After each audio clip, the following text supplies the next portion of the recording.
Chapter 1147. Even though she didn't say a word, she couldn't help but blush when she walked past him. Yi Qian, who had already entered the school, smirked when he saw this. So many people were looking at him. Fine, this was the first time she felt a little jealous. Captain Xia. Yi Qian walked up to him and gestured for him to lower his head with a smile. Then, under everyone's gaze, Yi Qian suddenly kissed Major Xia, who was bending down with his head lowered.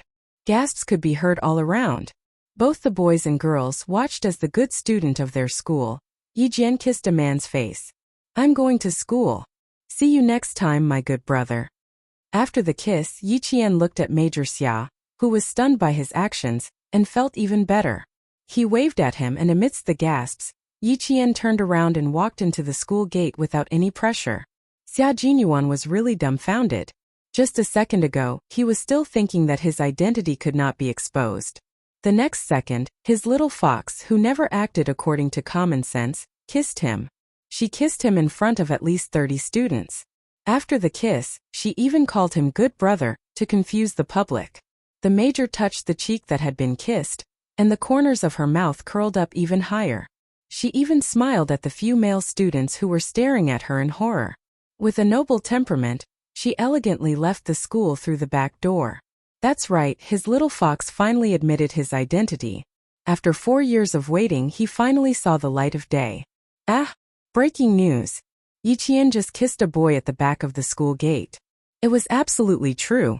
Countless students saw it with their own eyes. That's right. I'm not lying to you. It really happened. She really kissed a guy. That guy was so handsome and had such a strong aura. He was said to be Yi Qian's older brother. They did look a little alike, but they didn't know if he was her older brother. Even before the morning self-study period, news of Yi Qian kissing a guy spread like wildfire. Instantly, the classrooms of every grade were filled with gasps of disbelief. That's impossible. She really kissed him. It can't be. You really saw it? Fuck. Really? The goddess in our hearts really kissed a man? What does he look like? Handsome? Ugly? Damn, is he that handsome? It can't be. And it's very high? There was no Yi Qian in the class, so he could only ask. Meanwhile, some of the grade 12 class 1 students were staring at Yi Qian. Their eyes were like searchlights trying to find some clues from her face. This time, Jessen did not hesitate to take the lead. She squeezed onto the same stool as Yi Qian and said with a worried look, there are only 40 days left until the college entrance exam. Yi Qian, why are you kissing a man? If you really want to kiss me, you have to do it in secret. Why did you kiss me in public? You have to pay attention to your image, okay? You have to pay attention to your influence. Let me tell you, the whole school knows about it now, everyone knows about it. Even teacher wants to have a heart-to-heart talk with you. Just wait, I'll definitely have a heart-to-heart talk with you later. The girl who was listening by the side was extremely anxious. Why didn't she get to the point? She kept shushing her and said, are you in a relationship? What does that guy do? Where is he from? When did you date? Jessen, get to the point, get to the point. Damn, she was asking all the point. And Jessen turned her head to glare at the girl who was urging her and said, when did you date? Why is there no news at all? Who is that guy? Is he reliable? What does he do? Do you even know about it? Chapter 1148. After she asked the question, all the students held their breaths and waited for Yi Qian to answer calmly. Then someone rushed into the classroom like a gust of wind and shouted, holy shit! I just heard someone say that Yi Qian kissed a man who was so handsome that he angered both men and gods. She even took the initiative to kiss him. Do any of you know? The classroom was very quiet, but the boy's voice was exceptionally loud. The students who were waiting for Yi Qian's answer turned to glare at the boy who came late. All the students sitting in the classroom knew. You're the only one who knows. So handsome that he angered both men and gods? Yi Qian laughed and pondered for a while before saying, not so handsome that he angered both men and gods. But handsome, he is indeed a little handsome. And Jessen rubbed her forehead and forced a smile. She asked, Jane Eyre, you're focusing on the wrong thing. Can you answer me a little? You dared to run a red light at a critical moment. Aren't you afraid of being punished? Everyone was only concerned about who Yi Qian kissed. But Jessen's focus was completely different. She was afraid that something would happen to Yi Qian, and at this time something would happen to him. No, don't worry. Yi Qian comforted her and smiled.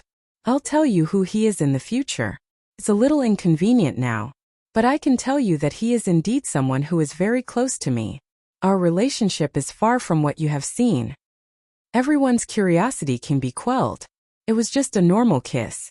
Don't tell me that the couples in class don't know what a normal kiss is. This is what it is. The few couples in the class kissed normally. Yi Jian just didn't say it out loud. The students of grade 12 class 1 immediately understood. A few boys screamed and said, "She's already taken. There's no hope for all of them. Go, go, go, go, turn your grief into strength and learn." The whole class burst into laughter. If they were to talk about it, they wouldn't be surprised. It was just a small matter. Who didn't have a crush on someone? Who didn't fantasize about kissing someone in their heart? As for Chen, his grades were at the forefront and his actions were also at the forefront. They couldn't compare. Are you sure? Are you sure? The students dispersed, but Jessen didn't leave. She said softly, "You always have your own way of doing things. If you say it's fine, then it's fine." Oh damn, I was scared to death just now. I was just getting breakfast when I heard a bunch of people talking about how Yi Qian kissed a man. A very, very handsome man. How handsome. Jessen had always believed in Yi Qian. When she said that she was fine, her worries were immediately swept away. She giggled and asked, "There's only one handsome man I've ever seen, and that's the handsome military officer who taught us about precautionary measures in junior high. Tisk tsk, that's what I call handsome. He's so handsome that I'm drooling." As she spoke, she pretended to wipe the corner of her mouth. "I'm drooling all over the floor." Eh? She still remembered?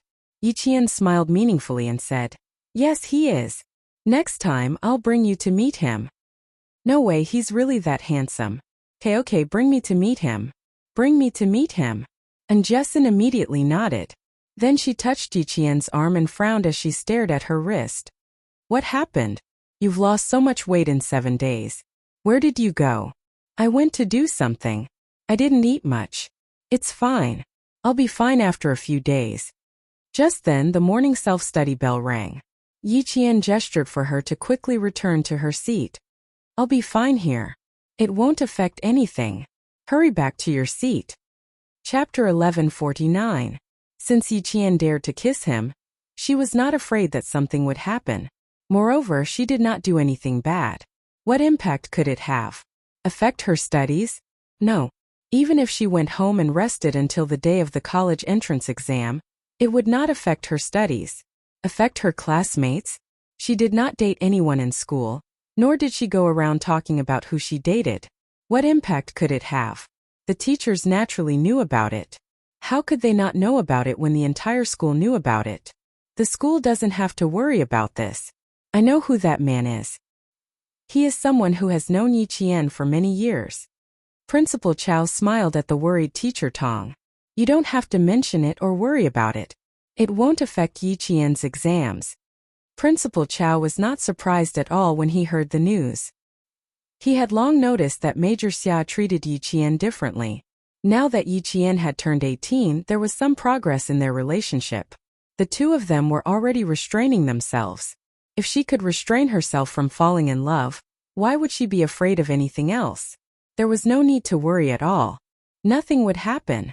Since the principal had said so, Teacher Tong did not look for Yi Qian to have a heart-to-heart talk. The school did not intervene. The incident of Yi Qian kissing a man faded away on the third day with the arrival of the midterm exams.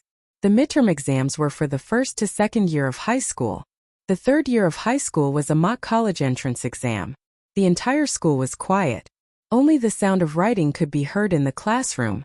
Old Madame Yi stood at the school gate and looked at the deserted campus. She said to Yi Jifan, who had accompanied her, "Jifan, ask the security guard when the students will be dismissed. Also, ask around where Yi Qian's form teacher is. I'll go talk to her first." She was quite capable. She even managed to get into the provincial number 1 middle school.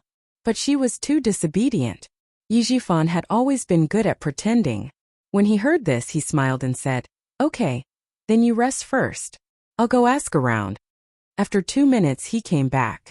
What a coincidence. It's the midterm exams. I asked the security guard to call Miss Jin's form teacher. We can only go in when she arrives. Mom, what kind of lousy school is this?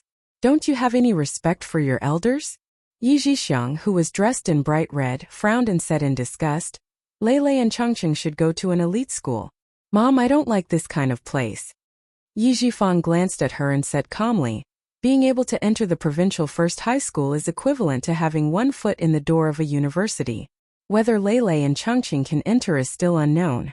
Here it mainly depends on the results. What do you mean by looking at the results? Donate 100 to 200,000 yuan to their school, and my 2 sons can enter whenever they want. They can even choose their teachers. Yi Zhixiang rolled her eyes at her brother and curled her lips in disdain. Besides, I'm going to send them abroad to further their studies. Who asked them to stay in the country? Yaozu and I are even considering becoming American citizens. Old Madam Yi did not like her daughter's exaggeration and said unhappily, don't talk about things that have no basis in reality. The province's #1 middle school is a century-old school. It's not a school you can enter just because you want to. Also, don't keep talking about what school you want to join. I don't like to hear that. Ever since Sun Yaozu's identity was cleared, old Madam Yi clearly felt that her daughter and son-in-law did not like to listen to her. But she had no choice and could only accept it. But that did not mean that she could not do anything. She still had to deal with Yi Qian's matter. One did not want Yi Qian to ride on her daughter's head. The other did not want Yi Qian to stand out. Both of them wanted to get what they wanted, so they still had to rely on her at crucial times. Chapter 1150. The whole school was in the middle of a midterm exam. Even if the school guard connected the phone to the teacher's office, Teacher Tong could only come out after she was done invigilating the exam. The weather in May was not too hot. Sitting under the shade of a tree and chatting for 10 to 20 minutes could pass in the blink of an eye. However, Yi Zhixiang had no intention of chatting at all. After standing for less than 5 minutes, she said impatiently, Why hasn't she come out yet? Brother, hurry her up. What is she doing? We've been waiting for so long and there's still no sign of her. She was standing outside the school like a fool. She thought that her family valued that wretched girl a lot. Zhixiang, go back to the car and wait. Don't walk around in front of me. You're making me dizzy. Seeing that her daughter was so impatient, old Madam Yi asked her to go back to the car so that she would not leave a bad impression on the teacher. She also wanted to play the family card in front of the teacher. She wanted to let the teacher know that it was not that the family could not tolerate Yi Qian, but that the girl was too wild and could not tolerate the family. She wanted to control the teacher's attitude first, and then let the teacher lecture Yi Qian. She wanted to see if she knew how to respect the teacher, and whether she had any sense of propriety and shame. Old Madam Yi was definitely an expert in handling family matters. After learning about Yi Qian from Yi Zhifan, she immediately decided not to go to Yi Qian directly. She would go to the teacher first and ask the teacher to stand on her family's side. When the time was right, she would wipe away a few drops of tears and cry. She did not believe that the girl could escape unscathed. In terms of success, Yi Zhifan was definitely skilled in politics. However, he was not half as good as old Madam Yi when it came to handling family matters. As for Yi Zhixiang, needless to say, she had not learned anything at all. She believed that there was nothing in the world that could not be solved with money. Yi Zhixiang really went back to her imported red BMW. Old Madam Yi secretly frowned as she watched her leave. This was also the reason why she did not want to fall out with Yi Zhifan. With a brother who was an official protecting her, Sun Yaozu would have some misgivings. Zhifan, your sister has a straightforward personality. As her brother, you should teach her more in the future. I'm old and I can't care so much about your matters. In the future, your sister can only rely on you. I hope you'll take good care of your sister on account of how well I've treated you all these years. When Lei and Changqing grow up, your sister will have someone to rely on in her next life. Old Madam Yi had always doted on her own daughter. Now that she was old, seeing that her daughter couldn't keep her cool, she was afraid that she wouldn't be able to control Sun Yaozu in the future. When the time came, she would divorce and become an abandoned woman. After returning to the southern province for so long, This was the first time old Madame Yi had really put down her old face and begged her adopted son to take care of her for her sake. It could be seen that she no longer trusted her son-in-law, Sun Yaozu. For the sake of his daughter, he was willing to throw away his pride. However, Yi Jifan smiled faintly. Mom, you're worried that Jixiang won't be able to protect her. But why can't I see that you're worried that no one will protect Yingying in the future? Mom, don't you think the world is still fair? Your daughter doesn't have anyone to protect her. And mine doesn't either. It's really fair. His words made old Madame Ye's eyelids twitch. That matter. She was indeed a little too cruel. She was also a little too young back then. She was afraid that her second daughter-in-law would get pregnant with a boy and take away the Yi family's assets. You still blame me in the end. I know. Old Madame Yi let out a long sigh. Her youthful spirit instantly withered with that sigh. She suddenly felt that she had aged a lot. Chapter 1151. In the face of old Madame Ye's remorse, Yi Jifan's expression was very calm. More than 10 years had passed, and the things that made him so angry that he wanted to kill someone were now over. His daughter Yi Ying's studies were good, and she was ambitious. If she really had a son, it might not be as good as a daughter. He said it just to provoke old Madame Yi. Old Madame Yi didn't know that he only wanted to provoke her. For her daughter to have a backer in the future, no matter how angry she was, she had to suppress it. What happened back then was my fault. Jifan, if you want to blame someone, blame me. It has nothing to do with your sister. Mom knows that she was wrong. Now I can only do my best to make up for what I owe you. If you really can't let it go, then blame this old fart. Now that he saw that she had something to ask of him, he started to put on airs in front of her. Endure, she could only endure. Who knew that the seed she brought back from the side branch would be so promising? Look at what you're saying. You're my mother. How could I blame you? Alright, let's not talk about the past. Yi Jifan stopped talking about it. When old Madame Yi said, now I just want to make it up to you like back then. Her meaning was very clear. That year, when he found out that his wife had been sterilized, he went to find old Madame Yi the night he came back. That day, many things happened one after another. It was also that night that he found out that he wasn't old Madame Ye's biological son. The reason why she didn't want her wife to have a second child was very simple. She didn't want her daughter-in-law, who had no blood relations with her, to have another boy. In order to suppress the matter, old Madame Yi proposed to split Sun Xueqing's pension into 2 parts. One for him and the other for Yi Jixiang. As for the jade pendant, she could pretend that she didn't see it. At the same time, she would leave the village with Yi Jixiang and not interfere with anything, including the election of village officials. As for him, he would no longer pursue old Madame Ye's responsibility, and would no longer think about having a boy. At the same time, he would use the jade pendant as a condition to watch over Yi Qian. He could give her food, but he definitely couldn't let her become a talent. After so many years of twists and turns, the only thing that could not be allowed to happen was the matter of Yi Qian becoming a talent. However, there was still one thing that he didn't understand back then. Yi Jifan thought about it and asked directly, Big brother shouldn't be uncle's son, right? Back then, which family did you send uncle's son to? This question made old Madame Ye's face darken. Jifan, this wasn't part of our deal. Your uncle's son is Yi Qian's father. Something happened to him and he died outside. Yi Jifan's expression darkened slightly. He smiled and said, Don't be angry. I only asked because I heard that IQ is hereditary. I thought that Yi Qian was so good at studying.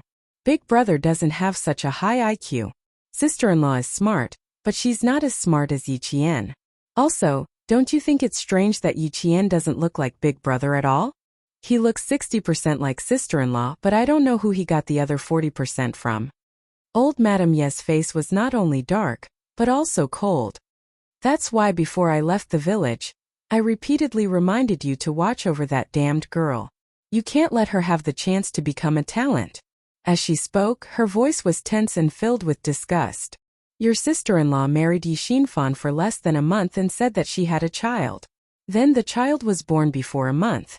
She was obviously unclean before she married him, bringing someone else's bastard child into our Yi family. Chapter 1152.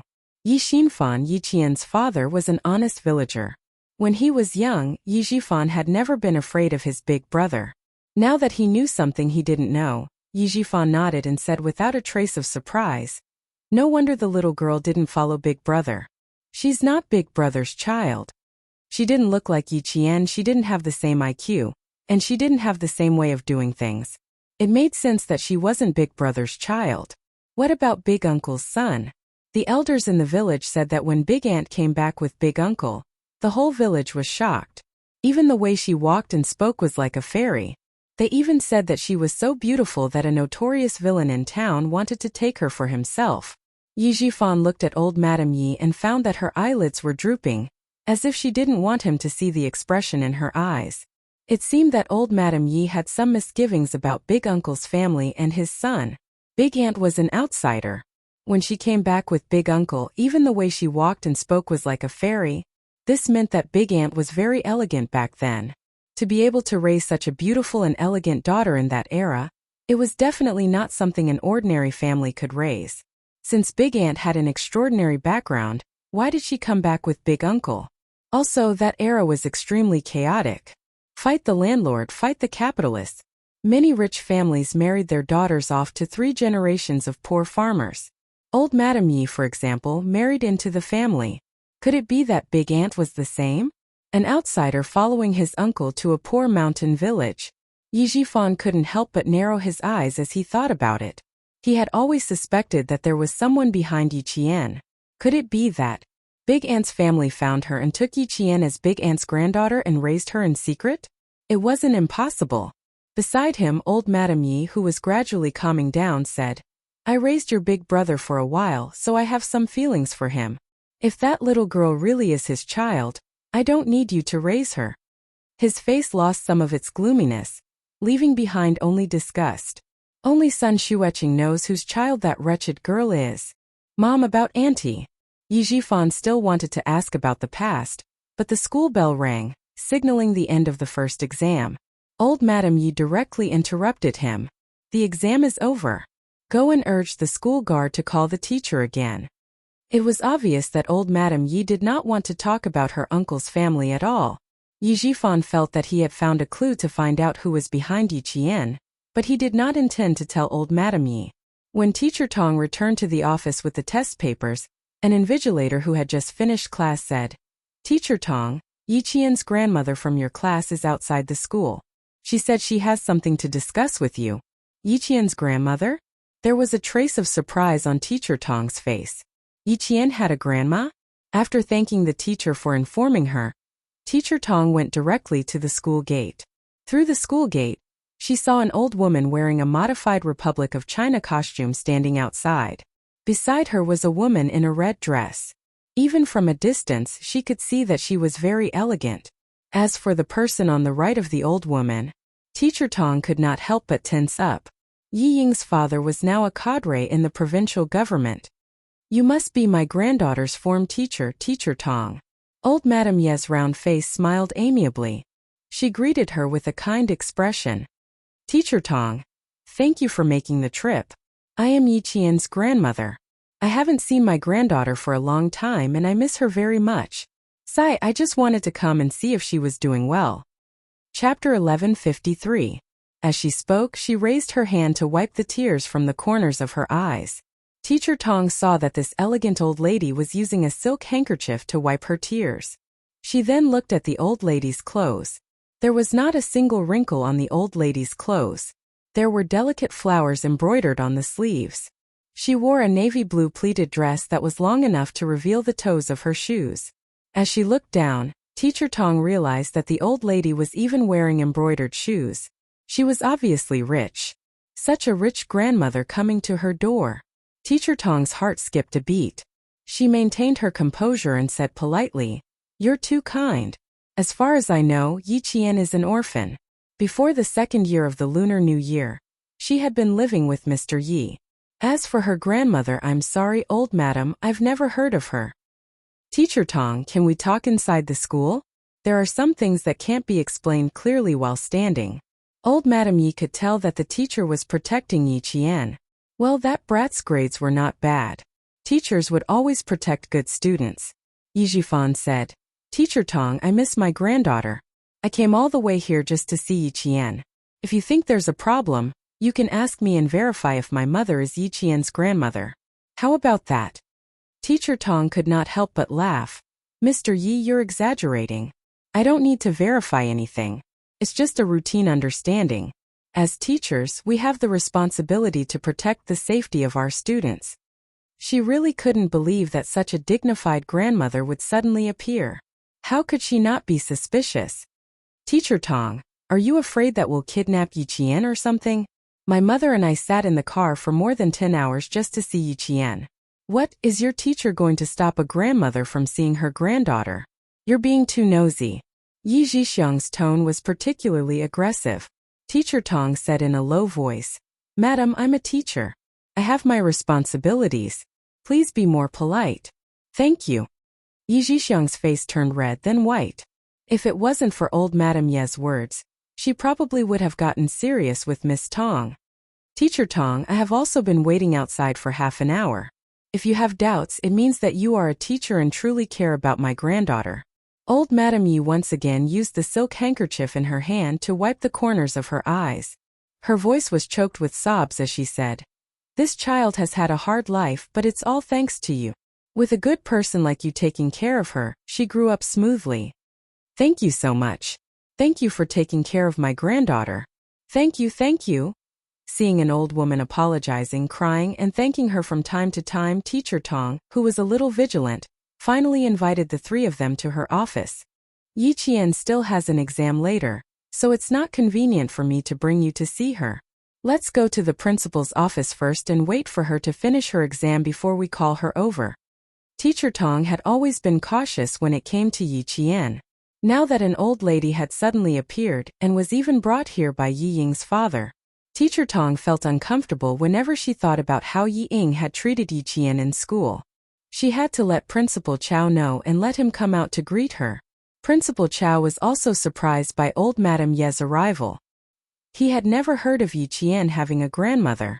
While pouring water, he secretly said to Teacher Tong, Go and call old Chan over. Tell him that Yi Qian's grandmother is here. Chapter 1154. Old Chun was the only one who knew about Yi Qian's situation in school. Before he came, they would wait and see why this so-called grandma was here. Yi Qian hadn't appeared for a few years. Now that the college entrance exam was about to begin, she came looking for them. Her intentions were unclear, and she seemed a little unfriendly. Teacher Tong took the opportunity to go to the library. Since she was here, she must have something to do with Yi Qian. But she had to think about why she was here. Principal Chan was organizing the new batch of books in school when he heard that Yi Qian's grandma was here. He put away the books in his hands and smiled. Sorry for troubling you, Teacher Tong. I'll go over right now. You don't have to tell Yi Qian. Don't affect her exams. Don't worry, I'll take care of Yi Qian. It's just that her grandma came with Yi Ying's father. You might need to be more careful. Teacher Tong didn't want to badmouth her former student's parents, so she reminded him implicitly. She had never heard Yi Qian mention such a dignified grandma. She felt that something was wrong. Principal Chan didn't panic at old Madame Ye's arrival. Ever since old Uncle Jen told him everything, he had a deeper understanding of Yi Qian's family matters. In addition, she came over during the Spring Festival to say that she wanted to move Yi Qian's household registration. It could be said that Principal Chun had been waiting for old Madame Yi to come. Now that she was here, he would meet her. Principal Chun walked calmly towards the teacher's building. Old Madame Yi was definitely here for Yi Qian's household registration.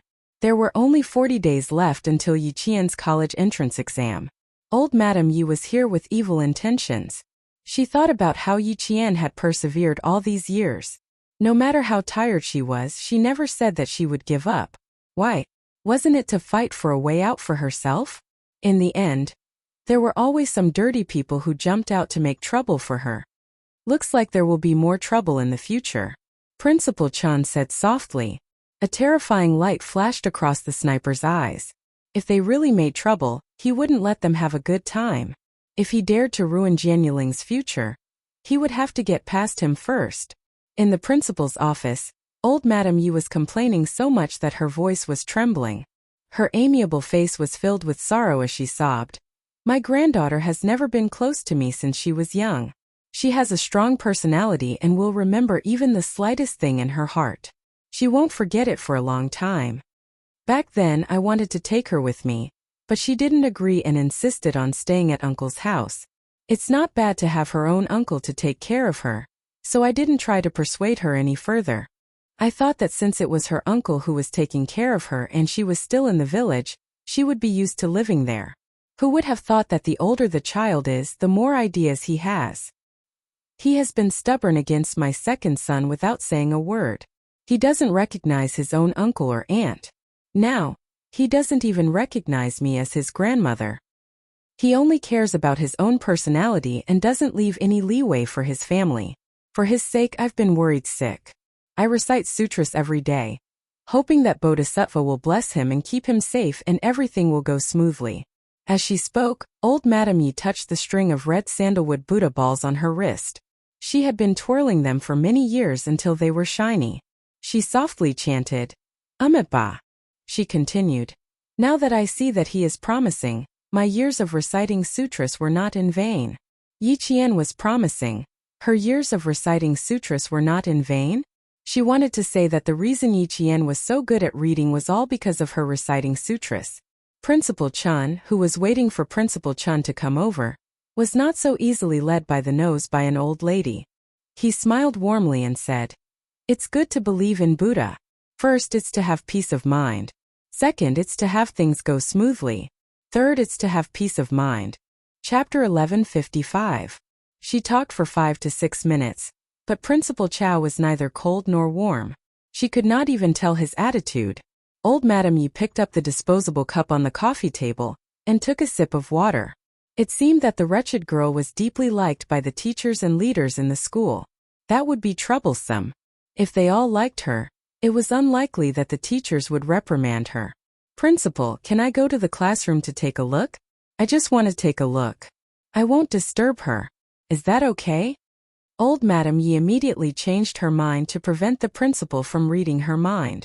To be honest, I came here once last year, but the door was shut in my face. The child is all grown up and we can't say anything. Sigh, I can only trouble the school to teach her. Outside the door, Principal Chun knocked on the door with a cold look on his face. He only pushed the door open when he heard Principal Chow say, come in. Before the door closed, Principal Chun smiled and said, which one of you is Yi Qian's grandmother? I've been teaching her for 4 years, but I've never seen her have a grandmother, nor have I heard of such a thing. Principal Chow, you're not lying to me, are you? You don't know? Principal Chow already knew what he was implying. He stood up from his desk and introduced, this is Yi Qian's grandmother. You've been teaching in Fujian town for so many years, how could you not know? Even old Chun did not know about Yi Qian's grandmother. Things were even more fishy. Principal Chow's eyes darkened. He turned to Yi Jifan and introduced, this is Yi Qian's uncle. I know him. As for this lady, she says she's Yi Qian's aunt. Old Chun, don't tell me that you don't know her. Old Madame Yi couldn't help but blush when she said that she didn't know him and that she didn't know him.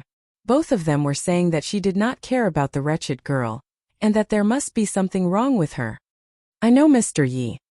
He used to be the mayor of Fujian town. We're old friends. Principal Chun laughed heartily and reached out to shake hands with Yi Jifan politely. Long time no see, Mr. Yi. Yi Jifan shook his hand politely. Long time no see, Principal Chun. My mother just came back from the coastal area and wanted to meet her granddaughter. Who knew that the school didn't believe her? She's old and can't stand the stimulation. She just wants to see her granddaughter and leave. So this is Principal Chun. I know. Old Madame Yi stood up. Halfway through her sentence, she wiped the corner of her eyes with her handkerchief. I know. You've been taking care of my granddaughter. Thank you so much. It was another person who took care of the wretched lass. He didn't look like someone who was easy to get along with and talk to. Strike first to gain the initiative. Let's see what he has to say. Was there any justice in this world? A grandmother who came to visit her granddaughter was treated as a swindler. If she wasn't allowed to look, she wouldn't leave school today. Principal Chan sat in the guest chair and smiled faintly at old Madame Ye's gratitude. This is Miss Jian's grandmother. She doesn't look like her grandmother.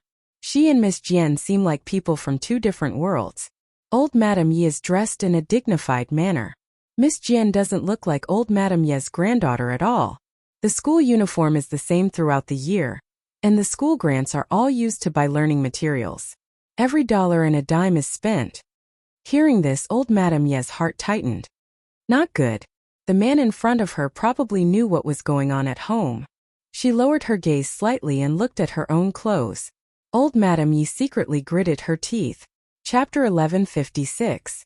No wonder the brat was becoming more and more disobedient. She had someone guiding her. No, I must get the brat's household register today. Otherwise, if I let her go out again, she'll be a troublemaker in the future. She'll definitely be rebellious and make the family restless. Chun. Old Madame Ye wanted to interrupt and speak up for herself, but Principal Chun looked up slightly. The hostility in his eyes was so strong that old Madame Ye almost bit her tongue. Principal Chun continued calmly. Little Jian is studying in the town's middle school. I've observed her secretly. A pair of sandals has to be worn for 2 years, and a pair of canvas shoes has to be worn for 2 spring, autumn, and winter. On the other hand, Mr. Ye's daughter has new clothes and shoes all year round. It's obvious that she's loved by her grandmother and loved by her parents. Old Madam, I'm afraid you've got the wrong person. Little Jian is a poor brat. How could she have a grandmother like you? I'm old and my memory isn't so good. And Mr. Yi, you're a cultured person. You should know that the college entrance examination is coming soon. Third-year high school students have to work hard in the last 40 days. No matter what happens outside, it shouldn't affect the students' studies. If I remember correctly, your daughter Ying should be. Throughout, Headmaster Chan spoke with a smile and did not say anything inappropriate. Literally speaking, he was just stating a fact and did not have any other intentions. He only wanted to express his own opinion and did not make any personal attacks. Those who weren't familiar with him wouldn't think too deeply about it. They would think that the old madam was old and confused. Those who knew the inside story would be able to understand the meaning behind her words. You as a grandmother dress so well, eat so well, and drink so much. On the other hand, your own granddaughter doesn't have a pair of new shoes or new clothes all year round. Even her school fees are funded by the school.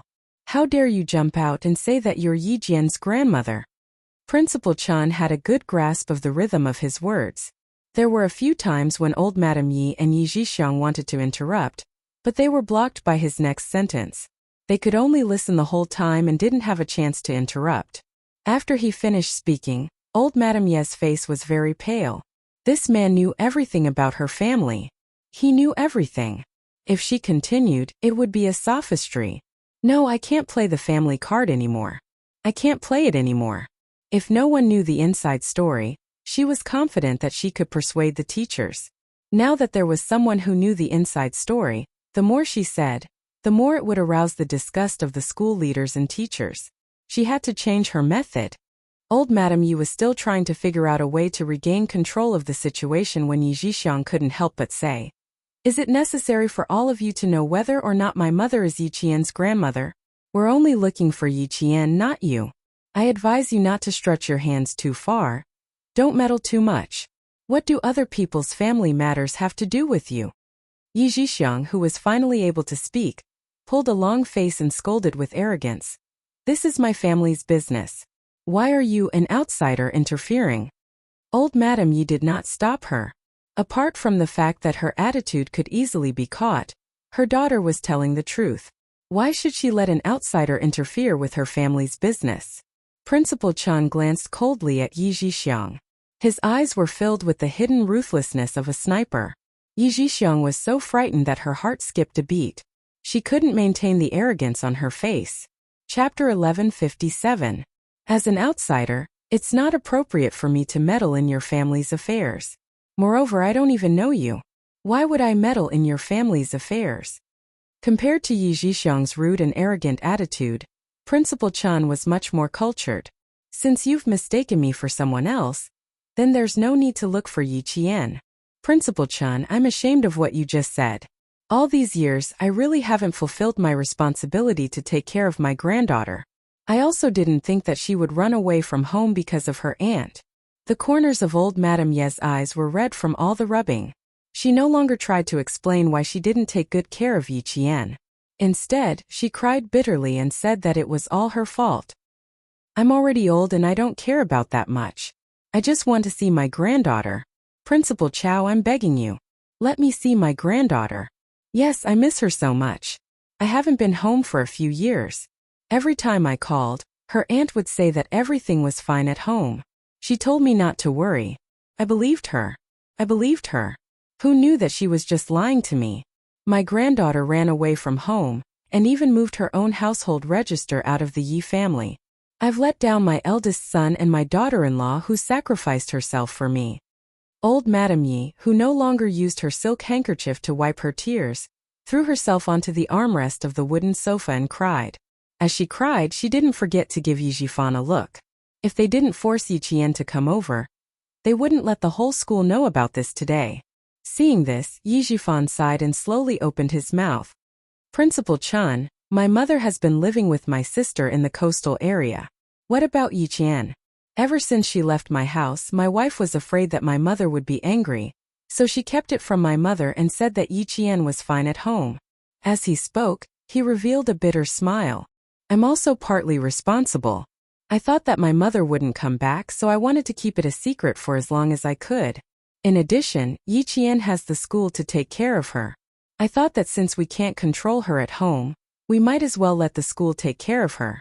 Old Madame Ye's fists landed on Yi Jifan's shoulders, one punch after another. Her fists came fast and furious. Even Yi Jifan did not have time to react before his shoulders were hit several times. You're her uncle. I handed her over to you to take care of, but you forced my granddaughter to the point where she can't even see her grandmother. You're cutting a piece of flesh from my heart. Do you want me to be too ashamed to face your elder brother and sister-in-law after they pass away? Compared to Sun Dongqing's tantrum, old Madame Ye's tantrum was brilliant. She was so brilliant that Principal Chow almost believed her. Fortunately, before he opened his mouth, he glanced at Principal Chun beside him and stopped in time. He sat quietly in the office chair and waited for the old lady to finish her act. 40 minutes after the Chinese literature exam, the campus was still quiet.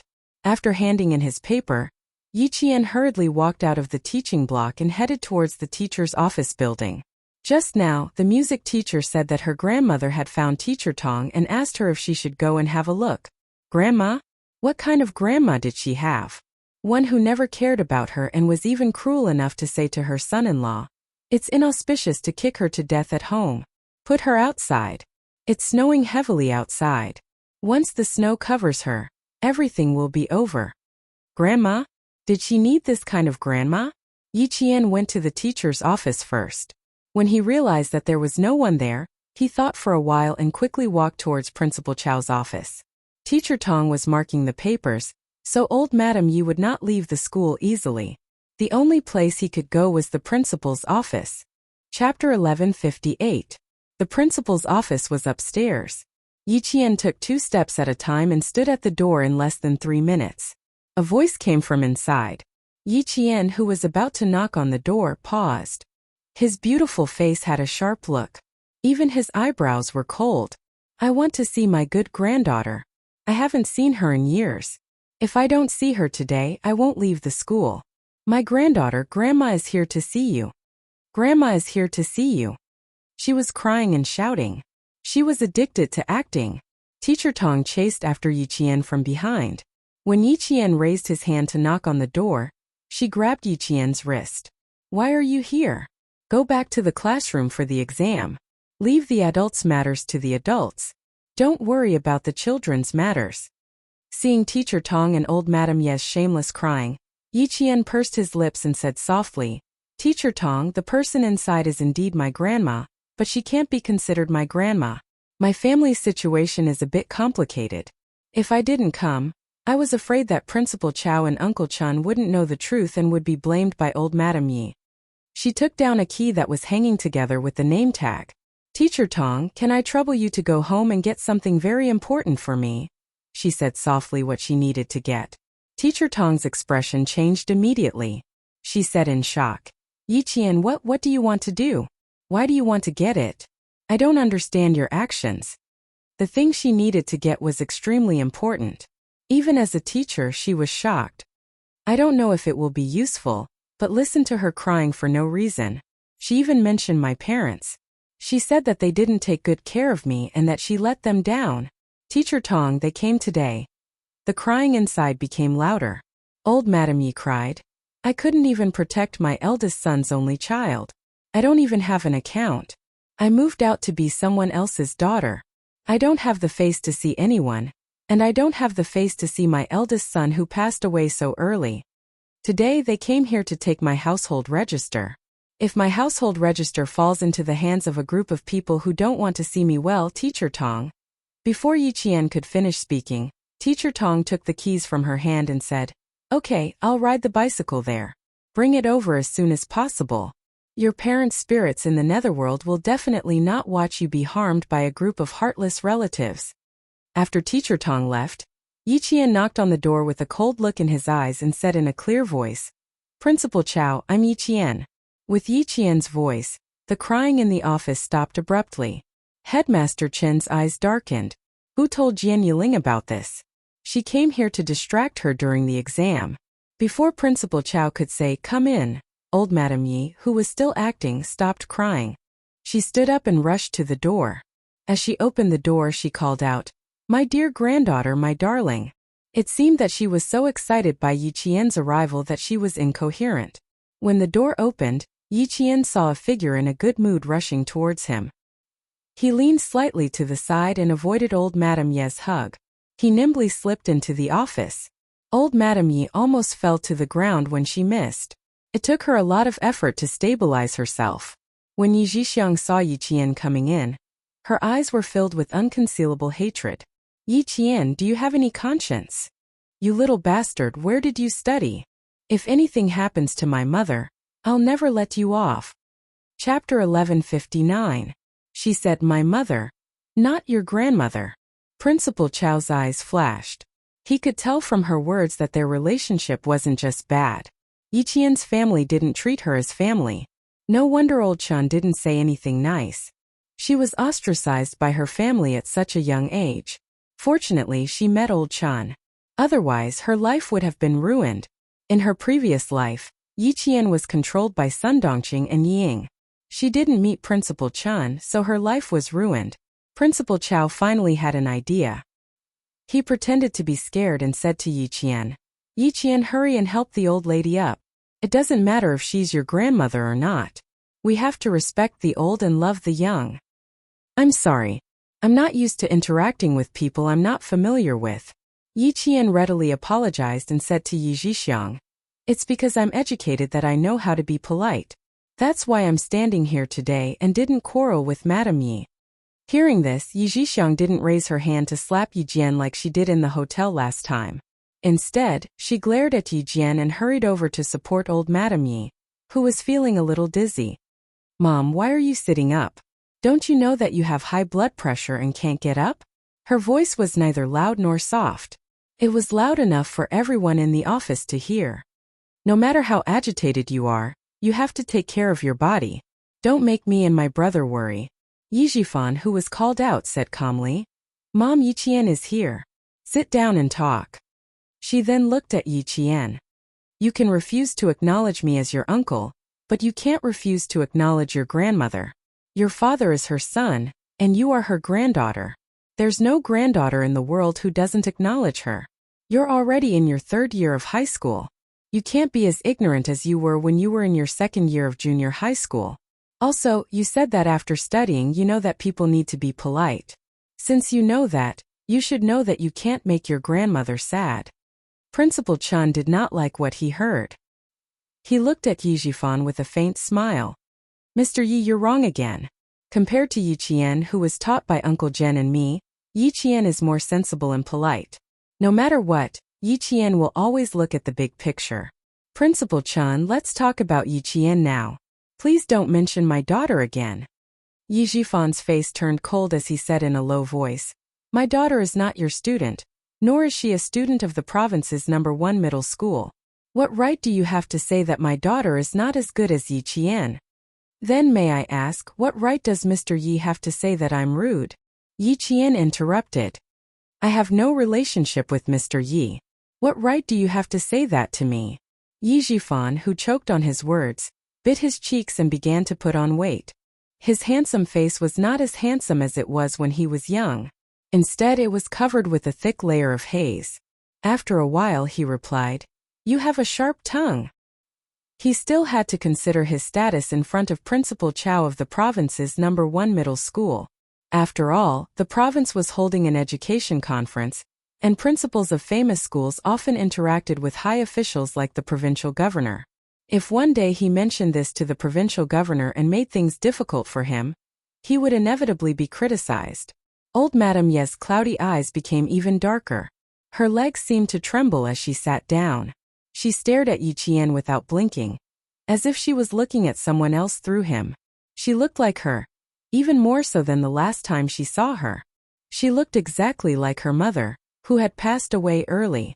Her facial features were similar, but she was more delicate, more beautiful and more charming. Chapter 1160. Her temperament was similar, but she was even more stubborn than her mother. Looking at this face, old Madame Yi recalled how Sun Shueqing didn't listen to her, and didn't listen to her mother-in-law's teachings. The anger in old Madame Ye's heart wouldn't dissipate. Great, she hadn't disciplined anyone for many years. She didn't believe that she couldn't discipline an 18 or 19-year-old girl today. Zhifan, it's fine. As long as our little girl is happy, it's fine. Mom is old, it's nothing to be wronged.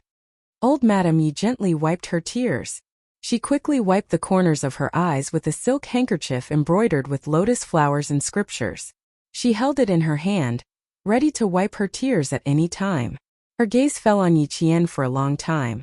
When Yi Qian raised his eyebrows and looked over, old Madame Ye's eyes moved slightly. She stared meaningfully at Yi Qian again before calmly looking away. No matter how good she was only 18 or 19. She wanted to see how she could maintain her image as a good student in front of the principal. Teacher Tong knocked on the door with a black backpack. When she came in, the atmosphere in the office was at its worst. Yi Qian ignored old Madame Ye's words with his cold attitude. He even snorted disdainfully. Yi Zhifan, on the other hand, saw a trace of interest.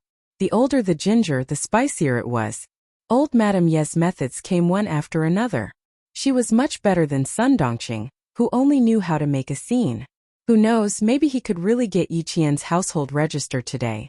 As long as he got the household register, he could openly change her university aspirations as her guardian. She wouldn't even be able to attend a third-rate university. After witnessing Yi Qian's power at Caesar Hotel, Yi Zhixiang, who had some misgivings, chose to remain silent. She slanted her eyes and looked over with disdain, waiting to watch a good show. Yi Qian, who saw their expressions, curled his lips slightly. He stood obediently beside Principal Chun and said softly, Uncle Chun, she's not my grandmother. I don't have a grandmother, an aunt, or an uncle. Don't be afraid, Uncle Chun knows. You shouldn't have come. You should focus on your exams. Principal Chun sighed and said to Principal Chow, I'll leave with Yi Qian first. Please take care of them. Principal Chow nodded with a cold expression. Okay, I'll take care of this matter. Take Yi Qian and leave. Girl, you'll forgive me. Me. For your parents. I'll kneel to you. Old Madame Yi was really cruel to herself. She had no choice. She had promised Yi Zhifan that she would either get Yi Qian's household register before the college entrance exam, or she would make a scene so that the whole school would point fingers at her, and the wretched girl wouldn't be able to take the college entrance exam in peace. It was just a scene. After she finished speaking, she really knelt on the ground. Yi Zhifan quickly squatted down to help her up. Mom, please don't make things difficult for us. If you kneel to your own granddaughter and beg for forgiveness, how will Yi Qian face the whole school in the future? Yi Zhixiang obviously didn't expect her mother to be so cruel. She was stunned for a moment and said sharply, Yi Qian, you bastard! You let your own grandmother kneel to you. Are you even human? Aren't you afraid of being struck by lightning? Her voice was so sharp and loud that it could be heard from across the office. Chapter 1161. Yi Jifan also shouted. Yi Qian, what's the point of studying so many books? You don't even know the basics of loyalty, filial piety, etiquette, and righteousness. No matter how much you study, no matter how good your grades are, it's useless. The provincial first high school has such a disloyal and unfilial student like you. It's a disgrace to the century-old school. Back then, didn't his daughter Ying bring shame to the century-old school? Today, he wanted to see who was the one who brought shame to the century-old school. Yi Jifan had never forgotten that Ying had to transfer out of the provincial first high school because of the military training. Now that the opportunity had come, he naturally had to shout, "Let me kneel, let me kneel. My granddaughter is angry. She has no one to complain about her grievances. As an uncle, you didn't protect her. As an aunt, you mistreated her. You can't even tolerate your sister's only bloodline. I was blind to believe you too. It's all my fault, all my fault." How could old Madame Yi really kneel? When Yi Jifan stopped her, she took the opportunity to sit on the floor. She kept saying, "I'm wrong and I'm guilty," causing the entire office to become restless. "If you really want to kneel, I won't stop you." Amidst the commotion, Yi Qian's cold voice sounded. She walked over to old Madame Yi and opened the black backpack that Teacher Tong had brought in. When she took out the things inside, Yi Qian immediately screamed. She was so scared that she screamed. Yi Jifan's gaze fell on her. He didn't scream, but his scalp tensed up. She actually took out Yi Xinfan's photo and Sun Xueqing's photo. "Old Madame Yi, you did wrong my father. If you didn't force my father to go out and earn money, he wouldn't have died. If my mother didn't seek justice for my father, she wouldn't have sacrificed herself. You did wrong my parents, and I really don't want to acknowledge you. Do you know why I don't want to acknowledge you?" Yi Qian's voice was as cold as ice. He looked down at the three frightened men and said slowly, "Because my father is not your son." Grandpa Jin called. He sighed and said, "Little girl, you don't have to worry about your grandmother coming here. Your father is not her son, and you are not her granddaughter.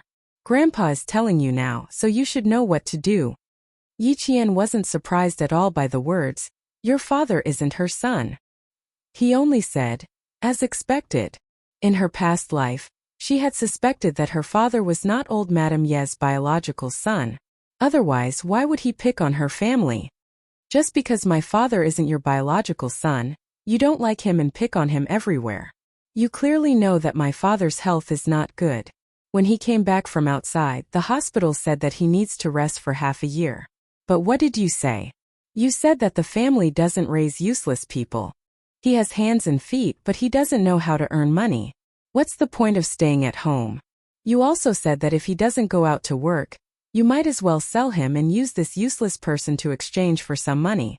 With every word Yi Qian said, old Madame Ye's face paled. She didn't dare to look at Yi Xinfan in the photo. She didn't dare to look because she felt guilty. Because she was scared. How could it be? How could it be? How could this wretched girl know all this? How did she know? Who told her? Chapter 1162. Yi Zhixiang was even more scared than old Madame Yi. Especially when Yi Qian approached her with the photo. Yi Zhixiang was so scared that she screamed, "Take it away, take it away! Yi Qian, you wretched girl, take that stupid photo away. Take it away." Her screams were heart-wrenching. It was obvious how scared she was. "Madame Yi, what are you scared of? Weren't you so arrogant when you scolded my dad back then? Now that he's gone, there's only one photo left. What are you scared of?" Yi Qian's face was expressionless. He was cold and said, "Madame Yi, you're scared of the photo. What are you trying to say?" Yi Zhixiang, who was dressed in red, was no longer as arrogant as she was at the school gate. With her hair disheveled, she didn't even dare to look at Yi Qian. Whatever Yi Qian said was automatically ignored by her. She only knew how to hide behind old Madame Yi. Principal Chun and Principal Chow were both surprised. They both looked at Teacher Tong. Teacher Tong had brought the black bag in and handed it to Yi Qian. How could Teacher Tong agree to Yi Qian's shocking actions? "Don't look at me like that, I'm also." Sigh. As a teacher, how could she agree to it? However, this was a serious matter.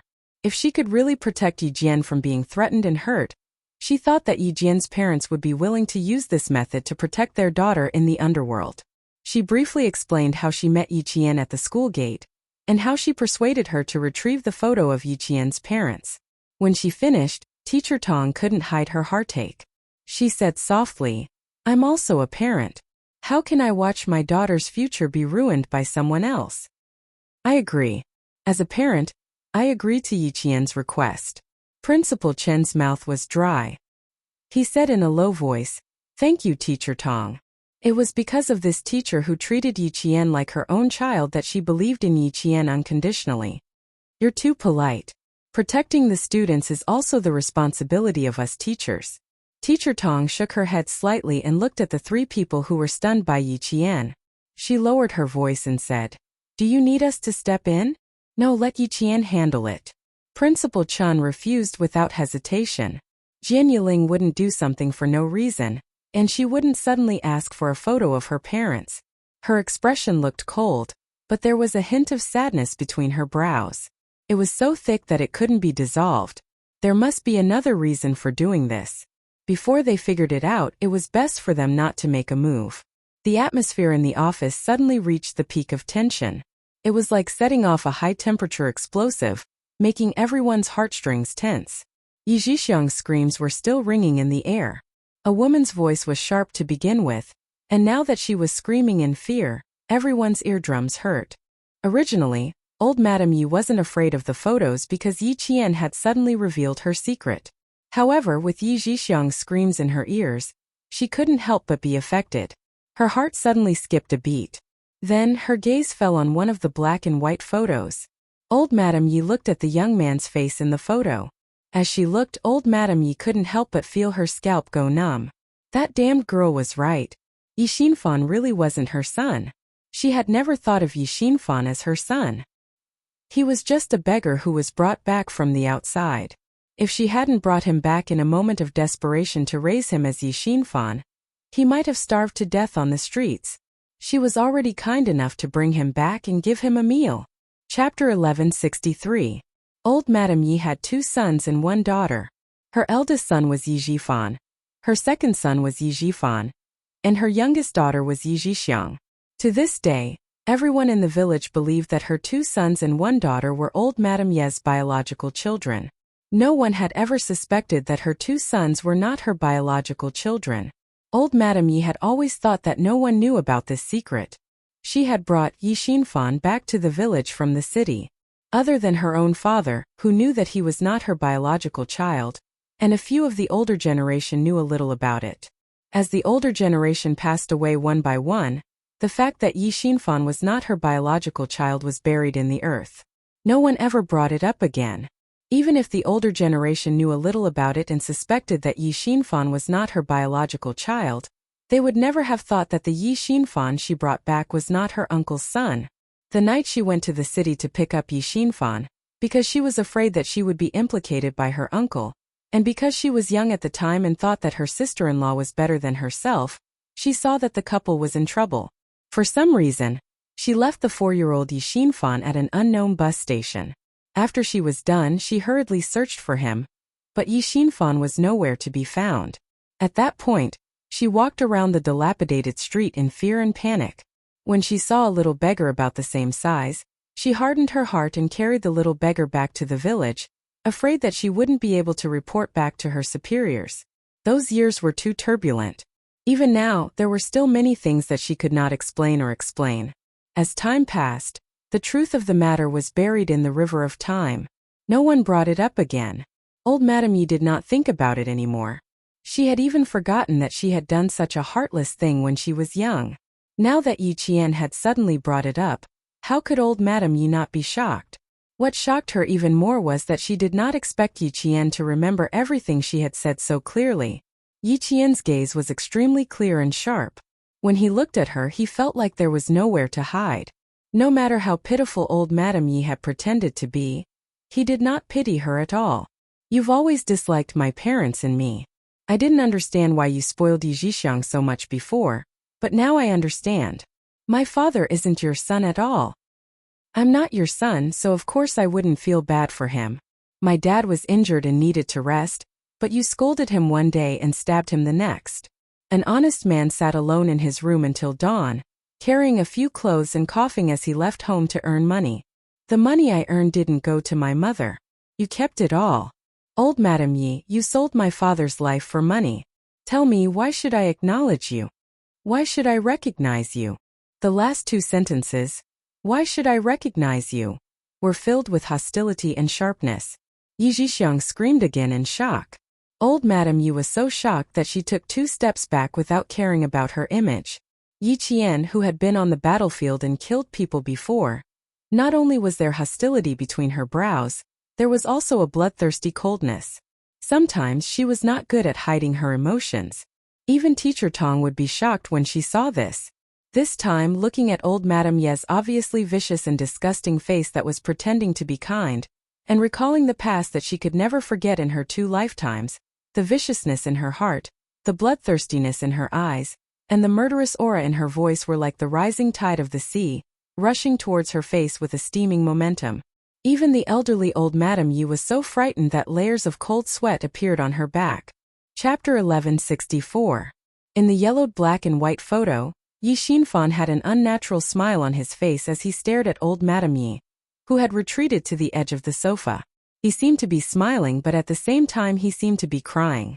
Old Madame Yi was so shocked that she turned her head away, not daring to look at him.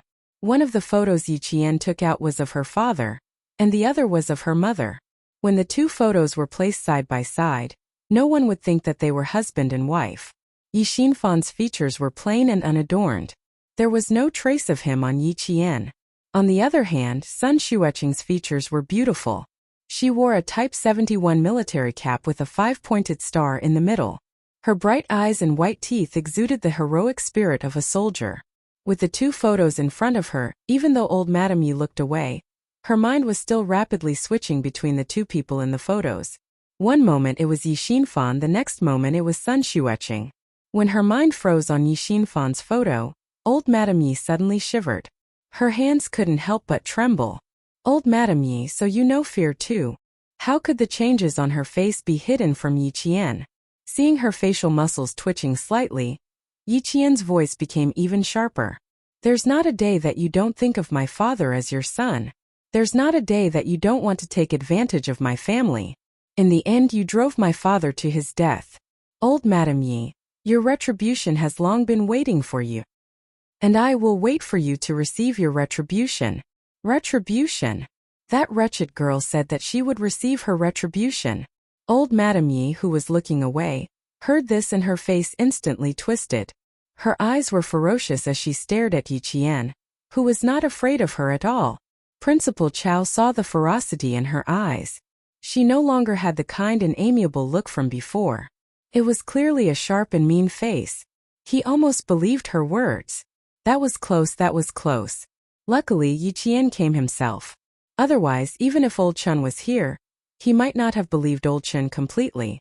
Principal Chow, who was secretly wiping away his cold sweat, sighed softly. His eyes were filled with pity as he looked at the slender figure standing proudly in the middle of the office. It really wasn't easy for Yi Qian to get to where he was today. Principal Chow let out a long sigh in his heart. It wasn't easy at all. At this moment, old Madame Yi wished she could charge forward and give Yi Qian a few tight slaps. She actually cursed her own grandmother to suffer retribution. How could she have such guts? Who gave her the guts to go against her? Even Yi Xinfan and Sun Xueqing had never dared to curse her like this. It had to be said that Yi Qian had hit the nail on the head. Some people became calmer as they got older, while some people became more suspicious as they got older. Old Madame Yi, who had a strong desire for control, belonged to the latter. In his previous life, he had done so many evil deeds that he had never let go of his Buddhist beads when he was old. He was delusional to think that he had the protection of the Dharma and the protection of the Bodhisattva so that he could have peace of mind in his old age. That year at the Caesar Hotel, Yi Qian had noticed the shiny prayer beads in her hands when she met old Madame Yi for the first time. At that time, she wondered if wearing this string of prayer beads every day was a sign of repentance to her father. After thinking about it, she felt that she was overthinking things. With old Madame Ye's personality, how could she feel repentance towards a son she didn't like? In her previous life, she didn't have the ability to go against the Yi family. Even though she knew that her father had died in an accident because of old Madame Yi, she didn't have the ability to go back and seek justice. The things that she had always wanted to do in her previous life had become an obsession in this life. She couldn't forget it. One day, she would hold her parents' portraits and ask old Madame Yi if she felt any repentance. Reality proved that she was too naive. Chapter 1165. How could a person without a conscience feel repentance? What's more, the person she forced to death wasn't even her own son. Of course, old Madame Yi didn't feel any remorse, but she was truly frightened by Yi Qian. Retribution, she was most afraid of retribution. Old Madame Yi was so frightened that her heart was beating erratically. She grabbed Yi Jifan's arm tightly, hinting for him to break the stalemate. Yi Qian, you're too daring. Yi Jifan didn't show much fear. His elder brother and sister-in-law's early deaths had nothing to do with him. He calmly reprimanded. Where did you hear that from?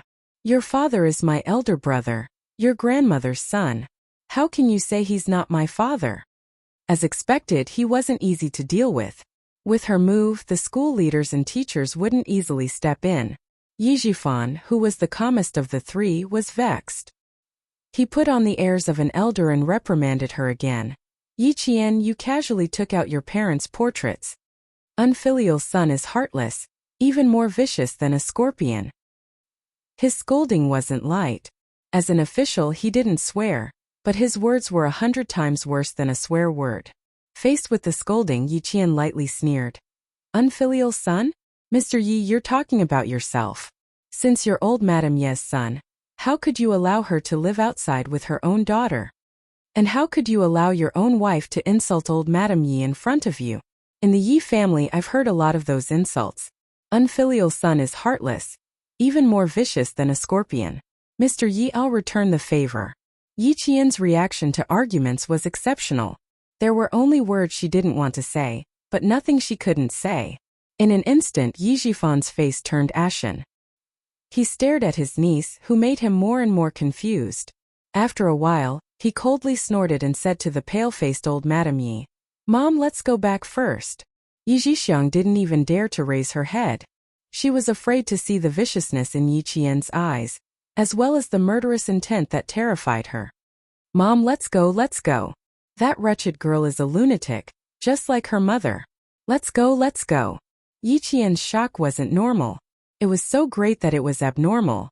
Her words made Yi Qian's cold eyes sharpen. His gaze shot towards Yi Jixiang like an arrow. Yi Qian, who had no intention of letting them leave, saw her figure flash past.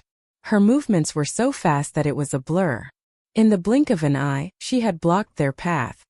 Didn't you want to take away my household registration? Why are you leaving so soon?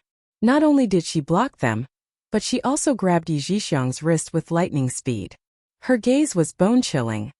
Madame Yi, back then you and Sun Yaozu wanted to beat me to death. Now that you have money and power, why don't you dare? Her grip was so strong that Yi Jixiang didn't even notice it. However, it was already too late. Yi Jixiang screamed in pain as her wrist was gripped so tightly that her bones hurt. When did I say I was going to kill you? Let go of me. Let go? Didn't you come here to find trouble with me? I'm here, and I took the initiative to ask you to stay. Shouldn't you be happier? As Yi Qian spoke, a faint smile appeared at the corner of his mouth. I still have over 40 days before the college entrance exam. I don't want to waste any more time with you. Chapter 1166. Yi Jian's voice seemed to penetrate every nook and cranny of the room. Her voice was laced with a bone-chilling coldness that spread to every corner of the room and pierced into Yi Jixiang's body like needles.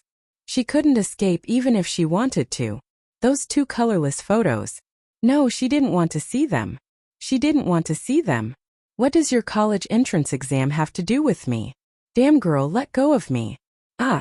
Ouch, ouch, ouch. Let go, let go. The more Yi Jixiang scolded her, the stronger Yi Jian's grip became. Yi Jian, who could carry a heavy weapon and run, had a lot of strength in her grip. With a little more force, Yi Jixiang screamed like a pig being slaughtered. It hurt, it hurt, it hurt too much. She felt like her bones were being crushed. Her screams made old Madame Ye's relaxed face twitch. She scolded. How old are you? Why are you screaming? Shut up. Yi Zhixiang, who was in pain and flustered, couldn't shut up. She immediately retorted, "Damn girl, you're so strong that you're going to crush my bones. Mom, pull her away." Listen, is this something an adult would say? A woman in her 30s or 40s can't even compare to a little girl. She can't keep her cool at all. Old Madame Ye's eyelids drooped. Her triangular eyes flashed fiercely. When she raised her head again, she looked at Yi Qian with tears in her eyes. "Child, don't scare your aunt. Quickly put away your parents' photos." "Did you hear that? Damn girl, get away from me. What's so good about a pair of short-lived ghosts?" Yi Zhixiang didn't dare to look at them. She turned her head away and tried to pull her hand back. She didn't pull her hand back the first time. Yi Zhixiang screamed even louder. "Yi Qian, what are you trying to do? Murder. Someone's trying to kill someone. Someone come quickly, someone come quickly." Her screams were extraordinarily loud and filled with incomprehensible horror. She seemed very afraid of seeing Yi Qian's parents' photos. Old Madame Yi was also very afraid. Not only was she afraid, but both mother and daughter looked flustered. Their eyes flickered to Yi Qian's face from time to time, as if they were searching for something. Yi Qian's eyes darkened. Something was wrong, very wrong. Just now, he was angered by old Madame Ye's lack of remorse, so he didn't pay attention to their unusual reactions when she took out the photos. Yi Qian's eyes. And he recalled what happened. That. Old Madame Ye's pupils constricted, and her facial expression stiffened. Then her lips trembled slightly, and she hurriedly averted her gaze. As for her hands, that's right, as she clenched her fists, her unnatural expression hid a deep panic. What was she shocked about? What was she panicking about? Yi Zhixiang's expression was full of fear. She didn't dare to face it. But when she said, "Old Madame Yi, you did wrong to my father. If you didn't force my father to go out and earn money, he wouldn't have died." There was also a trace of relief in the mother and daughter's shocked expressions. Something was wrong. Something was very wrong. Why was there relief? When she said, "My father isn't your son," old Madame Ye's face turned pale. She was scared again. This time there was even a trace of guilt. Fear, panic, relief, guilt. She could understand fear, panic, and guilt, but she couldn't explain why there was also relief. Chapter 1167. There's a problem, there must be a problem. Yi Qian pursed his lips and stared at Yi Zhixiang coldly. He stared at her until she bit her lower lip and straightened her body. Her head was twisted so much that her neck was about to be dislocated. Seeing her daughter so easily frightened, old Madame Yi pressed her daughter's shoulder. If she had known this would happen, she wouldn't have let her come. That wretched girl didn't seem to know anything. She shouldn't scare herself and let her find out more. "Zhixiang, you're her aunt. Don't be so alarmed. Little Jian isn't close to us. If you scream again, how can she be close to you in the future?" She hinted at Yi Zhixiang to calm down and stop screaming. "It's just your brother and sister-in-law. We're family. What's there to be afraid of? Didn't you plan to go to the martyrs' cemetery tomorrow to pay your respects? Now that you've seen the photo, you should bow properly to show your remembrance." Yi Zhixiang wasn't willing, but old Madame Ye's fingers tightened around her shoulders. She knew that no matter how much she resisted, she had no choice but to lower her head. She bent, lowered her head, and bowed to the black and white photo. Even so, she never looked directly at it.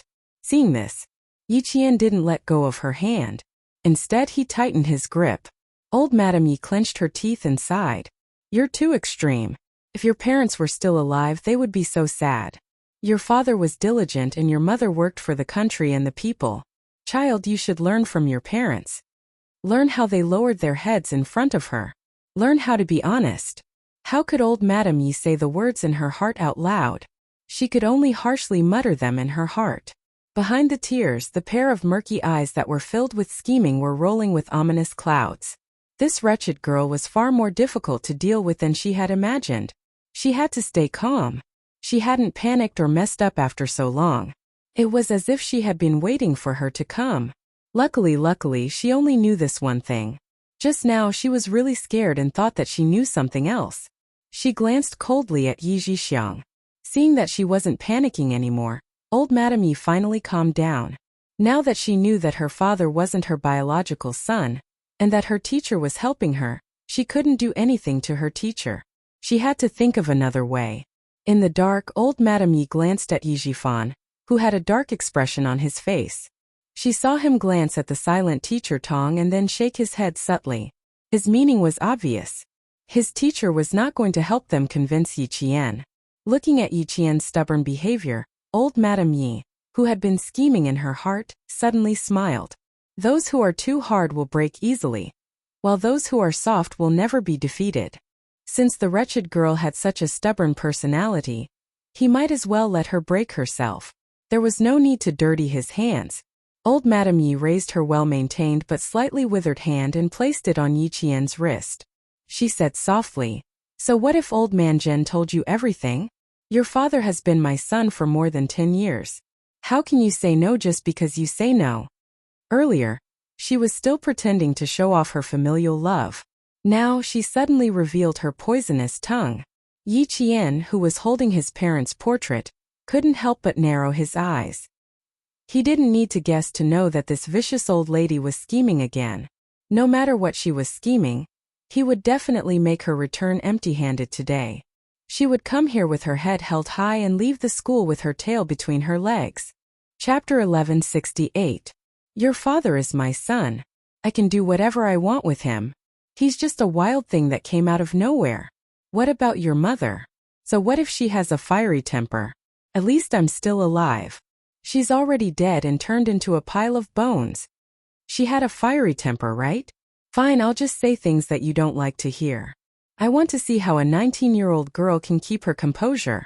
Old Madame Yi purposely lowered her voice at the beginning, but as she slowly tightened her grip on Yi Qian's wrist, her voice gradually became louder and filled with the helplessness of an elderly person. Little Jian, you can't explain what happened over the past 10 years. Your father's surname is Yi, and so is your surname. Whether you admit it or not, everyone in the village knows that your father is my son and you are my granddaughter. No one can change this. You have to admit it even if you don't want to. You're still young and it's easy for you to trust the wrong people. At this point, old Madame Ye's gaze drifted to Principal Chun before she continued sadly, Grandma doesn't blame you for being insensible, and I don't blame you for not coming out to meet me. But child, no matter how far you go or how close you are to outsiders, your surname is still Yi. Her tone was filled with sorrow. In a few words, she had described Yi Qian as an unfilial son who didn't even acknowledge his ancestors. Headmaster Chun, who was insinuated as a bad guy, calmly raised his eyes. Seeing that Yi Jian did not show any signs of anger on her face, a faint smile appeared on his resolute face that had been through many hardships. Old Madame Yi was indeed someone. No wonder her daughter and son-in-law had to rely on her for so many years. She couldn't do anything to the teacher, so she came up with the idea of angering Yi Qian. It was true that they wanted to take away Yi Qian's household registration, but their ultimate goal was to ruin little Jian's future. On the eve of the college entrance exam, all the candidates were protected like pandas by the school and their parents, afraid that a slight distraction would affect the exam. Last year, the grandfather of a candidate from the provincial first high school passed away. In order not to affect the candidate's revision, the whole family kept it a secret and only brought the candidate to his grandfather's grave to kowtow after the exam. They didn't even dare to say that a relative had passed away, afraid that the candidate would fail the exam. On the other hand, old Madame Yi used the excuse of looking after her granddaughter. On the surface, she missed her granddaughter so much that she fell ill, but in reality, she had an ulterior motive. They only wanted to ruin Yi Qian's college entrance exam. If Principal Chun could see it, Principal Chow and Teacher Tong could see it even more clearly. If it wasn't for Yi Qian hinting at them with his eyes, Teacher Tong would have kicked old Madame Yi and her family out of school. But Yi Qian's eyes made them feel at ease. For some reason, she always had a charm that made people involuntarily believe in her. She didn't need to say anything, just a look was enough to make people's restlessness disappear. Hearing her voice, her expression was as cold as Yi Shangshuang's in the early winter morning. Old madam, didn't you have a bad person in your family? Tell me, I've already met a bad guy who wants to kill me. Do you think I'll still trust a bad guy? Her delicate lips slowly curved into a smile, and her beautiful face revealed a smile as beautiful as a blooming flower. It was beautiful but not bright. It was filled with the darkness that remained after the petals bloomed. Even the experienced old Madame Yi couldn't help but feel her heart tighten. Why did Yi Zhixiang feel guilty? Why did old Madame Yi feel lucky? Yi Qian, who had been harboring deep questions in his heart, slowly opened his mouth and said, "Old Madam, I was able to come out of the Yi family alive thanks to the help of good people. Please don't mention good people or bad people. I'm scared of myself." Chapter 1169. Yi Qian tightened his grip on Yi Zhixiang's wrist. Her screams were ringing in his ears, but he didn't even raise his eyebrows as he said indifferently, "I'm afraid of me. If I'm not careful, I'll teach these bad guys a lesson. For example, just listen to your daughter's voice. Isn't it miserable?" To fight with old Madame Yi, one had to see who was more ruthless, more steady, and more patient. In comparison, old Madame Yi, who loved her daughter as much as her own life, was not as calm as Yi Qian. However, she was already 60 years old and had seen too much. Her heart was thick and hard, as if it had been branded with a layer of rust. Even if she couldn't bear to see her daughter in pain, she wouldn't be as impatient as Sun Dongqing. "Little Jian, are you really not afraid?" "Afraid? Who's the one who's afraid now?" Yi Qian smiled as he asked. His expression was a little cold, but his beautiful eyebrows were calm. "My household register is not under your name. You can't interfere with anything I do. You can't even do anything when I don't want to see you. You think I'm afraid? Do I need to be afraid?" Hearing this, old Madame Yi felt a sharp pain in her heart. This damned girl. Acting so presumptuously in front of her, she really wasn't Yi Xinfan's child.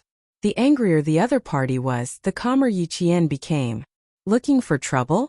Trying to control her? Then try it. Listening to the old and young exchange back and forth, seeing that the old one didn't have the upper hand, Teacher Tong finally relaxed a little. She was no longer worried that her student would be at a disadvantage. Yi Qian, the most outstanding student in the province's first high school of 96. None of the teachers doubted her, and none of her classmates doubted her. In the 2 years of high school, she never let the teachers worry about her, nor did she disappoint them. If she said she could solve it, then the teachers would believe her. Only old Madame Ye's heavy breathing could be heard in the office. Even Yi Zhixiang had quieted down. As for Yi Zhifan, he wouldn't interfere rashly to avoid falling into Principal Chao's hands. The reason why Yi Zhifan was able to get to where he was today was not only because he had someone secretly supporting him, but also because he had a certain level of ability. If he was a hopeless case, how could the person behind the jade pendant help him? He secretly observed Principal Chen's expression, and saw that there wasn't the slightest bit of worry on his face. Instead, when he noticed that he was observing him, he glanced at him and gave him a faint smile. Smile? How could he still laugh? Wasn't Chen Dongfeng worried about Yi Qian? Something was not quite right. Logically speaking, they should be worried, but each and every one of them maintained a calm expression. Even their gazes were so indifferent, without the slightest bit of worry. The more he looked, the more Yi Zhifan felt that something was amiss. As he supported old Madame Yi, he could not help but remind her in a low voice, "Mom, they don't seem to be worried about Yi Qian. Do you think there's a problem?" Yi Zhifan, who had a clear understanding of the officialdom, clearly understood that this was the time to unite against an external enemy. He would definitely remind them if he needed to. "Don't worry." Old Madame Yi hinted with her eyes, and the coldness in her eyes deepened. That damned girl was more than difficult to deal with. She clearly knew what she was worried about.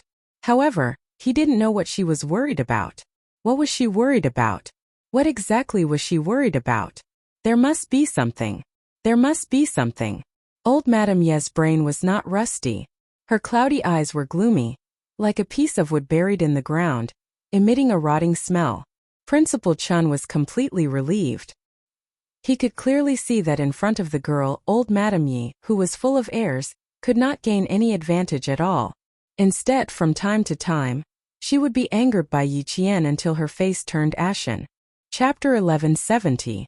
Old Madame Ye's plan to provoke Yi Qian and make him do something inappropriate was indeed brilliant. Unfortunately, no matter how good she was at scheming, She would never have guessed that Yi Qian had undergone special training to be able to control his temper at all times and calmly deal with any unexpected situations. Old Madame Yi, who couldn't think of a solution, glanced at her hand that was tightly gripping Yi Qian's wrist, and a sinister look flashed across her eyes. There was only one way, which was to provoke her and make her do something inappropriate. Her sinister old eyes flashed with scheming, and with a stuffy nose she said in a muffled voice, "Yi Qian, you may be able to cause a ruckus now, but that won't be the case in the future. Without a home you'll lose your roots. Do you really want to make everyone lose face?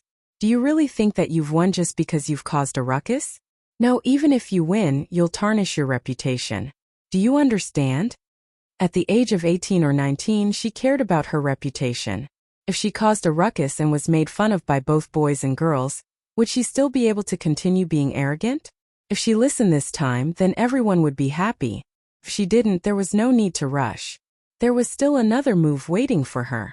Old Madame Yi had seen countless people, and had her own way of judging people. She was able to turn her daughter's small business into a big business, because she had both strategies and methods. If one plan didn't work, she would come up with another one in a matter of minutes. She was even better at scheming within scheming and scheming within scheming, making it impossible to guard against. There was hardness within softness, viciousness within hardness, and viciousness within viciousness. Every move came one after another. "I heard that your grades are good, and that you intend to get into a good university. What if someone writes a letter about what happened today to your future university? Aren't you afraid that you won't be able to survive in a new environment?" Standing in the middle, she purposely kept her voice low so that only Yi Qian could hear her. Even Yi Jifan, who was next to her, didn't see her lips move. "Yi Qian, you're still young. You don't know the power of rumors and slanders. Rumors are an invisible weapon that kills people. If you don't listen to me and the whole school hears that a good student doesn't even acknowledge your grandmother, what do you think your classmates will think of you?" She wasn't afraid that an 18 or 19-year-old girl would be so calm. He had to make her afraid. The orphan who left her home treated the school as her home. If there came a day when the school that she treated as her home could no longer accommodate her, she would like to see if she could still straighten her back and speak to her with a cold and arrogant expression.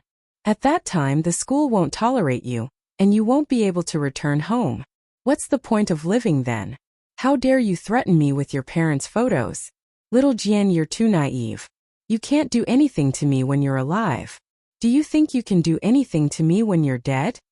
A trap within a trap and a trap within a trap. Yi Qian had chosen not to make a fuss and had also fallen into her trap. But if Yi Qian had really made a fuss, then it would have been even better for old Madame Yi. "I only hope that you will make a bigger fuss." Who would be affected by a high school student yelling at his own grandmother? Old Madame Yi sneered as she looked at the young face in front of her. So what if she was like Sun Xueqing? Back then the word filial piety had suppressed her. Now it could still suppress her daughter.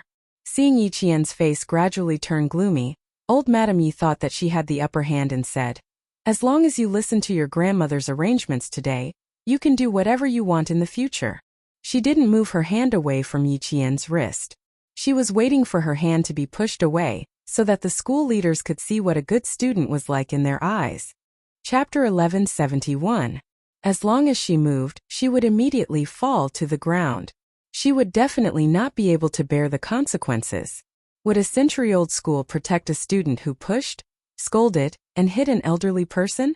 Old Madame Ye's plan was indeed brilliant. If it had been another person today, they might not have fallen for the first trick, but the second and third tricks might have fallen for it. But for Yi Jian, who had lived 2 lives, how could she, who could even see through life and death, not know what old Madame Yi was up to? Old Madame Ye's perceived threat had no effect on Yi Qian. All she got in return was a cold, thin laugh that brushed past her ear. It was very light, like a flower falling to the ground, but also contained the calm before destruction. "The world is so big. You, an old lady in your 60s, are discussing the future with me, who is still in my prime. Old madam, haven't you counted how many days you have left?" It had to be said that Yi Qian's mouth was sometimes poisonous. It was so poisonous that it sent chills down one's spine. Every word was ruthless, like a double-edged sword that could stab someone until they bled. Especially for old Madame Yi, who cherished her life.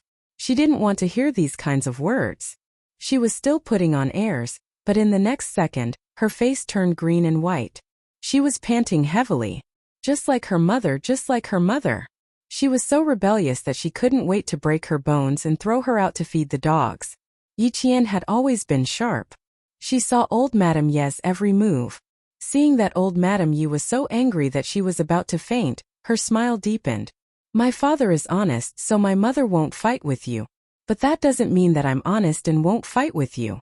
Old Madame Yi, if you want to transfer my household register to your hands, stop dreaming.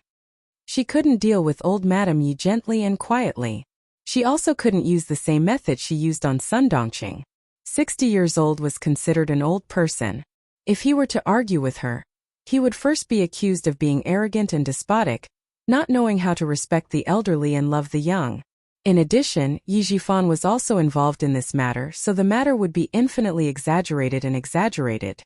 There was no need to reprimand her loudly. She only needed to say one sentence to anger her. That was enough. Old Madame Yi was really angry. Not only did she not get what she wanted, but she was also angered by Yi Qian to the point that her heart throbbed with pain. He hated that he could not just throw a slap over and suck out all the resentment in his heart. Then he heard Yi Qian say with a faint smile, "You tried so hard to transfer my household registration to yours. I'm afraid it has something to do with Yi Jifan. Don't be angry. If you faint from anger and hurt your body, you will have to suffer." Finally, the old lady, who had exhausted her last bit of patience, said coldly, "In other words, you won't listen to Grandma today no matter what, right? Since you won't listen to my advice, Yi Qian, don't blame Granny for being heartless." Yi Qian laughed. "Old Madam, when have you ever had feelings for me? It would be strange if you felt anything for me, but I wouldn't be surprised if you felt nothing for me. Back then you saw Sun Yaozu kick me until I fainted, and then ordered him to throw me into the snow. Now that I think about it, you guys are going to do it again. No matter what, I can't miss this great opportunity." Her gaze gradually turned cold. That trace of coldness was like a steel needle piercing directly into old Madame Ye's face. It was as if she could see through people's hearts. She seemed to be implying something. Old Madame Ye's expression became even more gloomy. Back then she had come back in a hurry. If she had stayed for one more day, she might have really gotten rid of the scourge in front of her. And today's incident wouldn't have happened. Chapter 1172. There was finally regret in old Madame Ye's eyes. She regretted that she didn't get rid of Yi Qian when she was young. The possibility of making an evil person repent one day was close to zero. Facing old Madame Ye's haze, Yi Qian, whose eyes were filled with emotions, smiled faintly and added, "God knows what you're doing. God is watching what you do. Don't think that what you've done will cause people to forget the truth as time passes. Old Madam, I'm telling you very clearly that I'll remember everything you've done to me. I'll remember it clearly." The first half of the sentence seemed to be said casually, but it was actually a test. She wanted to see what old Madame Ye's expression would be when she said this. As Yi Qian finished speaking, old Madame Ye's expression tensed up again. She quickly looked down at Yi Xinfan's photo and used her drooping eyelids to hide the darkness in her eyes. Yi Qian felt as if a huge rock was pressing down on her chest. It was so heavy that she couldn't even breathe properly. What did old Madame Yi do to father? She didn't even dare to look at him. Yi Qian closed her eyes. In her previous life, other than keeping an eye on Yi Jifan's family, she had never thought of keeping an eye on old Madame Yi. In her previous life, she only wanted to seek justice for herself. She also wanted to ask old Madame Yi if she regretted what she had done to her parents, but she never thought that her father's accidental death might have a lot to do with old Madame Yi. Unfilial, she was indeed unfilial. Luckily, she could start her life over. She had to settle the things she didn't settle in her previous life one by one in this life. Yi Qian steadied her mind and quietly approached old Madame Yi. "My father isn't your biological son. Don't even think about getting any benefits from me. Don't even think about getting my household register back. Don't even think about causing trouble for me during my college entrance exams." Her voice was cold and faint. There was even a trace of understanding in it. "Old Madam, if you don't want anyone to know, don't do it in the first place. I will wait for your retribution. I will see what will happen to you, the old madam who forced my father to death." I will see what kind of ending will befall you. An old lady who doesn't have a shred of compassion. Yi Qian's calm voice drifted into old Madame Fu's ears and echoed in her heart. Her words made old Madame Ye's anger surge in wave after wave. She was so angry that her body couldn't help but tremble. After repeating the word good a few times, she said with a face full of anger, Yi Qian, I'd like to see who will suffer retribution. After that, the old lady could not stay any longer. Before Yi Qian could shake off her hand, she withdrew her hand and left the office angrily without looking back. She loosened her grip, and Yi Qian also loosened his grip on Yi Zhixiang's hand. He stared coldly at old Madame Ye's back, and his lips curled into a cold smile. It was necessary to investigate how her father had died in an accident, and it was even more necessary to investigate why her mother had sacrificed herself. Also, why Sun Ziya was blind in one eye when he came back that year, and why he was filled with hatred toward him. It was necessary to investigate thoroughly. Yi Zhixiang, who was finally free, saw that Yi Qian had clearly scratched her wrist. Before she left, she said fiercely, Yi Qian, just you wait. I will definitely get back at you for this. She had miscalculated today. She shouldn't have just come here. She should have brought someone with her. Chapter 1173. Her threat only made Yi Qian smile faintly.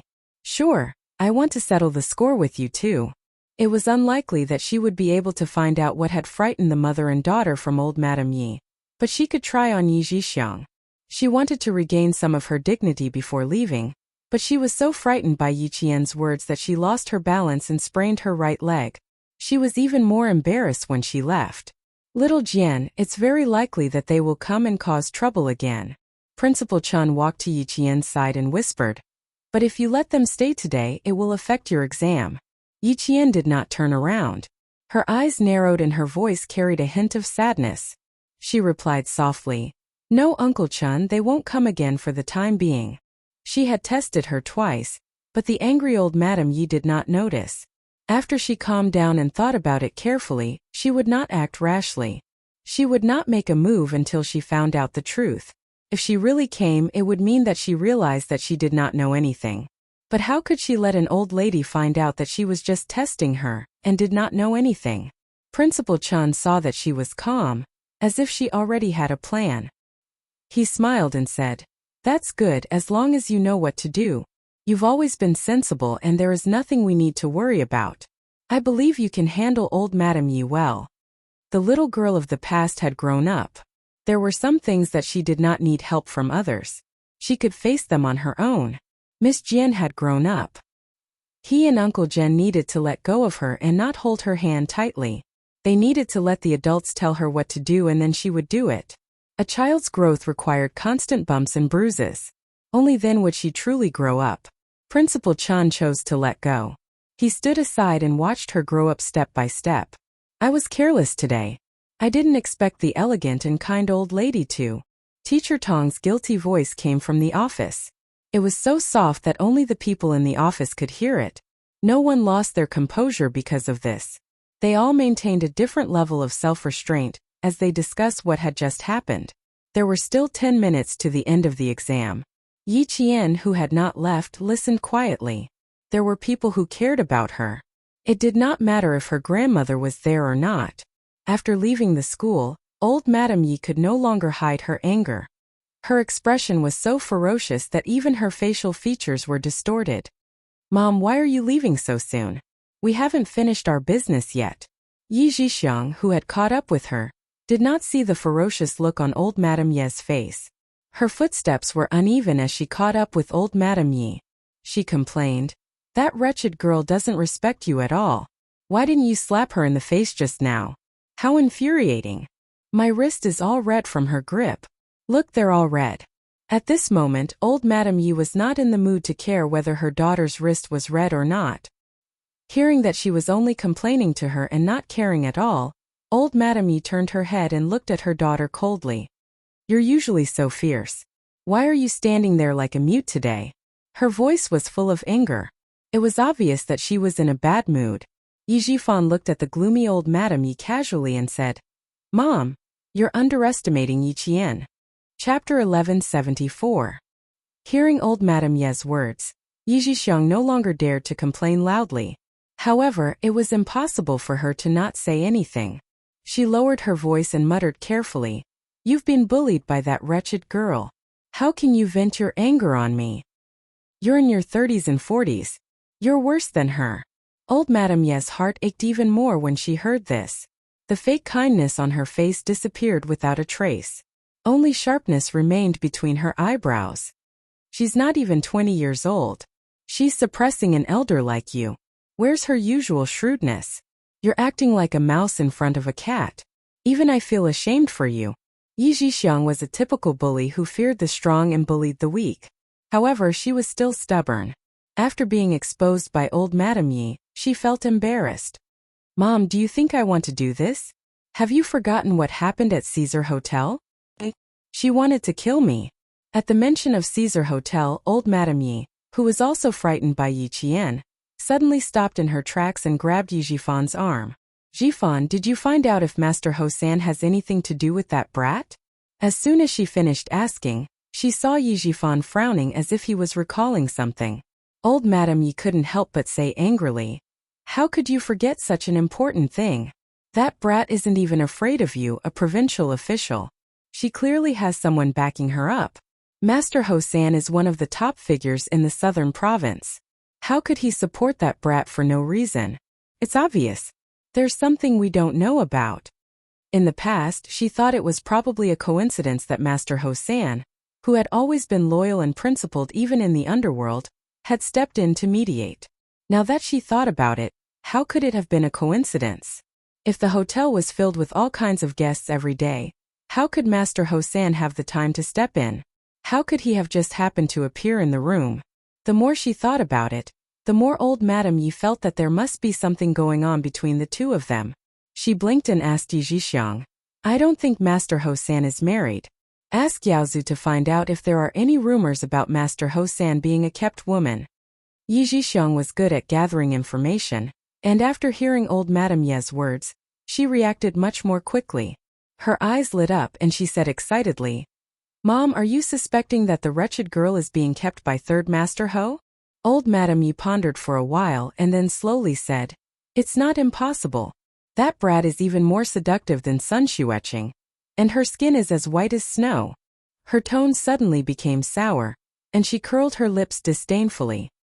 "With her looks, she's not qualified to be kept by a rich man.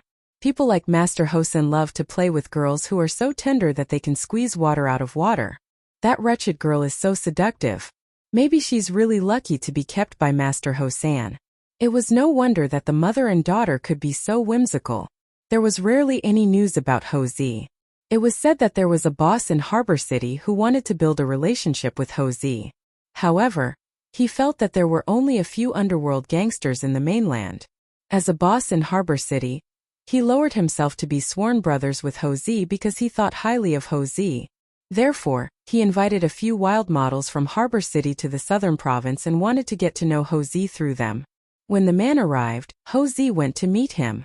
When she opened the door of the private room, a few beautiful women in bikinis surrounded her.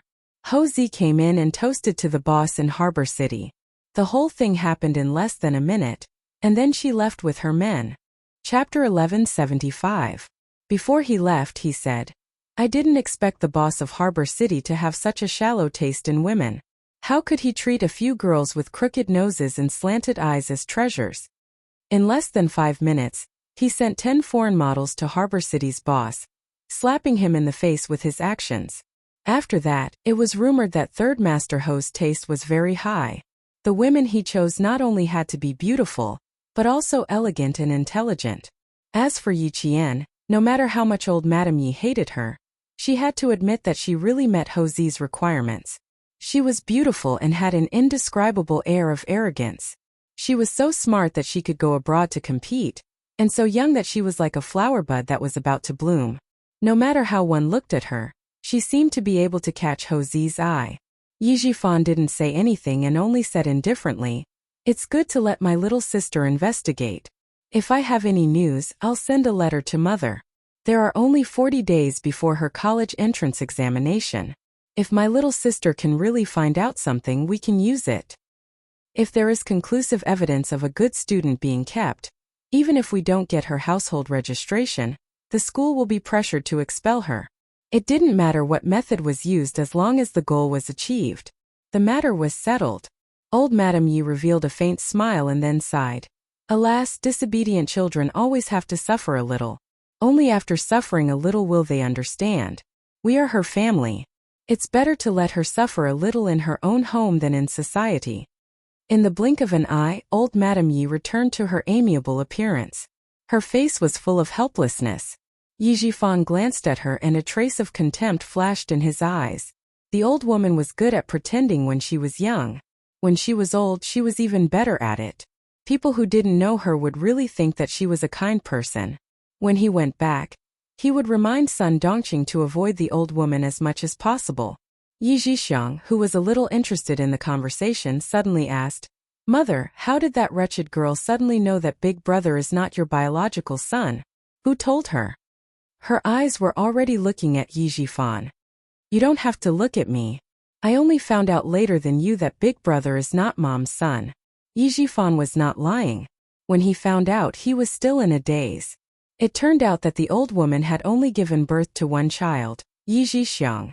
Old Madame Yi glanced at her daughter and said angrily, "Old Man Zhen knows your uncle, and he also knows that your brother is not my biological son.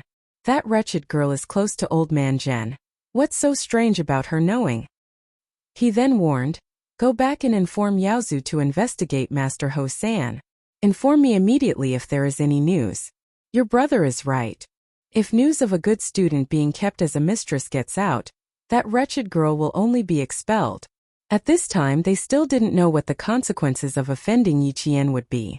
They were so focused on taking down Yi Qian that they forgot about Ho Zi's reaction. When Ho Zi found out that someone was secretly investigating whether he and Yi Jian were kept as mistresses, even he, who had always been calm, was a little stunned. Sitting in the air-conditioned room on a hot day, he shivered and asked his two assistants, "Does Miss Xia know about it too?" She should know. The news came out after Miss Xia attended a charity auction. Miss Xia was there at the time and you were busy with the auction. The assistant was very reserved. At the time, Master Ho San was busy being jealous and fighting with the returning designer who was standing next to Miss Xia. Chapter 1176. When the incident from a few days ago was brought up, the gloomy Ho Zi snapped the pen in his hand in two and said in a deep voice, "Investigate it. I want to see who the fuck dares to frame me." If he found out it was that gigolo, he would definitely break his hamstring. More than a year had passed and Ho Zi and Xia Yui's relationship was still complicated. When Xia Yui unilaterally announced a breakup, Ho Zi pretended not to know and continued to act as her boyfriend. However, the beauty had a boyfriend who even their parents had met before. Sometimes when Ho Zi coincidentally bumped into Xia Yui, he would also see the love rival that he hated so much that he couldn't just get rid of. Now Xia Yui had yet to return to his embrace and there were rumors that he was keeping Yi Qian as his mistress. That was Xia Laoyou's girlfriend. Even Xia Yui knew about it. Xia Laolu should know about it too. At this time Xia Yui was on the phone with Xia Jinyun. She was sitting in her office in a black slim-fit suit with one arm crossed. She was laughing so hard that tears glistened in her eyes. When I heard the news, I was a little dumbfounded. They actually said that Ho Zi was keeping Yi Qian as his mistress. I think this was most likely a rumor spread by someone who had a grudge with Ho Zi. Xia Yui didn't think that this rumor could be targeted at Yi Qian. After all, a student was not as important as a mafia boss. But if the rumor was really directed at Ho Zi, then Yi Qian was in danger. After laughing, Xia Yui looked serious and said in a low voice, "Do you want me to go to the school and inform Yi Qian to be careful these few days? There are only 20 days left until the college entrance exam. Why don't you just stay on campus?" Although living in the neighborhood was convenient, it wasn't as safe as living in the school. Since the person who had a grudge with Ho Zi was able to mention Yi Qian's name, it was obvious that they had spent a lot of effort to investigate. If they really sent someone to look for Yi Qian to threaten Ho Zi, it wouldn't be safe for her to live alone in the neighborhood. Xia Jinyuan, who didn't even take off his helmet, leaned against his desk. His body was covered in smoke and he even put aside his fatigue. He said in a deep voice, Yi Qian and Brother Z have only met twice. It's impossible for there to be any rumors about them having an improper relationship. It's even more unlikely that someone who has a grudge with Brother Z would bring up the past only now. The possibility of Brother Z's enemy deliberately spreading the news is very low. I suspect that someone is trying to harm Yi Qian. Xia Jinyuan, who had just finished his training, learned from the guards that a woman with the surname Xia had been calling the army every day since a few days ago. She had left a message that he must pass on the message immediately when she saw him, saying that she had something urgent to tell him. When he returned to the barracks and heard the message from the guards, he ran back to his office and called Xia Yue back. He was afraid that Yi Qian, whom he had entrusted to Xia Yue's care, had met with an accident. At this moment, even the oil paint couldn't hide the sharpness in his eyes. His voice was as cold as ice as he said in a deep voice, "This kind of thing won't affect Brother Z. It will affect Yi Qian, who's about to take the college entrance exam." After he said that, Xia Yue immediately reacted. She frowned and replied, "That's right. That's why I didn't know whether to laugh or cry when I heard it and didn't take it seriously. Now that I've heard what you said, the one who will be affected the most is indeed Yi Qian. Don't worry, let me take a look at my work here." If something really happened to Yi Qian, whom Old Six doted on like the apple of his eye, she didn't know what crazy things Old Six would do. She had to deal with it immediately. Chapter 1177. She opened her schedule and checked it immediately. Today was Wednesday. There was a small meeting in the afternoon that would end at 4 p.m. Other than that, there was nothing else. It didn't matter if she attended the small meeting or not. She had to go to the school first. After putting away the schedule, Xia Yue tidied up her desk and said to Xia Jinyuan, "I'm going to the school to take a look. It doesn't matter if it affects Ho Zi, but it definitely can't affect Yi Qian." "Thank you for your hard work." Xia Jinyuan pursed his thin lips. He couldn't rush over. The recruit training would end in July. As an instructor, he couldn't just leave. He couldn't go over himself, so he could only find out the progress of the matter through Xia Yue. After tidying up, Xia Yue smiled. "I'm not used to you being so polite to me all of a sudden. It's done. It's just a small matter. If someone really wants to target Yi Qian, I can take care of it." She paused and joked. "I realize that Yi Qian attracts a lot of villains. She has a lot more problems than other students in high school, and none of them are small." She knew that there were 3 major problems. The first one happened during the National Day military training in her second year of high school. If she didn't have some skills, she might have been ostracized and couldn't participate in the military training. The second one was even bigger. There was a suicide incident at the provincial first high school, and Yi Qian was almost pushed off the building. The third one, there were even rumors of her being a kept woman. It's not that she attracts villains. It's because she's too outstanding that others are jealous of her. Plus, she doesn't like to explain herself. She has a quiet personality and doesn't like to argue with her classmates. She's always been this way, so those who are jealous of her don't even have a chance to find fault with her. You can see a thing or two about the complexity of human nature. Being too perfect will also attract trouble. The person who knew Yi Qian the best was Xia Jinyuan. Xia Yue agreed and added, "Also, Yi Qian's extraordinariness sets off their ordinariness. At her age, she shouldn't be so advanced. It's normal for her to attract jealousy. It's better for her to be in a different environment. If she's in an environment full of smart people like the junior class, who would be jealous?" That was true. The junior class at the University of Science and Technology was full of extraordinary people. Yi Qian wouldn't be so extraordinary if she went to the junior class. The college entrance examination is only 20 days away. Sister, please take good care of her and let her finish the college entrance examination smoothly. Xia Jinyuan was not only talking, he was also thinking about who would target Yi Jian. After much thought, he could only think of Yi Jifan's family. Yi Jifan was a provincial official. Xia Yue, who also worked in the provincial office, naturally knew him. Knowing that Xia Jinyuan wouldn't suspect someone for no reason, she called Ho Zi. Ho Zi, who was instructing her subordinates to investigate, glanced at her phone and saw a number she knew by heart. Ho Zi quickly picked up the phone and said calmly, "I don't need to tell you about my relationship with Yi Qian. She's Xiao Laoyou's girlfriend. No matter how fucking stupid I am, I wouldn't do anything to his people. I don't care how stupid you are. Just now, Lao Lu told me that this matter is probably directed at Yi Qian. You better check if you've offended a provincial official named Yi Zhifan. Lao Lu suspects that he's the one who spread the rumors.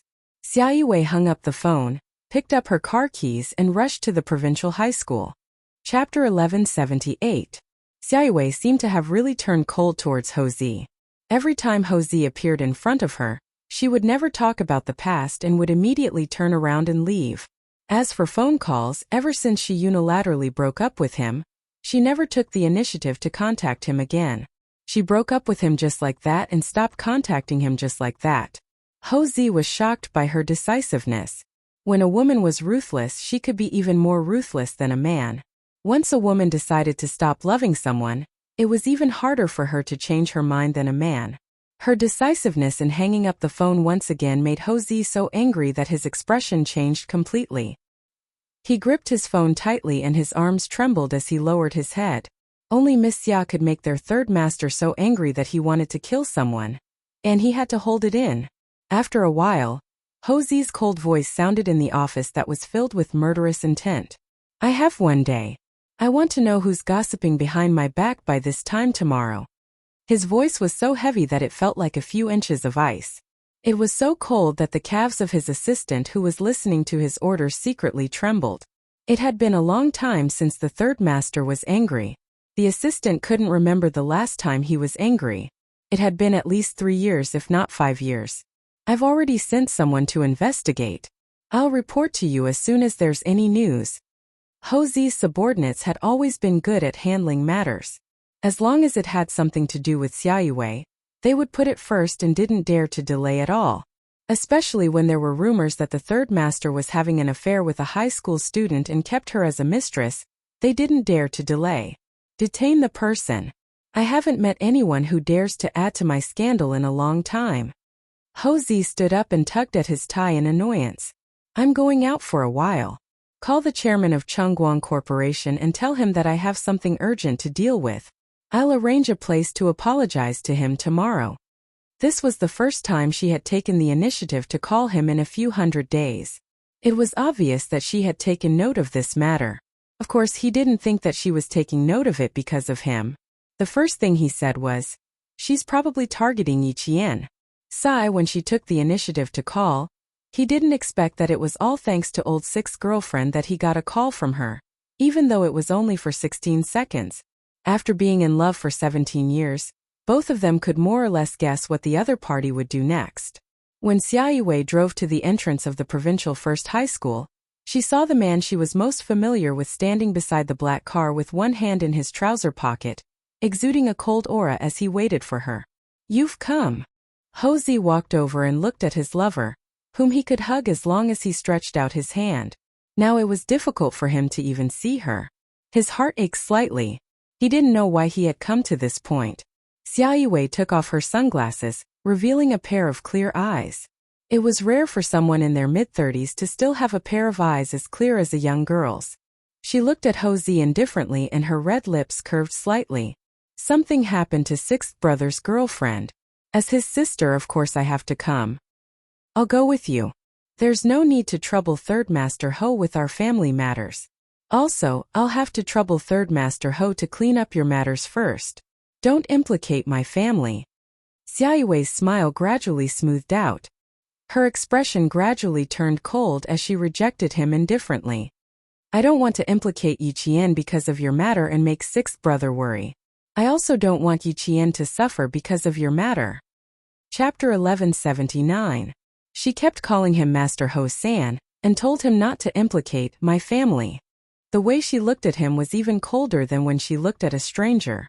There was no trace of past friendship in her eyes. There was only coldness, rejection, and rejection towards him. Master Ho-san felt as if his heart was blocked by a pile of broken ice. His originally warm heart was now so cold that it felt as if his blood had frozen. Iwei, do we still need to be so clear? Master Ho-san, we didn't need to be so clear in the past. But now you have your life and I have mine. We need to be clear. As the secretary of the Southern Province's governor, How could Xia Yiwei do the job if she didn't have the courage? Ho Zi, whose face was even more beautiful than a woman's, was so angry that the veins on her forehead were popping out. Her tone didn't even have the slightest fluctuation. Xia Yiwei looked at him with a sharp and cold gaze. He was angry and very angry. She had never made him angry before. She had always been a virtuous and magnanimous girlfriend. She didn't expect that after breaking up with him, she would anger the famous master Ho San. It was really sarcastic. Ho Zi saw that her gaze had turned cold. There was a trace of sadness in his anger. At this point he indeed had to bear a lot of responsibility. He controlled his temper and said, "I need to ask Laoyo's girlfriend if she has any grudges with Yi Jifan. At the same time, I also need to ask if she has offended anyone recently. Since you want me to solve the matter that will affect your family as soon as possible, you should at least let me investigate." The reason was very good. Xia Yiwei couldn't refuse to go with him. So when Yi Qian saw the two of them sitting on the same stone bench by Swan Lake, a trace of surprise flashed in his eyes. Captain Xia said that Sister Xia seemed to have made up her mind to not be with Ho Zi anymore. She also said that her relationship with the designer was stable. Why did they come to find him together today? "Jane Eyre over here." Xia Yiwei had already spotted Yi Qian. She stood up gracefully and waved at him. In comparison, Ho Zi's reaction was a beat slower. His attention was on the woman he loved and he did not pay attention to his surroundings. It was summer in the southern province. In the afternoon, the sun shone so brightly that the leaves on the trees curled up. However, Xia Yiwei, who was wearing a professional suit, did not sweat at all. Her makeup was clean and she did not seem to feel hot at all. With a serious expression, she said calmly, "If you haven't heard of it yet, either the school doesn't know about it, or the school knows about it but doesn't believe it." She was Ho Zi's kept woman. Yi Qian, who appeared calm on the surface, was actually a little embarrassed. Of all the things to spread, why did they have to spread the rumor that she was Ho Zi's kept woman? Sixth brother reminded me that this matter might have something to do with Yi Jifan. "I'm here today to ask if you have any other suspects." Ho Zi said, "I thought that someone was targeting me, but it doesn't seem like it. If someone is really targeting me, Yi Qian, I can tell you very seriously that it's not just a rumor." He had too many enemies around him, and they were all ruthless people who had killed people. If someone was really targeting him, how could they just spread some rumors? Yi Qian smiled and said, "It shouldn't be targeting Brother Z. I'm afraid this matter is really targeting me. As for the suspect..." She paused slightly and looked at Ho Zi with her bright black eyes. "Brother Z, do you know a man named Sun Yaozu?" Chapter 1180. Sun Yaozu? After going through the names in his mind, Ho Zi muttered, "I've never heard of this person. Sun Yaozu's wife is called Yi Jixiang. She and Yi Jifan are siblings." Yi Qian told Ho Zi everything that happened 20 days ago. He also told Ho Zi what old Madame Yi said so that Ho Zi could use it as a reference for his investigation. "I'm not suspecting Yi Jifan. I'm suspecting old Madame Yi and Yi Jixiang." Old Madame Yi said, "Rumors are an invisible killing weapon." She said it herself. Now that there were rumors about her being Ho Zi's mistress, Yi Qian was almost certain that the mother and daughter were behind it. "Sun Yaozu, right? I'll go back and check.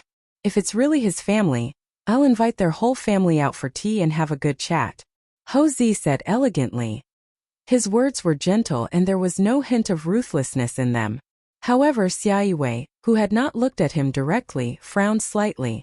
She glanced at the man she knew best and asked Yi Qian, "If it's really their family who spread the rumors, how do you plan to deal with it? Are you going to be gentle? Or do you want to be forceful?" Ho Zi's face was gloomy. When he heard this, he suddenly laughed. His gaze on Xia Yiwei was even more scorching than the bright sunlight. 17 years of relationship and understanding. They were so familiar that they could sometimes know each other's intentions with just a look or a movement. Even if they had been separated for hundreds of days, the familiarity that was engraved in their bones was still as close as ever. The reason why Xia Yiwei's words made Ho Zi's gaze burn was because he could tell that she was asking Yi Qian for him. Even Yi Qian could feel his scorching gaze, let alone Xia Yiwei. However, she still calmed down and said without changing her expression, "If you're going to be gentle, tell us first." If you're going to be forceful, just let him handle it. Iwei, she's about to take the college entrance exam. Whether you're going to be gentle or forceful, let me handle this. Houzi smiled. His smile was more radiant than the sun. His facial features were like a painting, and even the sun would be amazed by his beauty. I'll handle it. Don't worry. Xia Yiwei looked as if she did not notice. She glanced at him and said to Yi Qian, who wanted to walk away slowly, "That's right. You should focus on the exam. You don't have to worry about other things." Sorry for troubling you, Sister Xia. Houzi's eyes gaze. Houzi's to be ignored again. Xia Yiwei's eyes. Of Xia Yiwei. Xia Yiwei. Xia Yiwei's Xia. The school won the school even if the schools wouldn't take it. Of course the school wouldn't the school Xia's schools. Houzi calmly interjected.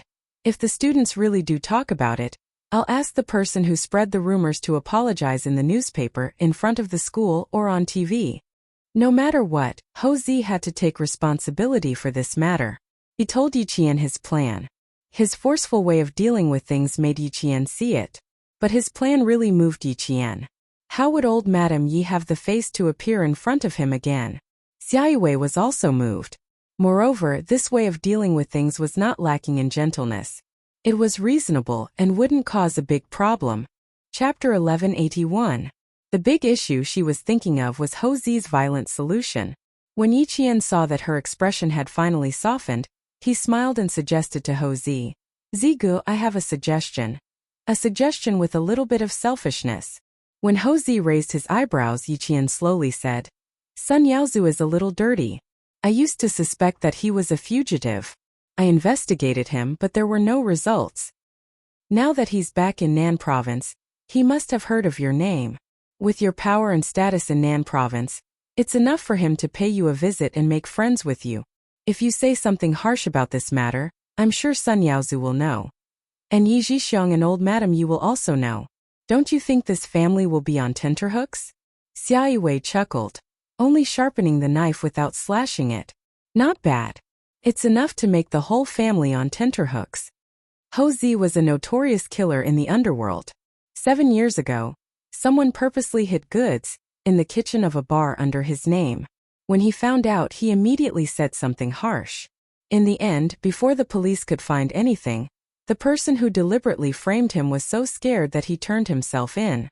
If the person who spread the rumors was really Yi Zhifan's mother and sister, they would probably be scared half to death when they found out. Yi Qian said a few more words to Houzi, then ran back to the classroom 2 minutes before the bell rang. After her figure disappeared, Houzi said with interest, "A girl who knows how to use a gun is indeed impressive. She also has quite a personality. Old Six has good taste. Do you think I should tolerate being bullied?" Xia Yiwei said coldly, then left in her high heels without looking back. Houzi didn't care and chased after her with a smile on his face. She still cared about him, which was equivalent to giving him hope. He didn't think that what was originally a bad thing would become a happy thing. A happy thing that let him know that Xia Yiwei still cared about him. To Houzi, this was a joyous occasion. To Sun Yaozu, he was happy that he had found a way to get close to Houzi. However, after hearing Yi Zhixiang's words, his face turned from joy to anger. You said that Yi Qian is Master Hosan's sugar daddy. Is it you and mother-in-law who spread the news?" Sun Yaozu was furious, but he was still unwilling to give up. He asked in a tense voice, "You said it? Or mother-in-law?" Yi Zhixiang, who was wearing a facial mask, didn't see her husband's face move. Sensing that something was wrong with his voice, she removed the mask and frowned. "My mom told me and I told you. What's with your expression? Let me tell you, if this matter succeeds, Yi Qian will definitely be expelled from the school. When that time comes, it will be a matter of time before we step in and kill her. Since her mother blinded you, I'll make her daughter pay with her life." Sun Yaozu was so angry that his face turned the color of pig liver. He didn't hesitate at all. He didn't give Yi Zhixiang any time to prepare. He raised his hand and the crisp sound of a slap came from the bedroom. "Master Hosan, how dare you spread rumors about Master Hosan?" He roared in anger. Yi Zhixiang, who was stunned by the slap, covered her burning face. After a few seconds she shouted, You bastard, how dare you hit me? Who am I doing this for? I'm doing this for you. How dare you hit me? After being married for so many years, this was the first time Yi Zhixiang was hit by her husband. How could she bear it? She pounced on Sun Yaozu and scratched his face with her sharp fingers. Chapter 1182. Yi Zhixiang didn't understand why she was slapped. She didn't expect Sun Yaozu to hit her either. She screamed in her purple silk pajamas and scratched her husband's face with her sharp fingers. Her fingers were beautiful. In old Madame Ye's words, they were very lucky. She was indeed lucky. She had never suffered since she was born.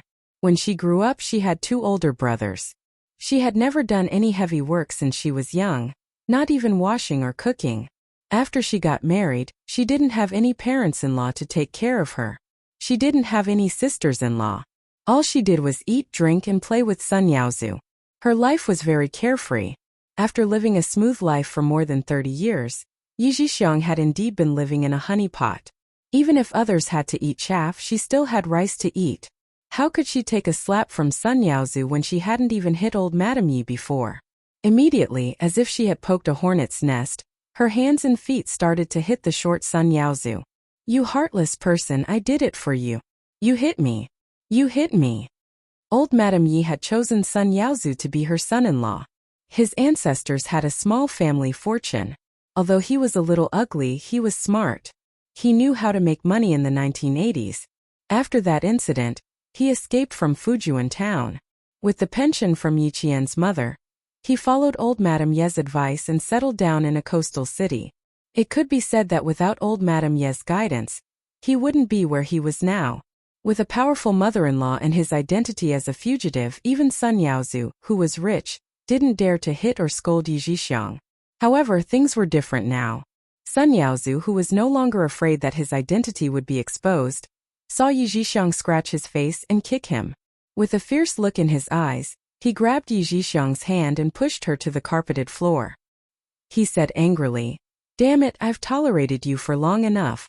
If you dare to hit me again, I'll make you pack your things and get out of my house tonight." Sun Yaozu, who had recovered his identity for more than half a year, had hooked up with many young and beautiful women. When he came back and saw Yi Zhixiang, he felt bored. If it wasn't for old Madame Ye's sake, he might have already started raising mistresses outside. After pushing Yi Zhixiang to the ground, Sun Yaozu gave her a look of disgust and turned to walk downstairs. This is not over yet, damn it. He had to ask old Madame. Before he could walk out of the door, Yi Zhixiang, who had been pushed to the ground, grabbed the European-style vase with fresh flowers on the dressing table and threw it in front of him. Sun Yaozu, how dare you push me? The vase hit the back of Sun Yaozu's head. The vase was filled with water, and the water that flowed out was mixed with bright red blood. It instantly dyed the white t-shirt red. Old Madame Yi, who had rushed upstairs upon hearing the commotion, heard her son-in-law's scream, followed by her daughter's scream. Their screams made her heart sink. She held onto the solid wooden handrail and quickly walked up. When she reached the door and saw the scene in front of her, old Madame Yi only felt her vision darken. You two are husband and wife as one. Which side do you want to kill? Come, tell me about this old thing, and I'll take care of one for you. Normally, when an old lady saw her daughter and son-in-law fighting, her first reaction would be to mediate the fight. She was not like her. Chapter 1183. Sun Yaozu had always respected old Madame Yi because she was different. Hearing his mother-in-law's harsh words, Sun Yaozu quickly let go of Yi Zhixiang's hair. He turned around and pointed the back of his head at her. Mom, look. Who the fuck is killing who? Look, my fucking head is bleeding because of her. Mom, that bastard Sun Yaozu hit me first. He slapped me as soon as he came back. Yi Zhixiang, with disheveled hair, burst into tears when she saw old Madame Yi. He slapped me as soon as he came back. Mom, you've never hit me before. How could old Madame Yi not be heartbroken when her daughter was slapped? She quickly looked at her daughter. Other than her swollen face and messy hair, there was no blood. Old Madame Yi calmed down a little and immediately helped her son-in-law. She scolded angrily. Even if he hit you, can't you talk nicely? You even smashed Yaozu's head. You heartless bastard. She scolded her daughter, but her heart was in turmoil. Sun Yaozu had always listened to the Yi family. He had always tolerated his daughter's temper. Even if his face changed, he would just slam the door and leave. He had never hit his daughter like he did today. He had changed. His son-in-law had changed. He no longer tolerated his daughter like he used to, and he no longer respected himself like he used to. No matter how biased he was toward his daughter, he had to endure the heartache and slowly make plans after the storm calmed down. Old Madame Yi scolded Yi Zhixiang until her face turned pale. She widened her eyes in disbelief and pointed at Sun Yaozu angrily. "Mommy, I was hit and you still help him. Shut up." Facing a daughter who did not inherit any of her shrewdness, old Madame Yi sometimes felt exhausted. She was brainless. She did not see the situation clearly and still dared to go against Sun Yaozu, who had changed. Did she think things would be the same as they were in the coastal area? After scolding her daughter, old Madame Yi, who was worried, said to her son-in-law, "It must be painful. Yaozu, ask the driver to take you to the hospital." "I'm fine here. Mom, I want to ask you something in the living room." Compared to offending Master Ho-san, the injury on his head was nothing. Sun Yaozu grabbed a small medicine box and went downstairs to the living room. What was the big deal about bleeding? He was afraid that he would lose his life. Old Madame Yi, who had intentionally gone downstairs one step later, warned her daughter resentfully, "You're such a troublemaker. Since he dared to hit you today, it means that he doesn't need to rely on our Yi family in the future. Why didn't you think it through? You still have the face to shout at me. Quickly wash his face and come out to treat his wounds." Compared to old Madame Yi's shrewdness, Yi Zhixiang was considered stupid. But she had one good point. She always listened to old Madame Yi's orders. After she tidied up and went downstairs, she saw old Madame Yi say with a panicked expression, Then how can this be? We've already asked the hotel staff. Master Ho-san really treats Yi Qian differently. How can he not be a mistress? She wasn't his mistress, and he even said that he was going to deal with those who dared to gossip. Old Madame Yi thought that she had calculated everything correctly from the first step, but now she was also panicking. Master Ho-san was a man of his word. Since he had said so, he would do it.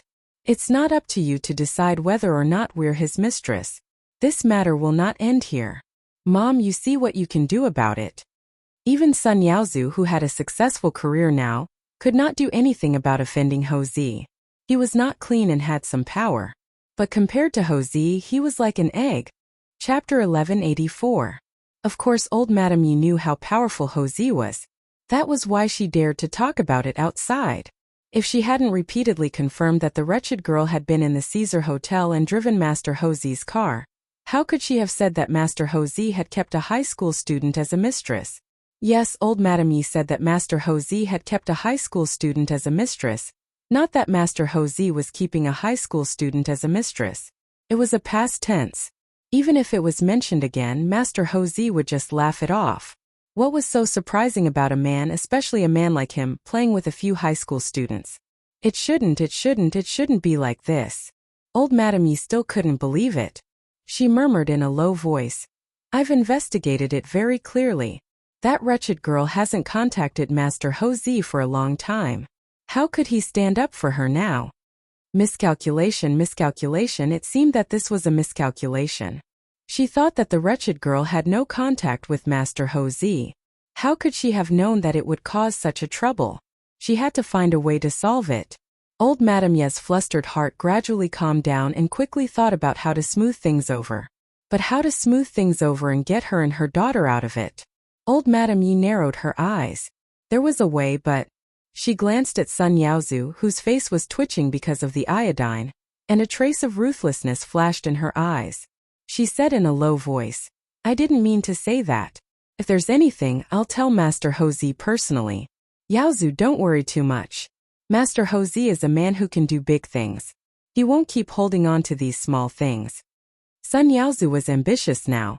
Well, there was such a thing to let him see. Don't think that you can do whatever you want with your identity.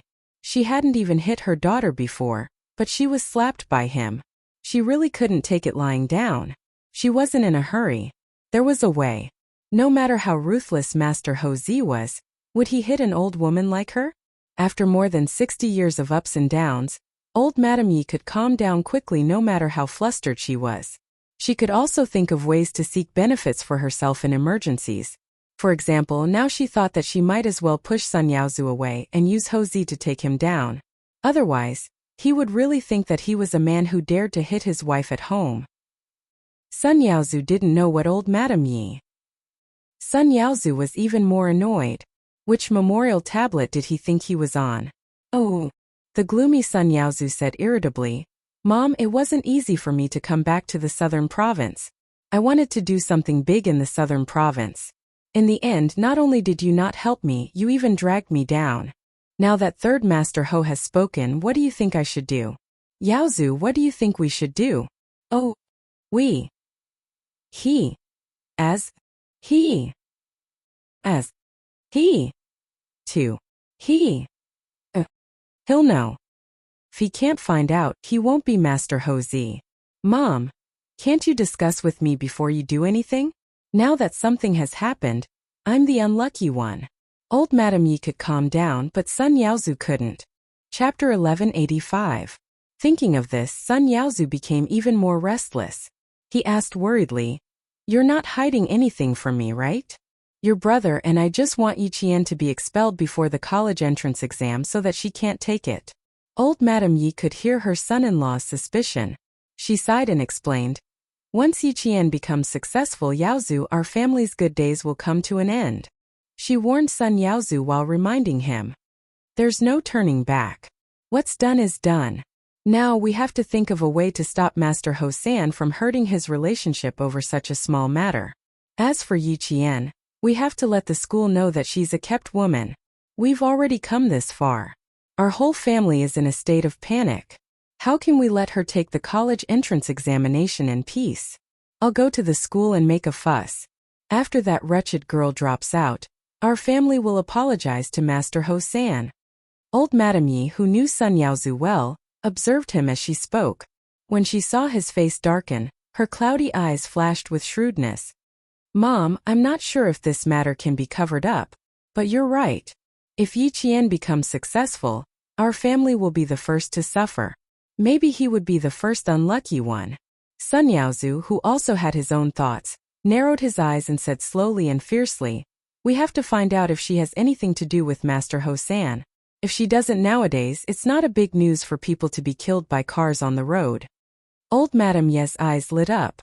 "That's why it's said that men are the ones who can do big things. That's because men have the courage to do big things. If you want to do something, you have to be ruthless." Before she could finish rejoicing, she heard Sun Yaozu say, "Master Ho San is worried." No one dares to question his words. He just said it casually. "Mom, you have to deal with Yi Qian's matter. You have to be careful with Master Ho San." Yi Zhixiang, who had been listening for a long time, still didn't understand what Master Ho San said. When she saw old Madame Ye's expression, she couldn't help but feel afraid. He walked over in a panic and asked in a trembling voice, "What did Master Ho San say?"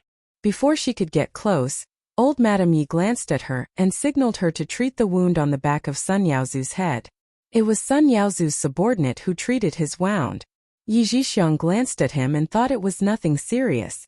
She ignored old Madame Ye's signal and sat down. She asked in a tense voice, "Mom, what did Master Ho San say? Why are you so scared? What harsh words? I'm afraid that if I tell you, you'll be so scared that you'll pee your pants." Sun Yaozu said angrily and then said to old Madame Yi, "Mom, this matter is no longer your problem. If Third Master Ho wants to find someone, he will only find me." The wound on the back of his head was only scratched, so he could wipe it with iodine and spray some anti-inflammatory and hemostatic powder. As the subordinate who was treating his wound put away the medicine box, Sun Yaozu stood up and frowned. He suppressed his anger and said, "I will go out and ask around to see how to solve this. And Mom, you have to talk to your daughter. If she continues like this, I won't be able to take care of her anymore." Yi Zhixiang's face changed when he said that. Old Madame Yi quickly pressed her daughter's hand and said to Sun Yaozu, "Go do your thing. I will talk to her." Chapter 1186. Sun Yaozu left with his two subordinates despite the injury on his head. Watching him walk out of the door, the panic on old Madame Ye's face disappeared. She looked at her daughter who was trembling with anger and said, "Do you see the biggest difference between a man and a woman? Women can share joys and sorrows with men, but men can share sorrows with women, but they can't share joys. Jixiang, you should leave a way out for yourself. Sun Yaozu is not the Sun Yaozu of the past. His identity as a fugitive has suppressed him for more than 10 years. Now that he's free, he doesn't have any scruples. Your relationship with him as husband and wife is almost over. Live your life well and don't think about getting anything from him. Raise Lele and Changqing well. In the future, you can rely on your son to live." Her words made Yi Zhixiang's body feel cold. After a long time, she said in a low voice, "Let's wait and see. We can't let others take advantage of us." Old Madame Yi nodded coldly. She didn't expect her daughter to accept it immediately, but the fact that she could say these words made her feel a little relieved. At least she would listen and not be stubborn. Her gaze fell on the door of the villa again. Old Madame Ye's hands couldn't help but tighten. Offending Third Master Ho was not her wish. In the underworld there was a saying, "It's better to provoke the police than to provoke Ho Zi." In the end, she and her daughter had provoked him. Sure enough, the wretched girl was the same as her mother. They were both here to jinx her. Old Madame Ye's heart was not as calm as her face. She, who had lived a good life for more than 10 years, was afraid that Ho Zi's people would suddenly appear from somewhere and directly take her and her daughter's life. After a night of fear, old Madame Yi decided to go to the province's first high school early in the morning. "You're going alone?" "No, I'll go with you." Yi Zhixiang was still considered filial. She clenched her teeth and said, "Bring a few more people with you. If the wretched girl dares to be disrespectful to us, we'll deal with her directly." Looking at her daughter, who was obviously not going to succeed, old Madame Ye's heart ached indescribably. If her daughter was even a little bit as smart as her, why would she go back to Yi Zhifan? Why should he suffer the supercilious look of his adopted son? After all, Zhixiang was her own flesh and blood. After a soft sigh, old Madame Yi raised her orange peel-like hand and touched her daughter's face, which was still red and swollen from the night before. "Zhixiang, I'm old and can't protect you for the rest of your life. You have to learn to be patient and calculating. Don't act like a child and think that you're the most important person in the world." "Lei Cheng, didn't you say that the school's food is bad? Why don't you rent a house next to their school and take care of the two brothers in Hongkou City? You can come back after Mother and Sun Yaozu deal with Third Master Ho's matter." Yi Zhixiang's eyelids twitched when she heard that. "Mom, don't worry about me. I know I'm not as good as you, but I know I have to plan for myself. Sun Yaozu is unreliable. Do you really think I'm stupid enough not to know? It's good that you know. I'm going to school. You go and do something." Picking up a piece of paper from the dining table, old Madame Yi handed it over. "Print out the words on this paper and make 100 copies. What kind of document needs 100 copies? Yi Zhixiang took the paper and looked at it. She suddenly giggled. "Mom, you're still the best. This way, the wretched girl's reputation in school, no, with her reputation in the entire Nan province, will be ruined." Chapter 1187. After finishing her porridge, old Madame Yi said calmly, "If she comes out to see me later and listens to my arrangements, then everything will be fine. If she doesn't, then it won't be too late for us to make our move. 100 copies. We'll need some people to post them on the front and back doors of the school. We'll let all the teachers and students know that Yi Qian, the good student in their eyes, is actually a mistress." Yi Zhixiang seemed to have foreseen Yi Qian's fate. She said excitedly, "When that happens, will that wretched girl still want to take the college entrance exam? Ha, she'll never have the chance to take the exam." Destroying Yi Qian's reputation became old Madame Ye's #1 priority. She thought that she could control Yi Qian, but she didn't know that what awaited her was not a happy ending, but a nightmare. It was June in Southern Province. It was only 9 in the morning, and the sun was shining brightly on one's skin. The fans in the classrooms of the provincial first high school had never stopped. The swaying of the fans brought a hot wind to the third-year students who were studying nervously in the classroom. As the entire third-year students entered the final sprint, the atmosphere in the entire school seemed to have become particularly serious. The students of the first and second-year classes could not help but restrain themselves a lot after class. Teacher Tong walked out of the office with a cold face and hurried to the school gate. Teacher Tong. Teacher Tong. The class had just ended. Some students greeted her politely, and Teacher Tong nodded slightly. Her expression was so serious that it was as if she was marking a test paper with a 0 score, making the students' hearts skip a beat. When she saw the figure standing at the school gate, Teacher Tong took a deep breath, suppressed the burning desire in her heart, and walked out of the school gate. Teacher Tong. I'm sorry to disturb you again. Old Madame Ye's gaze fell behind Teacher Tong. When she found that Yi Qian did not follow her out, the smile on her face became colder. Why didn't my granddaughter come out with you? As a teacher, her professional ethics reminded Teacher Tong not to say vulgar words. She replied with a faint smile, Your granddaughter is in the provincial second high school. This is the provincial first high school. You came to the wrong school. It's true that I have a granddaughter in the provincial second high school, but Yi Qian's granddaughter is in your class, Teacher Tong. Why? Is Teacher Tong's memory so bad that she doesn't even know which students' parents are? Old Madame Ye's sarcasm did not diminish the smile on Teacher Tong's face. If you don't have anything else, then I'll go back to the classroom. The students are about to take the college entrance examination. Their families don't dare to come to school casually, for fear of ruining their children's future. I'm not afraid that you'll get angry if I tell you this, but I really can't believe that you're Yi Qian's grandmother. Teacher Tong, please go back and tell Yi Qian that if he doesn't come out to see me, something big will happen at school tomorrow. Old Madame Yi had completely given up on threatening Yi Qian. Her face turned cold as she said in a ruthless voice, Don't blame me for being rude when the time comes. Teacher Tong didn't even look back. She didn't even pause her footsteps. She only left her back to old Madame Yi, who had a gloomy expression on her face.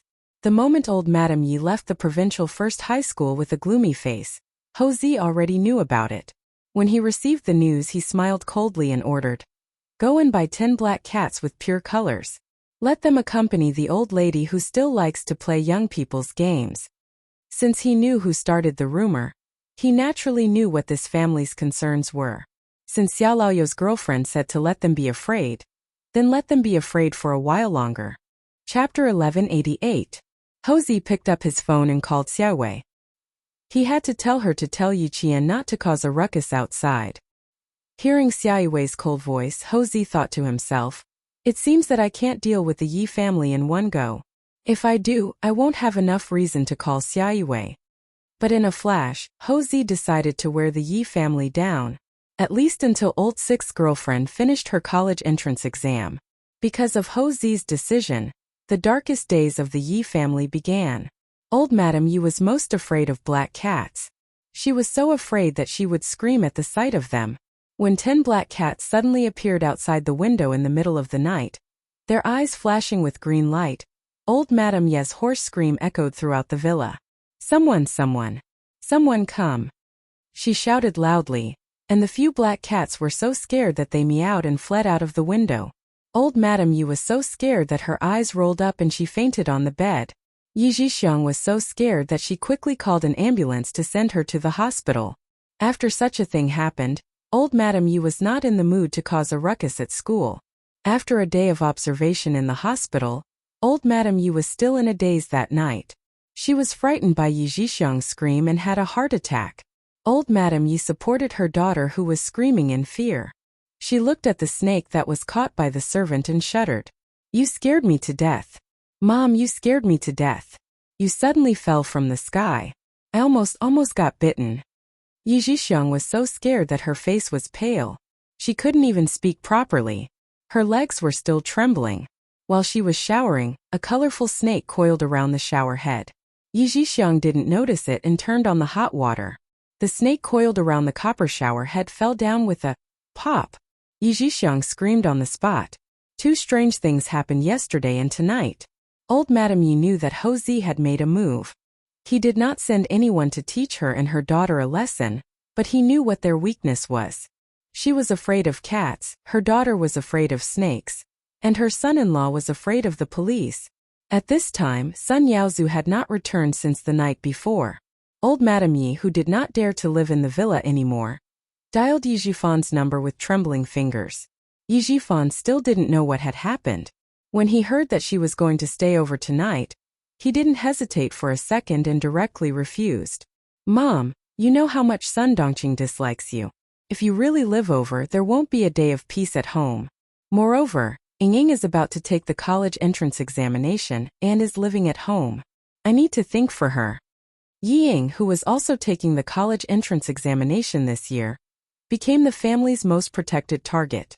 Every morning, Yi Jifan would drive her to school, and in the afternoon, Sun Dongqing would bring her back home with boiled soup and fruits. Old Madame Yi felt a little better after hearing such a reason for rejection. Relying on Yi Jifan was also old Madame Ye's wishful thinking. She had been waiting for good news, but as the college entrance examination approached, there was still no progress. The matter had not been resolved, but she wanted to live in his house. How was that possible?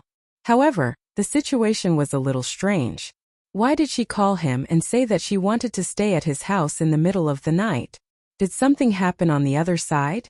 She didn't ask Yi Qian to drop out of school, but she called him in the middle of the night. Suddenly, Yi Jifan's expression changed. Could it be that what he guessed before was true?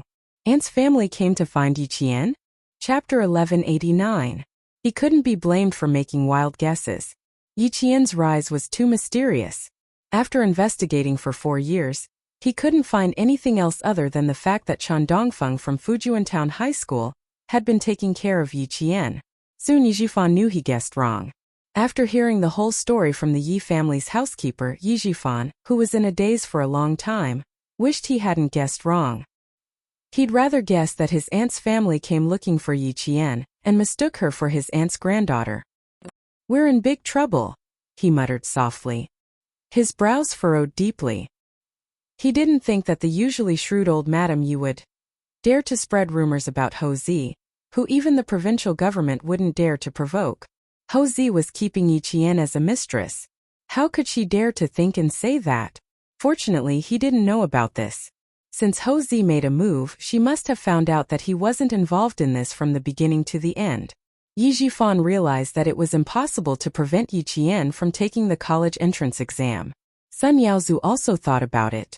After hearing about what happened from his subordinates in the villa, he decided to stay in a hotel and didn't plan to go home for a while.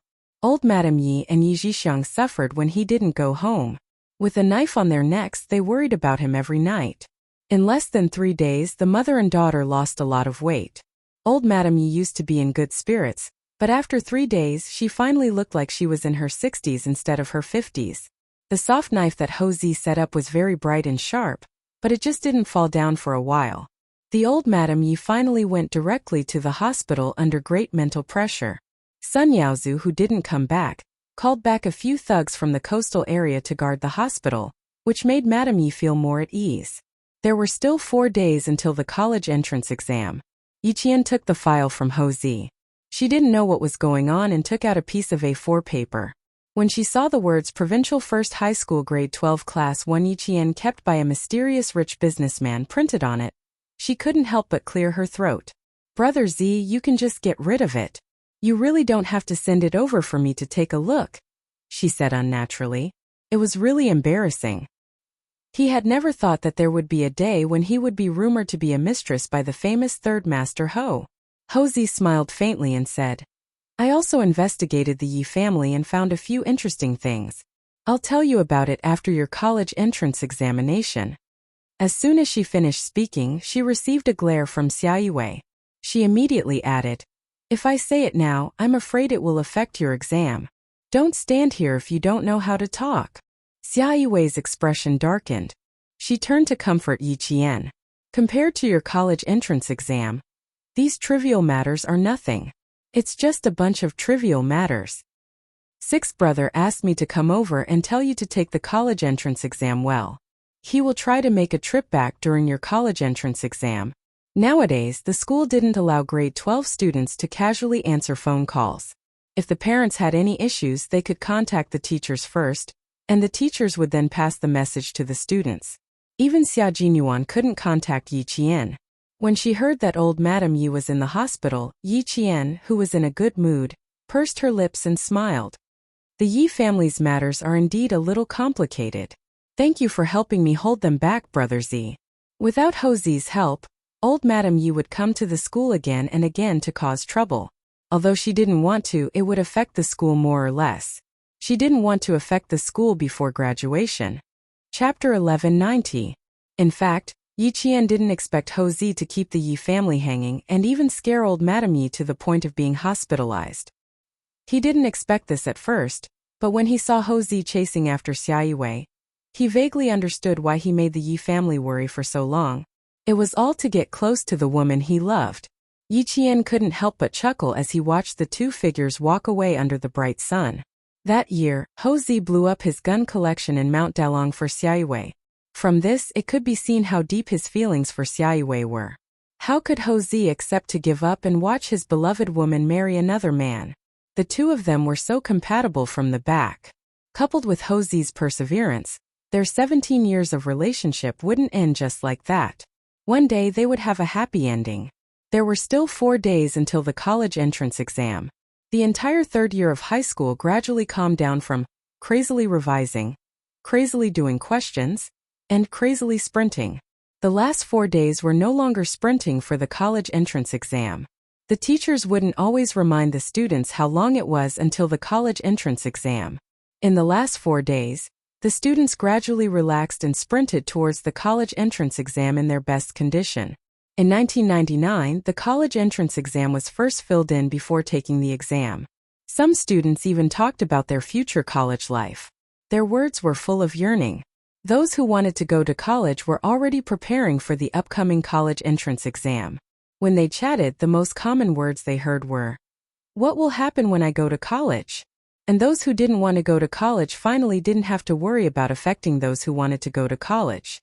When they heard similar words, they laughed and said, Okay, I'll play with you when the time comes. The third year's Class 1 students had the worst grades. They had no problem getting into a second-tier university.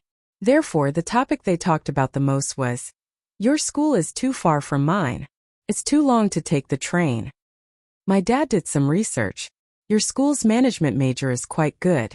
I'm a little regretful that I didn't apply to your school. Don't mention it. I regret it too. If the admission cutoff score this year is too high, I'm worried that I won't be able to get in. It'll be so embarrassing if I have to restudy." What did Yi Qian apply to? How come I don't know? She gave up on Tsinghua University and West University.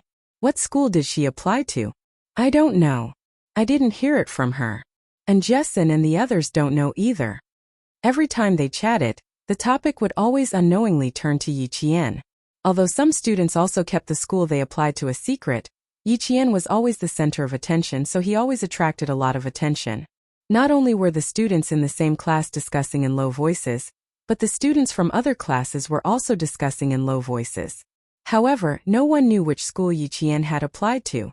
In the past, she would feel a little jealous when she mentioned it. However, with the college entrance examination in 4 days, she couldn't help but feel a little melancholy when she talked about it again. At the same time as the college entrance examination, the time that I and he spent together also entered the countdown. This also meant that their high school lives were coming to an end. After going their separate ways, they might not have the chance to meet again in the future. The feeling of jealousy lessened, and the reluctance to part increased. Yi Qian had always known that her classmates were secretly discussing which school she had applied to. Originally, she wanted to tell her classmates, but after Teacher Tong talked to her, she found out that there were only 4 students in the entire Nan province who had applied to the National University of Science and Technology. She was the only girl who had applied to the National University of Science and Technology. She was also the only student in the province who had applied to the National University of Science and Technology. Chapter 1191. As the Hua University and West University of the military schools, the National University of Science and Technology only accepted a small number of students each year. The admission score for the engineering and technology courses was sometimes higher than the admission score for Hua University and West University. Yi Qian, who had always had good grades, listened to Xia Jinyuan's advice and chose the lower admission score for the command course. Even she had to fill in her application and major conservatively. It was obvious how difficult it was to get into the National University of Science and Technology in the 1990s. After Teacher Tong's reminder, Yi Qian remained silent on his application for the college entrance exam. Fortunately, the students did not pester him, which made Yi Qian feel a little relieved. On the third day of the college entrance exam, the sixth floor of Class 5 seemed to have been triggered.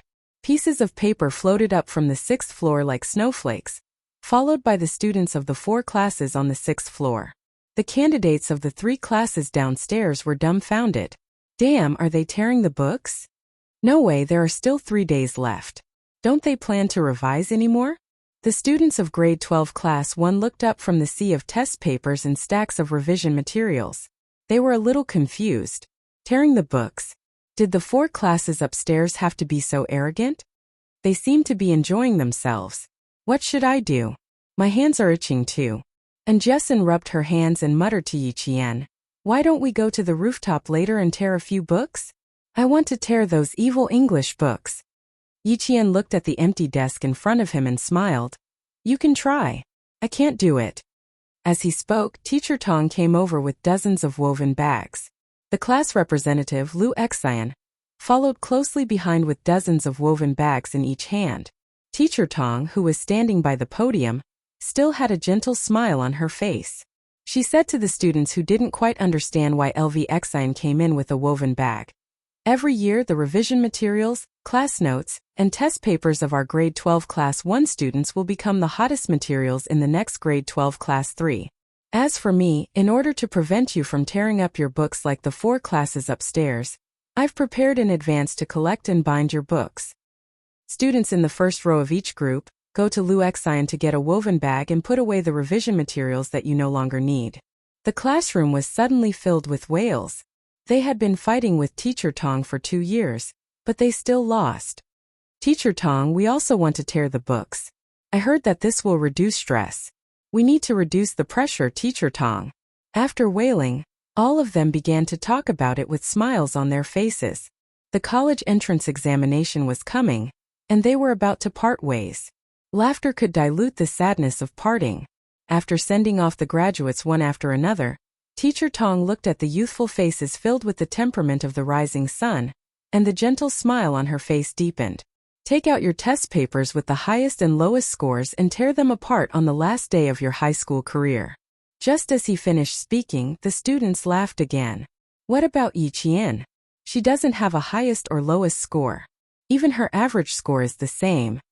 In her second year of high school, Yi Qian's grades had always been strangely stable. No matter how difficult or easy the test papers were, she could always maintain the same score. It was as if she had calculated it beforehand. Yi Qian smiled and said, "I also have a test paper with high and low marks, but I don't have the chance to tear it up." She spread her hands in front of her desk. Only then did the entire class realize that her desk was the cleanest and tedious desk in the entire class. How could it not be clean and tidy without a single book? Her homework, revision materials, and test papers had already been taken away by the teachers in advance to prevent her from learning from the other students and tearing the books. Chapter 1192. The difference, the treatment. It should be taken away in advance for the next batch of third-year students to worship and look up to. No way, not a single set of test papers is left. I wanted to snatch one from my sister. The teacher is too cruel, not leaving a single set for us students. Amidst the laughter, the monotonous high school life began to come to an end. Time passed by unconsciously. Looking back, it was already time to say goodbye. Where's my message book? Anyone who didn't leave behind a calligraphy piece, remember to leave it. There are only 3 days left. Don't let me have any regrets. Yang Su, what's your contact information? Why didn't you fill it out? How am I going to find you in the future? In 1999, the most popular forms of communication were home phone, MSN, and QICQ, which had just emerged. Yi Jian was an exception. She did not have any of the 3 forms of communication. And Jessin was angry. Damn. Do I have to put up a missing person notice if I want to find you in the future? After her anger subsided, she left with Yi Qian through the back door at noon. She entered the internet cafe with the speed of a turtle, and applied for a QQ number for Yi Qian. What's your name?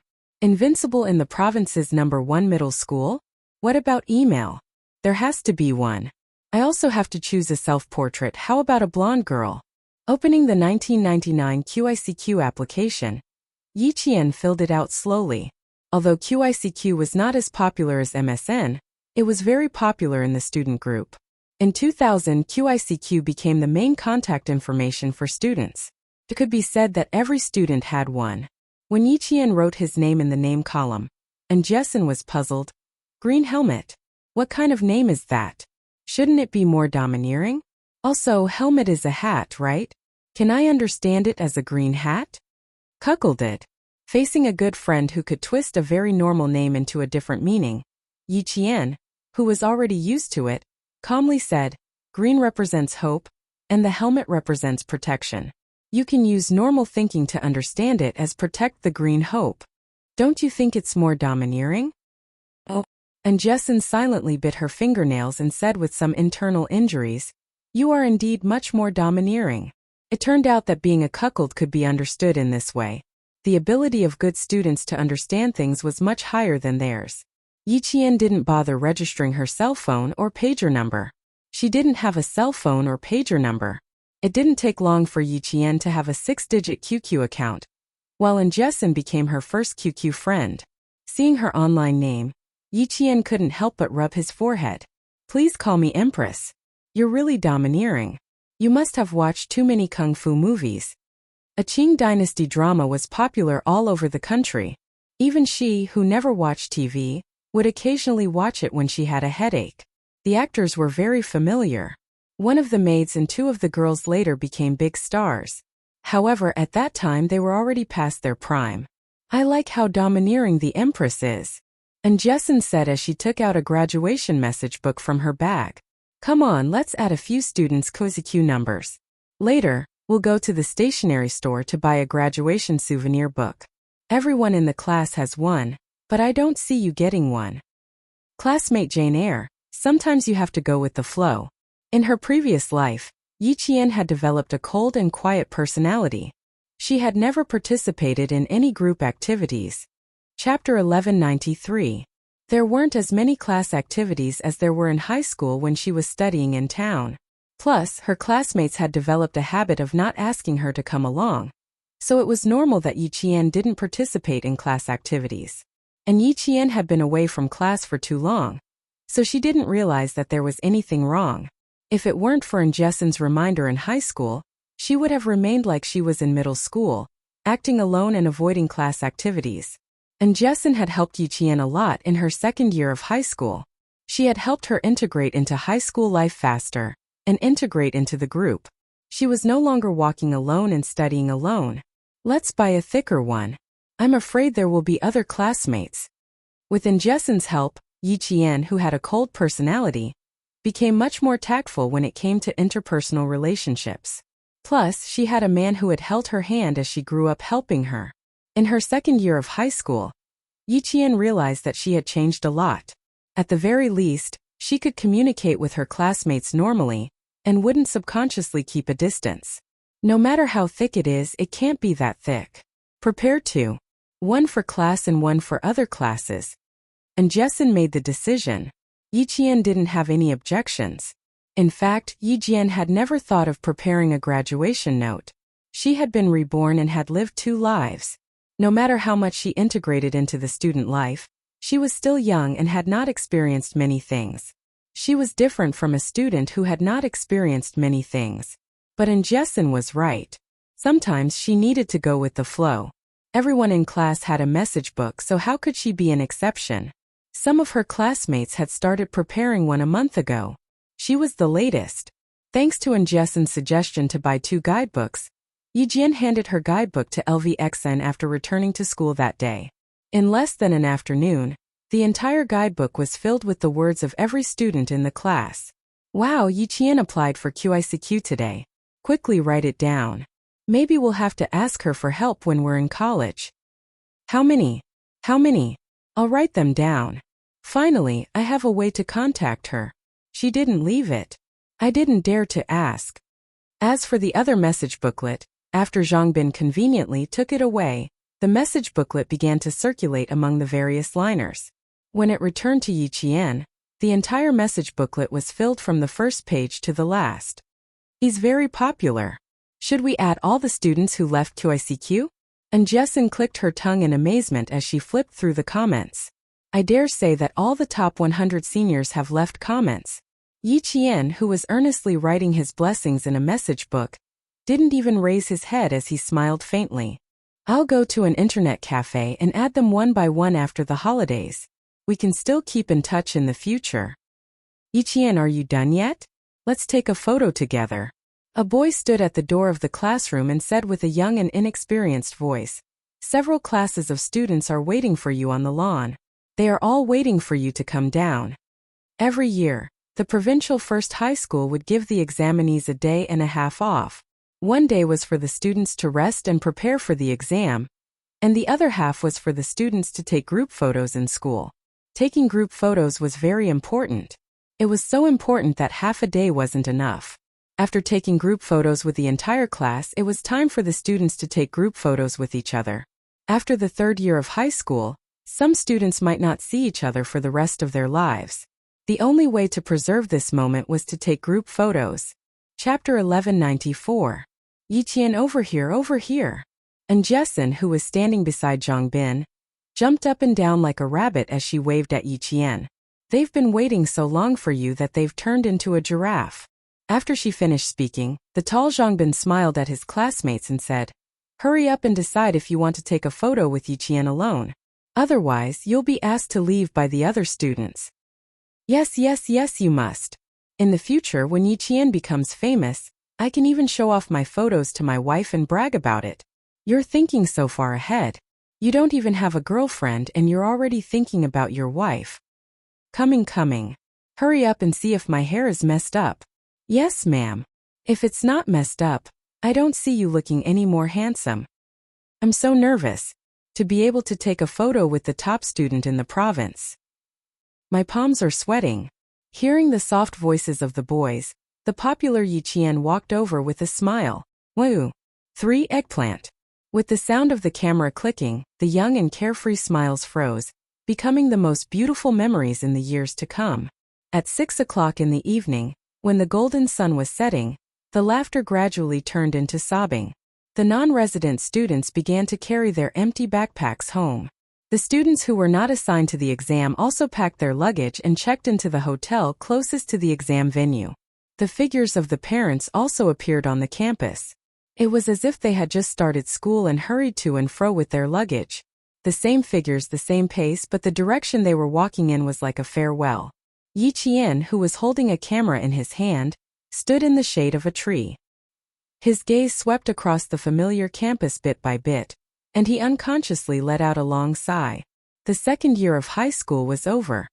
Finished taking a photo with the principal? And Jessin, who had found her way over, interrupted Yi Qian's thoughts. Her voice was not as crisp as it had been in the photo, and it was a little heavy.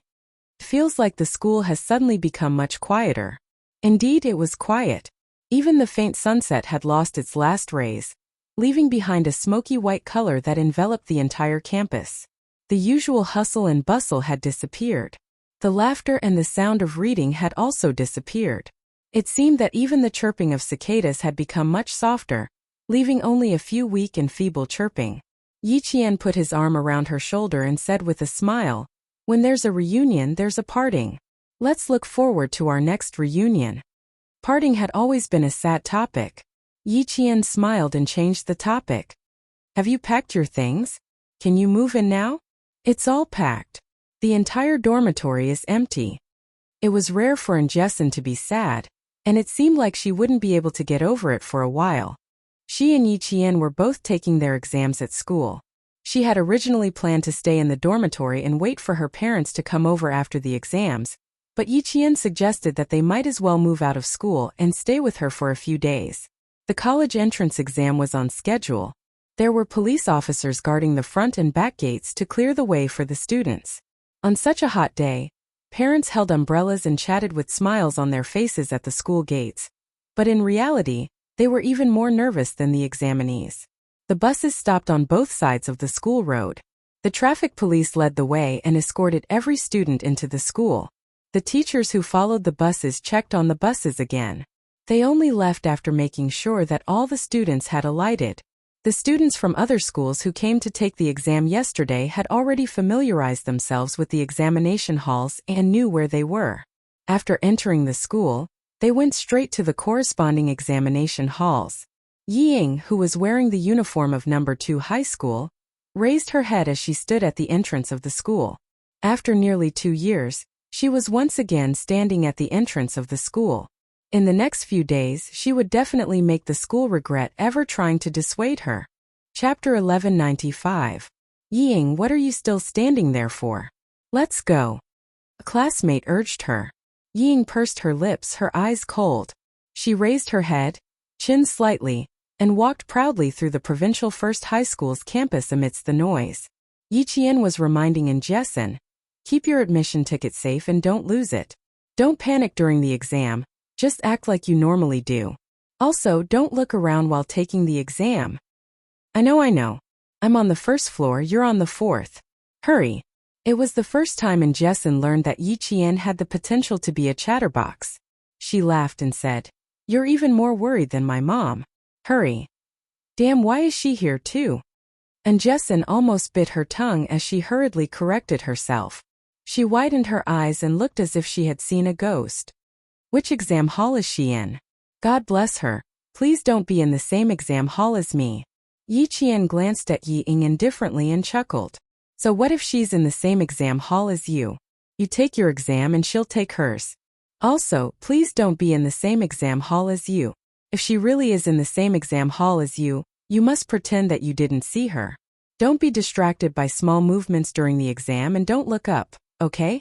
Also, if you find an unknown note, report it to the invigilator immediately. Don't do anything like bending over. Yiqian was nagging, and now it was Jessen who was nagging. Villains were the hardest to guard against, especially villains like Ying. Jessen had classified her as a dangerous person who needed to be quarantined for life. Ying also saw Yiqian. Her eyes suddenly darkened, and she secretly clenched her teeth. Then, with a bright and beautiful smile on her face, she walked over with an arrogant classmate, chatting and laughing with them. Her expression told Yiqian that even if she left the provincial First High School, she would still be a celebrity in class. Look at her smug face. Bah! Jessen rolled her eyes. What's so great about a villain getting her way? Yiqian smiled and said a few more words to her before heading to the exam hall on the 4th floor. When he reached the 3rd floor, Yiqian saw the arrogant Ying standing at the entrance of the staircase, looking down at him. He hadn't seen her for almost 2 years, and she looked more and more like the Ying from his previous life. Yiqian's eyes darkened, and his expression turned cold as he walked past her. You want to be arrogant? Let her be arrogant towards the heir. You're really shameless to be kept by a mafia boss. Being ignored, Ying's expression twisted fiercely. She turned to face Yiqian, who brushed past her and said through gritted teeth, I want to see how good you are and what kind of score you can get. Yiqian had no interest in stopping to talk to her. He kept walking up to the 4th floor. There were many students walking in and out of the corridor. Ying wanted to restrain herself even if she wanted to vent. She chased up to the 4th floor and saw Yiqian enter the same exam room as her. Ying, who had a gloomy expression, suddenly smiled. She had wanted to find out which exam room the wretched girl would be in, and then ask her acquaintances in the education bureau to see if they could arrange for her to be surrounded by poor students. In the end, she gave up because she was worried about the mafia boss who kept the wretched girl. She didn't think that the heavens would help her and arrange for the wretched girl to be in the same exam room as her. Ying's eyes flashed with calculation. Her anger from being ignored by Yiqian was swept away, and she revealed a strange smile. Yiqian felt that Jessen's mouth was really sharp. He didn't think that he would really be in the same exam room as her. Seeing her flickering eyes, Yiqian's lips curled up slightly. The familiar Ying was here again. It seemed like she wanted to play some tricks during the exam. Chapter 1196. Then should he play with her? While she was still considering, Ying walked over. She looked down at her and sneered. You motherless thing, want to surpass me? Don't even think about it. Just you wait, stupid girl. I'll show you my true strength. You have parents, but you can still raise a child like you. You're no different from a beast. Yi Jian answered indifferently. There was coldness in his dark and bottomless eyes. He was enjoying Yi Ying's sudden change of expression calmly. You're worse than a beast. I'll give you my blessing for the college entrance examination. The exam was coming soon. Yi Ying was so angry that her face turned red. She clenched her fists and controlled her hands that were about to swing out. She gritted her teeth and said, "Just you wait." Since middle school, other than just you wait. What else can you say? Ying, I've been waiting. Compared to Yi Ying's angry face, Yi Qian, who was provoked, was much calmer. He continued to provoke her. You still want to play tricks in the exam? I'm also waiting. I'm looking forward to it. He said Yi Ying's plan as if he could read her mind. She was so shocked that the anger on her face was replaced by shock. Luckily, Yi Jifan taught her well. Yi Ying was only shocked for a short while. She pressed her lips together and said, I won't let you be proud for too long. I'll make you understand that you're not as good as me. So what if you have good grades? Do you think you can stand out just because you have good grades?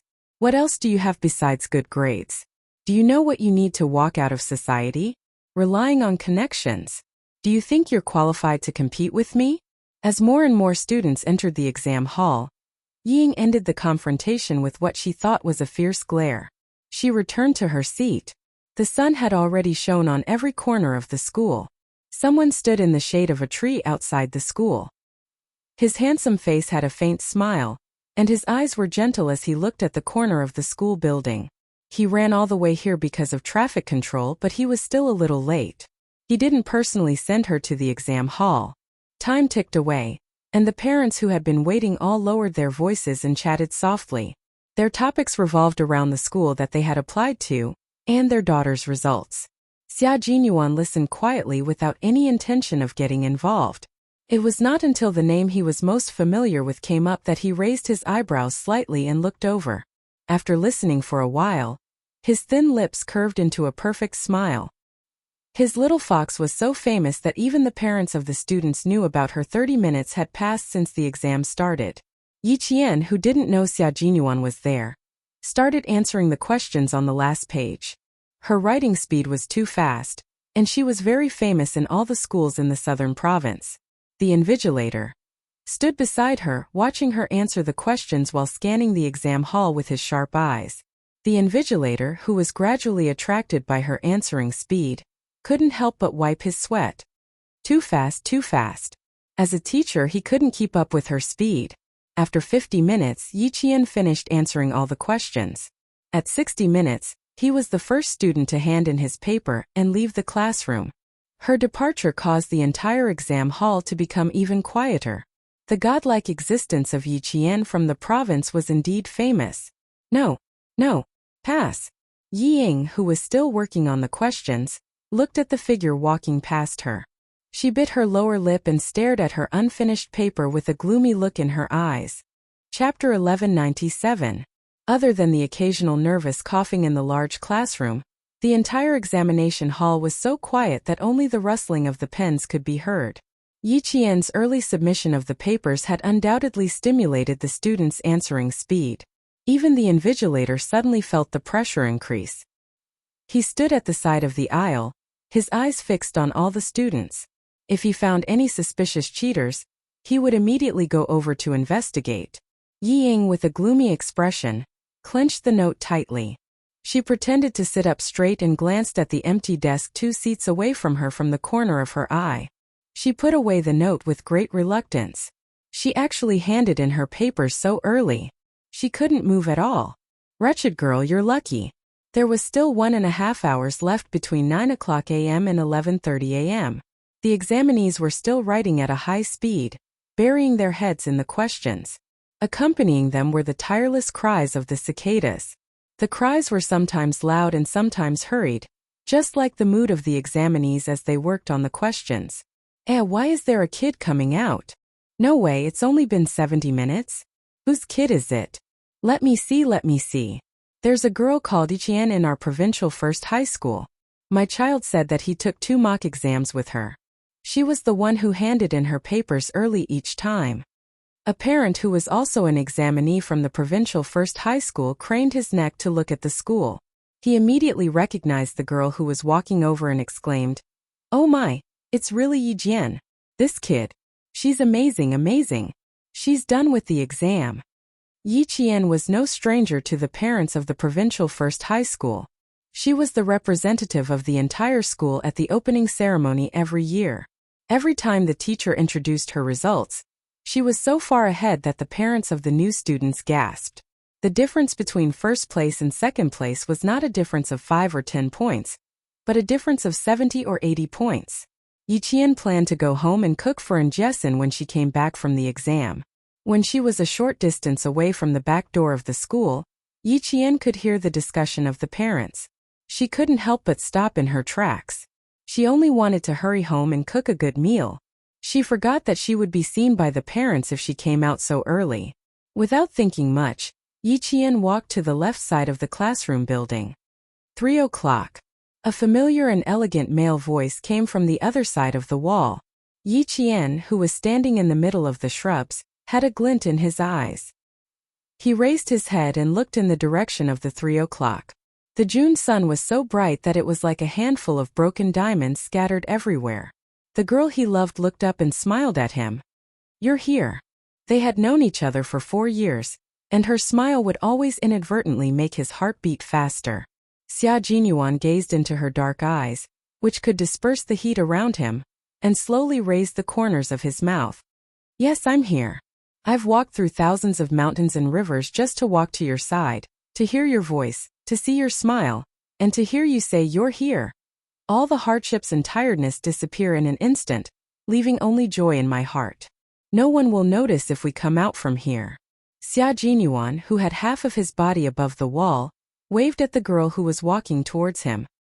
He looked at her warmly and said, "I'll keep watch for you." Having a special forces soldier keep watch for something like this was like using a sledgehammer to kill a chicken. The two of them were very close, only about 4 or 5 meters apart. Yi Qian walked over and stood on a rock in the shrubs. She looked up and smiled at the man with gentle eyes.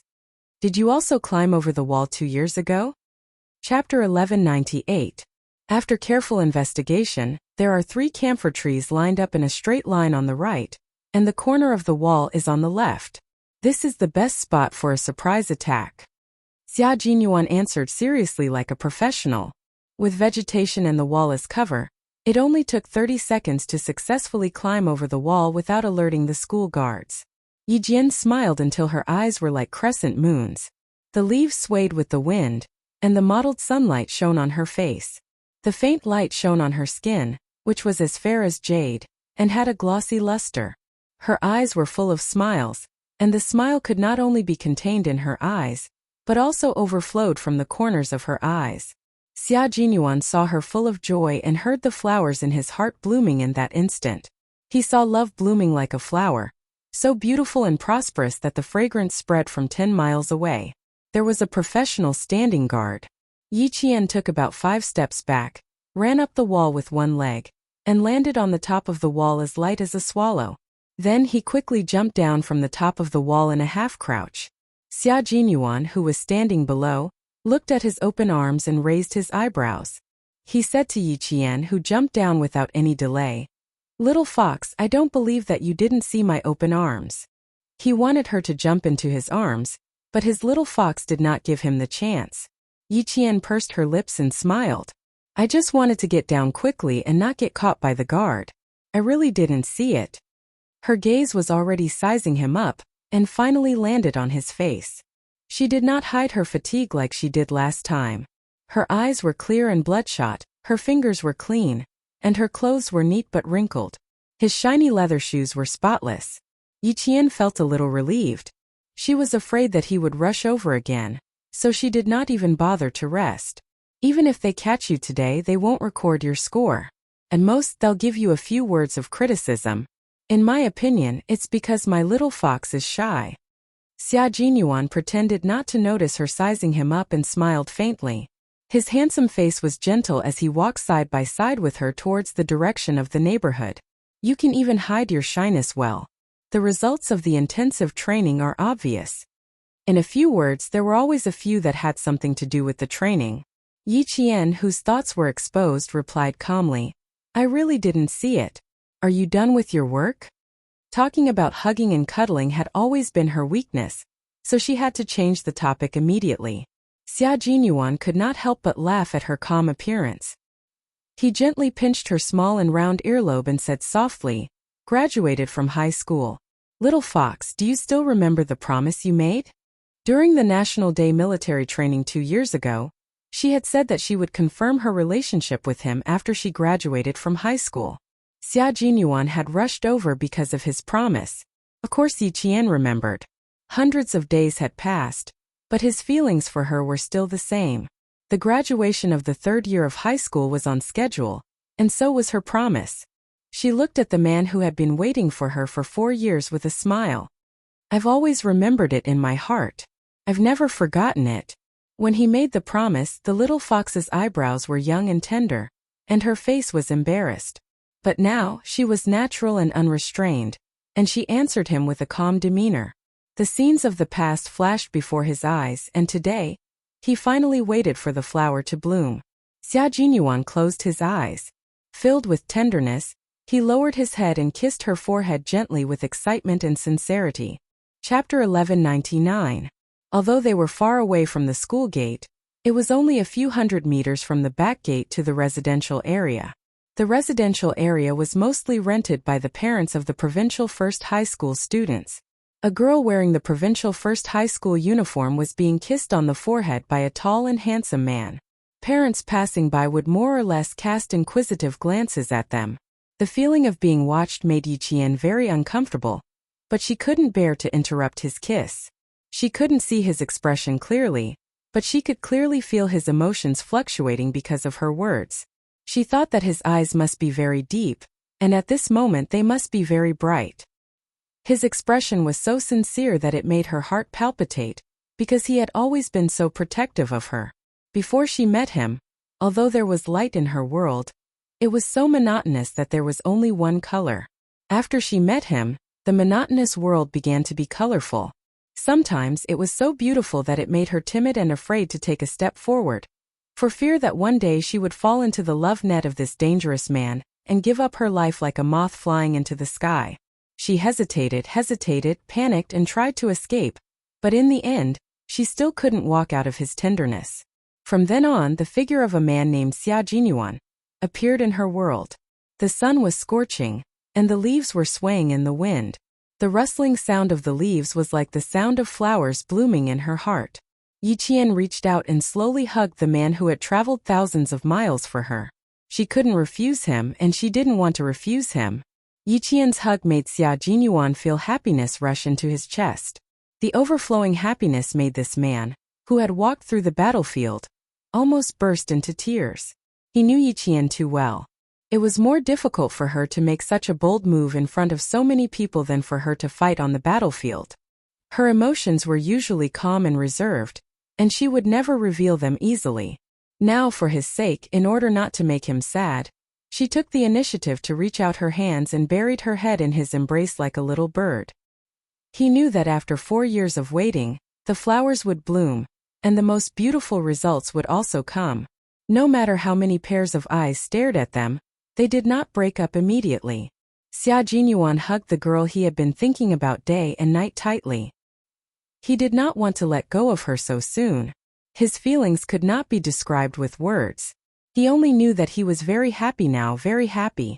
After some time, Xia Jinyuan heard the rustling of the leaves. He loosened his arms around her, put his chin close to her ear and whispered, "What should I do? I want to carry you back now." Yi Qian rubbed his chin and replied softly, "Hold it in, don't be impulsive. Pay attention to control your emotions, don't lose your composure. You won't feel awkward, but I will."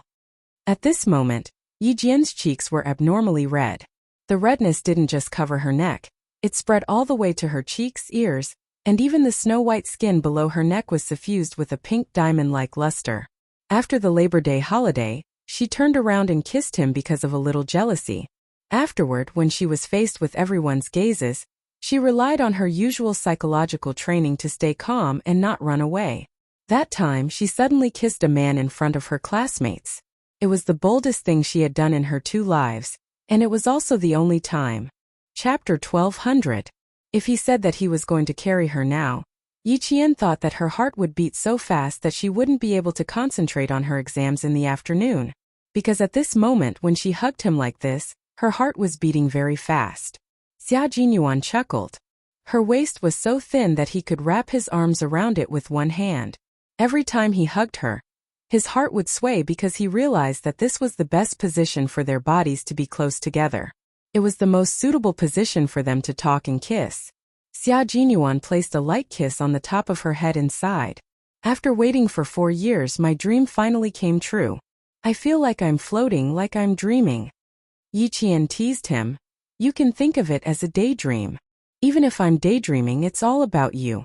I think about how I sometimes need a long time to fall asleep when I wake up in the middle of the night. I also think about how I'll wait until you graduate from high school. Don't tell me I'm regretting it. Worrying about gains and losses for hundreds of days, thousands of hours. Xia Jinyuan really felt like he was floating and felt that it was a little unreal. His voice gradually lowered as he turned to hold her face, his fingers caressing her blushing cheeks. I can feel your body temperature and see that I'm in your eyes. How could I be daydreaming? Why don't we go back and talk? There are a lot of students coming out, and some of the parents over there seem to have recognized me. Yi Qian loosened her grip on his muscular waist and tugged at the corner of his shirt. Her clear and bright eyes were glistening as she looked at him shyly. I have an exam in the afternoon. I want to go back and rest early to prepare for the exam. The wind that blew through the leaves brought with it the coolness of summer, gradually calming them down. The gazes around them didn't disturb them, but Yi Qian was still a high school student, so she should be more mindful of her surroundings. Xia Jinyuan calmly loosened his grip, lowered his head, and gently kissed her cheek. What do you want to eat for lunch? I'll cook to celebrate our relationship. What do you think? Soon to be confirmed as lovers. Yi Qian raised an eyebrow. Although her face was still red, her eyes were calm. So what if those faintly discernible gazes fell on her? Her relationship with him was what they saw. Xia Jinyuan reacted quickly and said, No, we should celebrate the confirmation of our relationship. Of course, he liked the idea of confirming their relationship. Since Little Fox had spoken, he had to obey. G3 said, It's too difficult to find a girlfriend in our line of work. I wish I could feed my girlfriend with a spoon now. G3, who had left the ranks of bachelors, was now full of beauties in the team. He even used the identity of an experienced person to educate his comrades who were still single. From the beginning to the end, he only expressed one meaning. It's not easy to find a girlfriend. Once you find one, you must dote on her, love her, and pamper her. Otherwise, you'll let down your girlfriend who worries about you all the time. Xia Jinyuan thought about it and felt that it made sense. However, his little fox was different from his girlfriend who was a G3 teacher. It was necessary to pamper her and love her. However, she was still a soldier who needed to go to the front line. He could depend on her in life, but he could not depend on her in other aspects. He had to criticize her when he needed to and be strict when he needed to. There was a chain supermarket behind the residential area. When Xia Jinyuan walked to the meat section, the seafood section, and the vegetable section, he paused for about a minute. His mind quickly filtered through the dishes he was best at. His goal was to start choosing the ingredients accurately. Chapter 1201. Prawns were easy to make. Just remove the intestines and steam them. Sea fish were easy to make. Just like prawns. Meat needed to be stir-fried. No, it was hard to control the heat.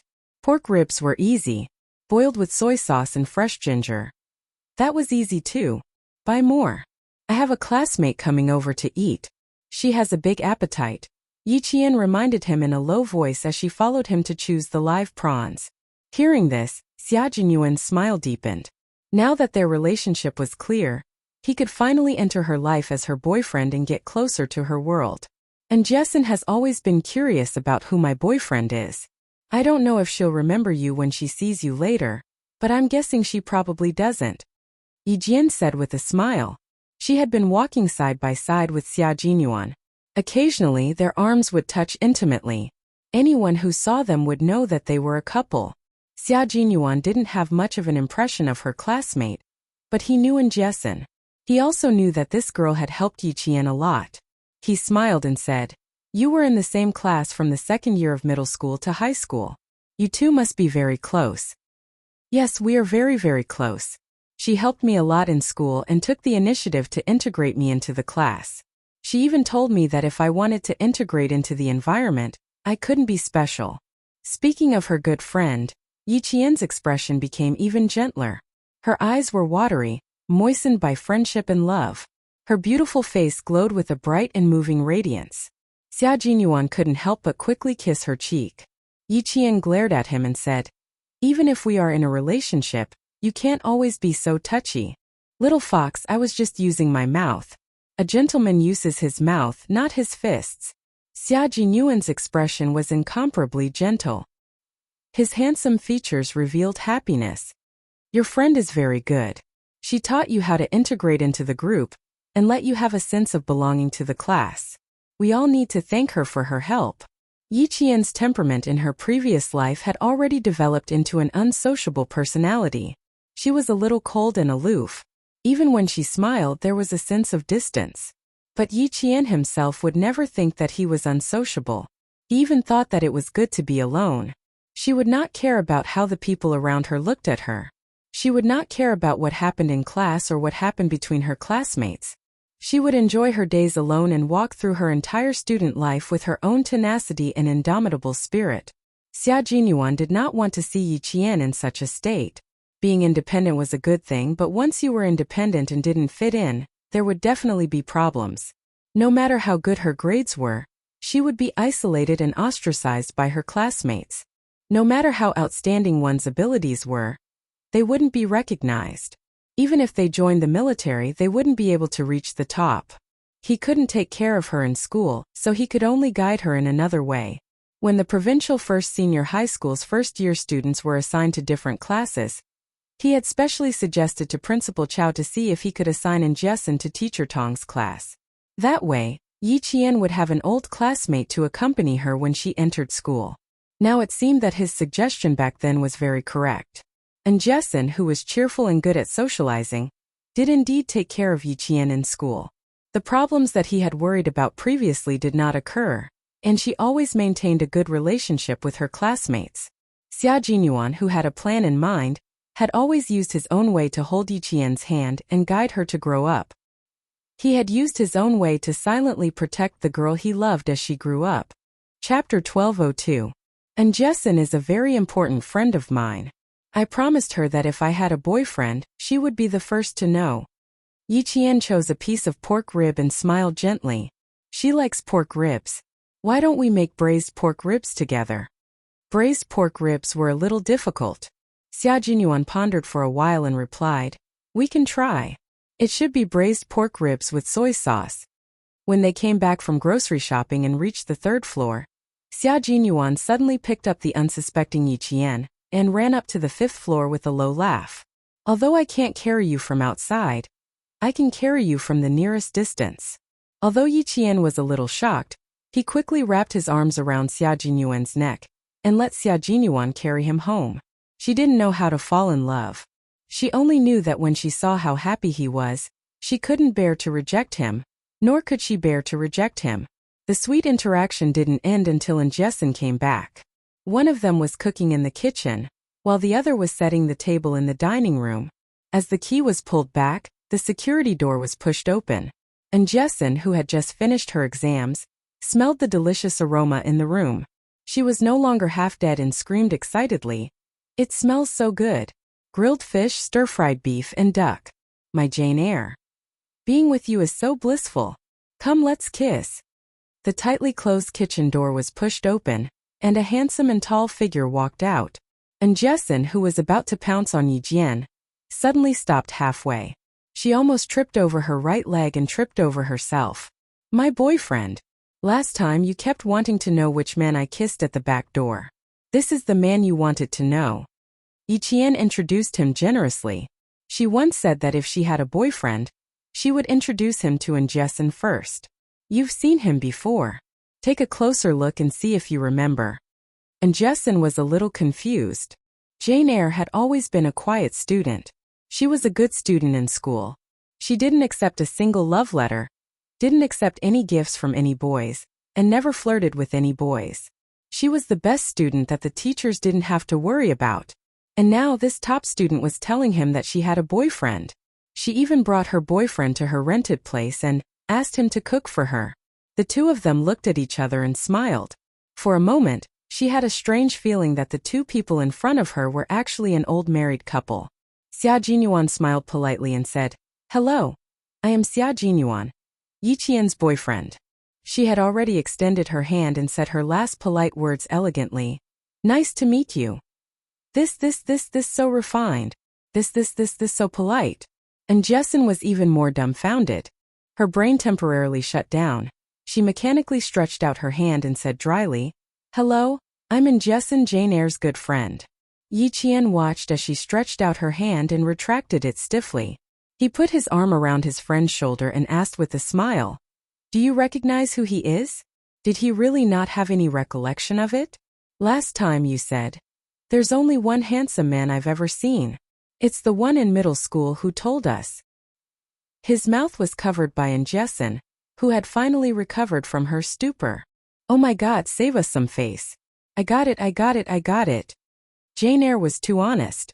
She was really worried that she would tell the truth when she said, "He's so handsome that I'm drooling all over the floor." She thought she had lowered her voice and that he could hear every word clearly. Xia Jinyuan maintained his composure and said with a smile, "You two can wash your hands and eat. After eating you can rest for a while. I'll wake you up 20 minutes in advance." Chapter 1203. And Jessin felt a stomachache from the meal. The aura of Comrade Xia, who was sitting opposite her. She didn't even dare to speak impudently. But he wasn't serious either. He had a slight smile on his face the entire time. He was as elegant as a noble prince and had a good upbringing. Even so, she didn't dare to be impudent. There was only one word to describe it: fear. When she thought of how the other party had once stood on the podium and talked about national security with a cold expression, her cold gaze felt like a knife sticking to her skin.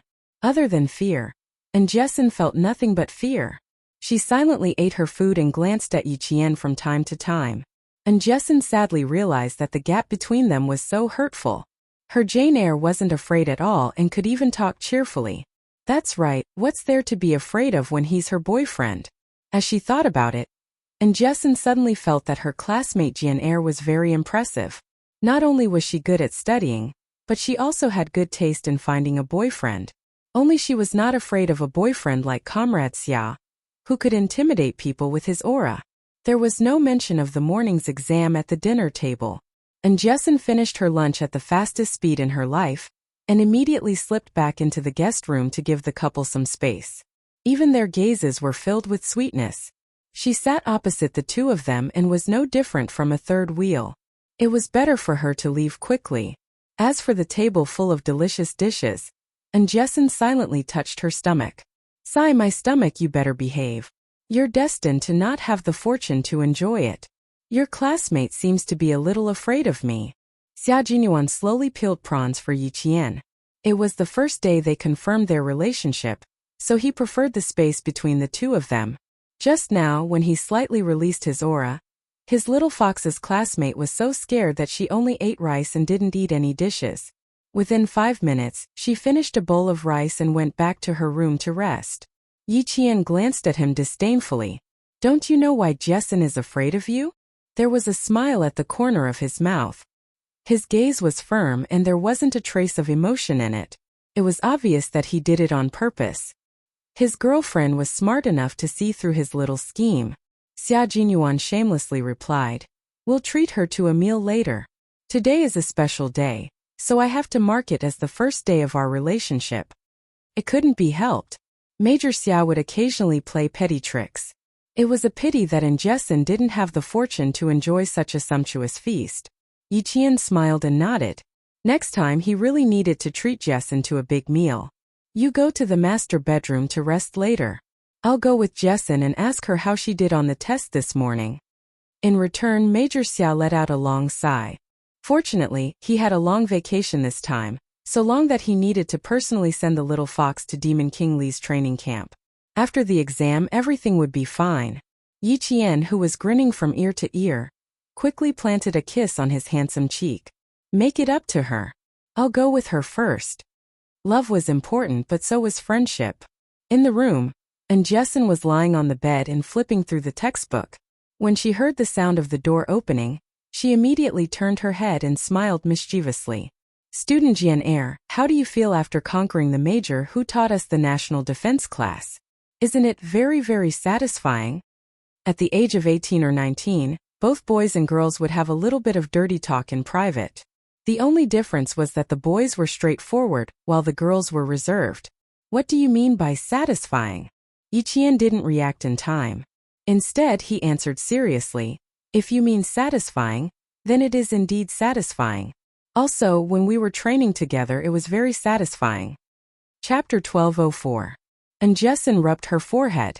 How could she have forgotten about Jane Eyre's innocence? But what did she mean by training together? At this point, Yiqian didn't intend to hide anything from her. She laid on the bed and looked at her best friend who had never asked about her and had always helped her. She said softly, Jessin, I have something to tell you. What is it? Why are you so serious? And Jessin was frightened by her serious face. She quickly stopped smiling and frowned. Did something happen? Is it about you and Comrade Xia? Did he bully you? Her face darkened instantly. She had the feeling that as long as Yi Jian said yes, she would immediately rush out to cause trouble. Her reaction warmed Yi Jian's heart. She hurriedly said, No, I want to talk to you about my application and my plans for the future. I feel bad that I haven't told you about it all this time. Damn, you scared me to death. I thought it was something big. It's fine if you didn't tell me. What's there to feel bad about? And Jessin immediately relaxed and smiled disapprovingly. You always have your plans. If you can't tell me about your application, then you must have your reasons. And Jessin was definitely a friend worth making. She looked carefree, but in fact she had a lot of principles. Becoming friends with her was not only a kind of luck, but also a way to learn how to deal with people from her. Yiqian reached out and hugged her best friend. My ambition is to join the military, so I only applied to one school, the National University of Science and Technology. When the time comes, we can only contact each other through letters. You can also leave me a message on QICQ. If I can go online, I'll definitely reply to you. Today was probably a very confusing day. And Jessin knew that she was confused again. Her best friend's ambition was to join the military, and then there was only one goal: to get into the National University of Science and Technology. Was the National University of Science and Technology she was talking about the Hua University? Or Shi University? In the military school. The one that was especially difficult to get into and only had 3 or 4 places in the southern province this year. Damn. I'm a little confused. Let me calm down. Calm down. And Jessin took a deep breath and let out a long breath before asking carefully, Is it because of your boyfriend's influence that you want to join the army? Yiqian smiled and said, No, I was influenced by Uncle Jen and Principal Chan. Didn't I get into a big fight with Yi Ying and her mother in the second year of junior high school? After everything was settled, Principal Chan had a heart-to-heart talk with me. At that time, I felt that I was too cowardly to be bullied by Yi Ying's family. There had to be a way out, so I started to think about joining the army. First, I just didn't want to live like a coward. Later, I completely fell in love with it. I liked the roars when I trained with the soldiers. I liked to pick up a gun and hear the sound of bullets being fired. I liked the feeling of wearing jungle camouflage and fighting with the soldiers. Jessin, I've already been on this path for 4 years. In the future, there will be 4 more years until I can't wear the uniform anymore. And Jessin's expression was as if she was listening to a fantasy story.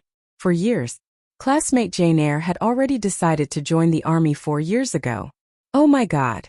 4 years ago, wasn't she in the second year of junior high school? On the second year of junior high school, she thought all day long, I wonder what good food the snack shop has brought. I'll go and try it later. Chapter 1205. Or maybe she was thinking, I need to ask Mom for an extra $1 tomorrow. The spicy dried pork sticks in town are delicious. Also, why isn't Friday here yet? I want to watch TV tonight. While she was thinking about these things, Jane Eyre was thinking about joining the military and getting into university. The difference in hurting people was here again. I thought you couldn't find me every summer and winter? Actually, I've been training with the soldiers in the military. It's much more fulfilling than watching TV at home all day.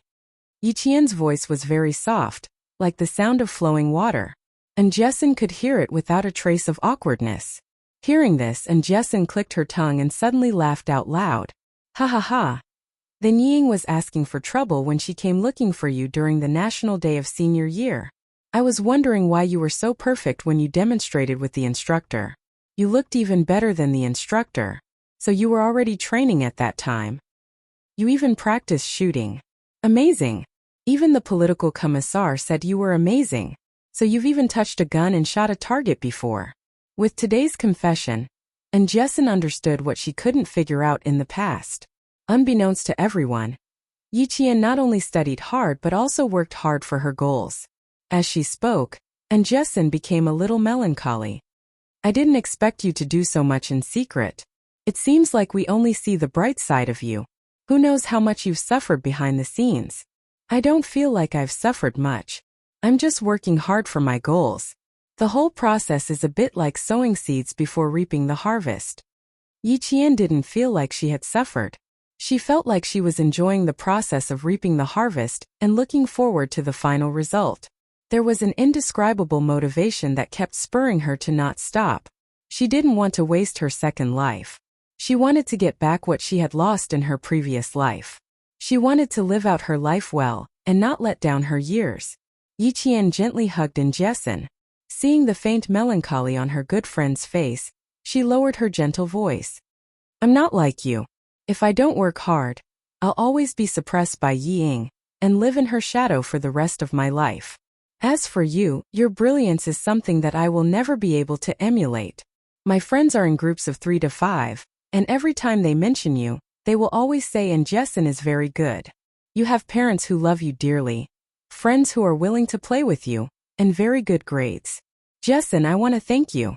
You have helped me a lot in the past few years. Thank you very, very much. Yi Qian, who was not good at expressing his feelings, said so much in one breath. However, and Jessin's eyes widened when she heard this. She reached out a hand to touch Yi Qian's face. You're my little Jane Eyre, right? Something's not right. It's different from usual. Yi Qian, who had finally revealed his emotions, did not know whether to laugh or cry. We'll be separated in a few days. I don't know when we'll meet again. It's rare for me to feel sad. But you think I'm not the same person anymore. Classmate Jane Eyre, you just need to maintain a height that I can look up to. And Jessin rubbed her nose. As she spoke, her eyes turned red. You're good the way you are. Those who know you will always believe you even if you don't explain too much. What kind of relationship do we have? We're going to be good friends for life. Although you can be quite mysterious sometimes, I've always understood that you're sincerely good to me, Yang Yi and the others. Chapter 1206. With tears still in her eyes, she giggled again. But I think you treat me the best. Who asked us to be together when we were in junior high? I'll definitely support you joining the army. Who is Ying? She can't be compared to you. As long as she could beat Ying, and Jessin would be happy. Her giggles turned into loud laughter, and she rolled back and forth on the bed. Awesome. This is awesome. Say, when the provincial first high school puts up a banner saying congratulations to Yi Qian for getting into the National University of Science and Technology. Ha ha ha, Yi Ying's family will be so angry that they'll vomit blood. Ha ha, just thinking about it makes me happy. Yi Qian saw that she wasn't angry at him for hiding it from her. He let out a sigh of relief and couldn't help but laugh. Yeah, Ying will definitely be angry then. Today, I was in the same exam room as her. And she even came to me to show off, saying that I'm definitely not as good as her. Cough, cough, cough. Her laughter turned into loud coughs, and Yi Qian was so shocked that he quickly patted her back. Look at you laughing so hard that you're out of breath. Get up and talk. Holding Yi Qian's hand, and Jessin coughed until tears welled up in her eyes. You're going to tell me some shocking news later. My little heart is going to break from the shock. How unlucky is Yi Ying to be in the same exam room as you? Isn't she looking for trouble? Don't hide it. You have to suppress the enemy at this critical juncture. There's a saying in the army. Yes, it's like being merciful to the enemy is being cruel to yourself. Don't be merciful. But you have to be careful. What if she tries to play tricks in the exam room and implicates you? So you have to be careful, be careful. Yi Qian took out a tissue and handed it to her to wipe her tears, smiling. Actually, I'm kind of looking forward to her playing tricks in the exam room. After fighting with me for so long, I didn't really do anything to her. If she really plays tricks in the exam room, I'm looking forward to it. Hey, you've become bad. And Jessen suddenly understood what he meant. The two girls immediately laughed together on the bed. There was a knock on the door, followed by Xia Jinyuan's deep voice. There's an exam in the afternoon. You two can rest now. The two of them had been chatting in the room for half an hour. If he didn't remind her, she was afraid that they would continue chatting until 20 minutes before the exam. And Jessen had already covered herself from head to toe with the air conditioner and pretended to be asleep. Yi Qian couldn't help but laugh. She was indeed a little afraid of Xia Jinyuan. Yi Qian didn't say anything else. He closed his eyes, thinking about Yi Ying's expression in the exam hall today. She must have wanted to play some tricks in the morning, but failed because he handed in his paper early. When she went back, she would mention to Yi Jifan and Sun Dongqing that they were in the same examination hall as her. She couldn't rule out the possibility of more tricks in the afternoon. Yi Jifan desperately wanted to move back to his household register. The reason was very simple. He didn't want to see himself go further and further away from him. He didn't want Yi Ying to be unable to surpass him. In order to achieve his goal, he even asked old Madame Yi to come out of retirement, but the result was still the same. In the middle of it, she was really thankful that old Madame Yi spread rumors to Yi Zhixiang that Yi Jifan and Ho Zi were kept as mistresses. In the end, Ho Zi was alerted to deal with this matter. Because of this, Yi Jifan, who wouldn't give up until he achieved his goal, was suppressed, and he didn't dare to make any more moves. Chapter 1207. Yi Jifan wouldn't give up so easily now that there was a chance to make all his efforts go to waste and even disqualify him from the college entrance exam. There was a 50% chance that Yi Ying would make a move in the afternoon. Yi Qian, who was lying on the bed, closed his eyes and thought. Meanwhile, Yi Jifan, who was sitting on the side of the hotel bed, was quietly listening to his daughter speak. Dad, I want to take a gamble. If I lose, I'll admit it. But I still have a 50% chance of winning. Dad, I want to try. Yi Ying, who had finished her lunch, didn't even bother with her lunch break. She gritted her teeth with a sinister expression. As long as there's a chance, I'll give it a try. I won't let her have the chance to step on my head again. Dad, I've always remembered how she kicked me out of the provincial number 1 middle school back then. Sun Dongqing sat on the side and looked at her husband and daughter. After a while, she couldn't hold it in anymore and said fiercely, "We have to teach that wretched girl a lesson. Otherwise, she'll think that our Yi Ying is easy to bully." If it weren't for old Yi always telling her not to go to the provincial number 1 middle school, and cause trouble for that wretched girl because it would affect his reputation in the government, she would have gone there long ago. Go and take the things. Don't cause trouble. Yi Jifan didn't agree immediately. This was a serious matter and related to his daughter's future. He couldn't afford to make any mistakes. He gently reprimanded his wife and then said to Yi Ying, "Ying, although the risk is 50%, Yi Qian's ability is a little beyond my expectations. Ying, Dad can say that you don't have a 50% chance of winning." Yi Ying's voice suddenly rose and sounded a little shrill. Dad, are you saying that I'm not as good as Yi Qian? Even you think that I'm not as good as her? Who said that? Who said that our Ying is not as good as that wretched girl? Sun Dongqing, who was cleaning the table, jumped up and pointed at Yi Jifan's nose. Yi Jifan, I'm telling you, don't compare that wretched girl to our Ying. Our Ying is a top student at Tsinghua University and West University. Even her homeroom teacher said that as long as she performs normally, it won't be a problem for her to get into the top universities. What can this wretched girl get into? I think she should thank the heavens for even getting into a third-rate university. Ying was even angrier. If Yi Qian could only get into a third-rate university, why would she do something like that during the college entrance exam? Mom, can you stop interrupting? I'll talk to Dad.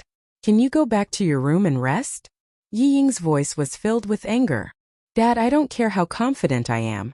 I have to try. If I really fail, I'll just repeat my studies for a year. If you succeed, think of a way to make this matter worse.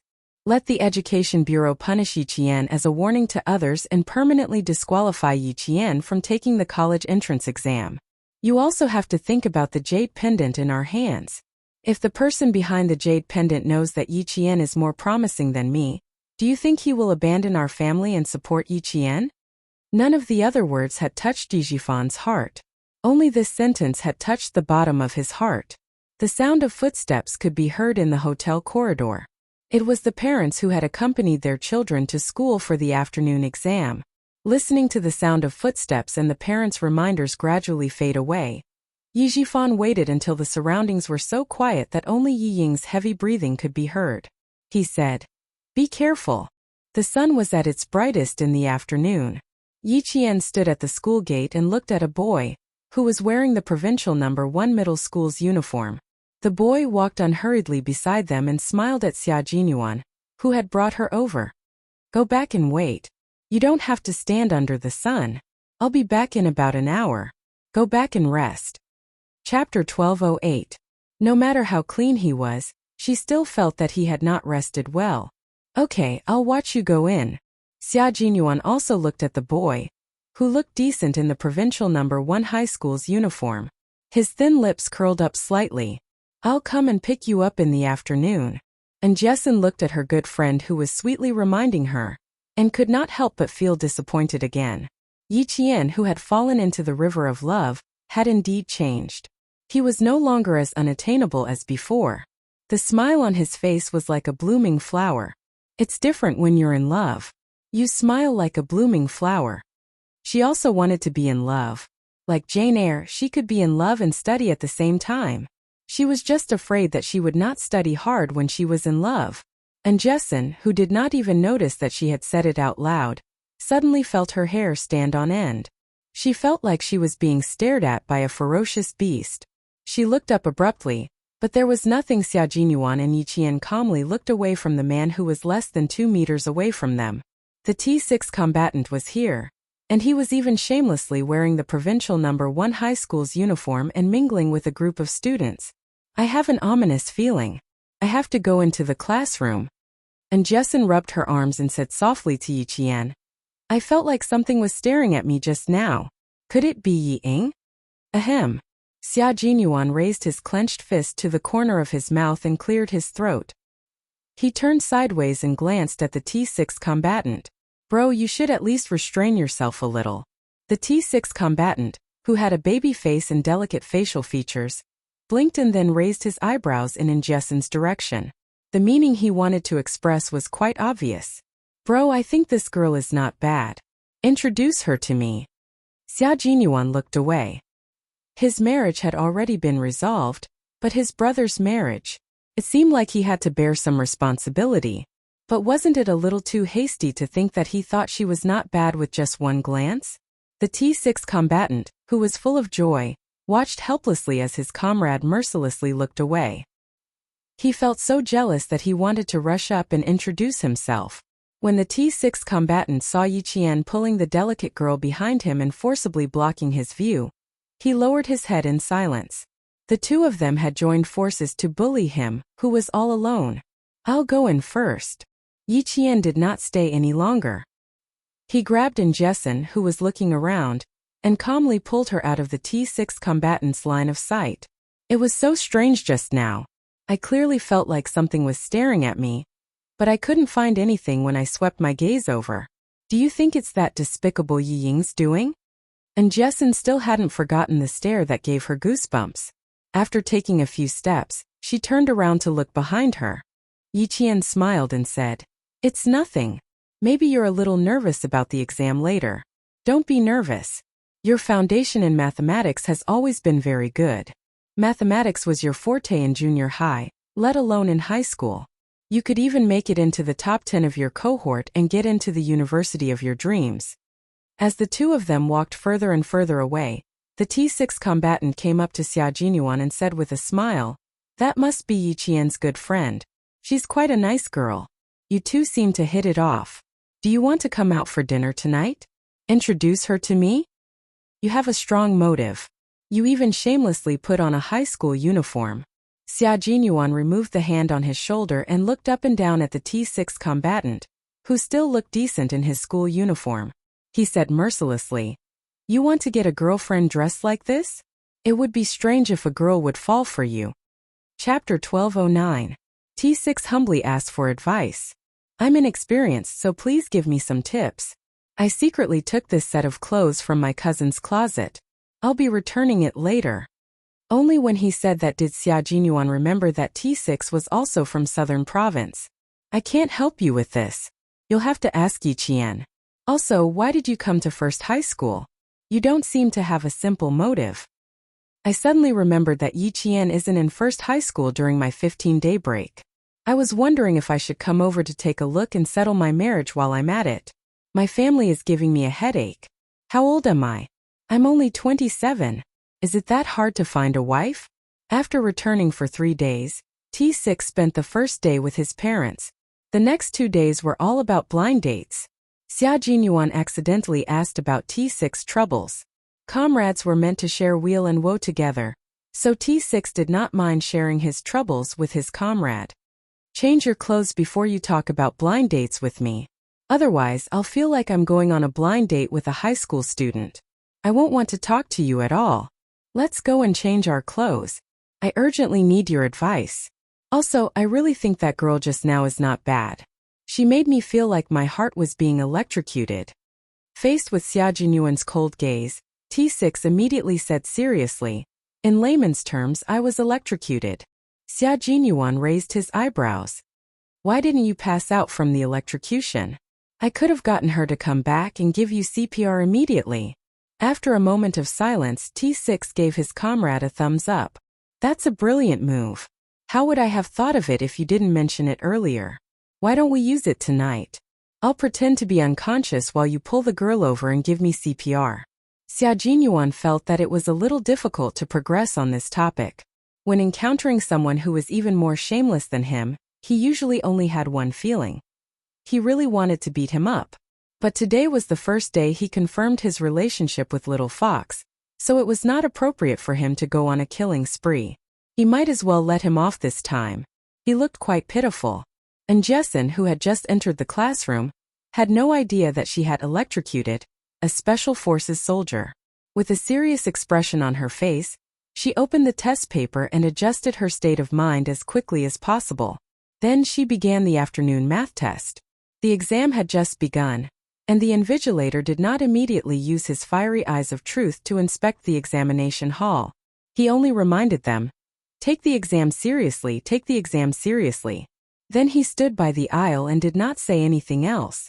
Yi Qian was the fastest student in the entire exam hall. The other students had to stop writing from time to time to think, but she had already calculated the answer in her mind by the time she finished reading the question. She just had to write on the blank space.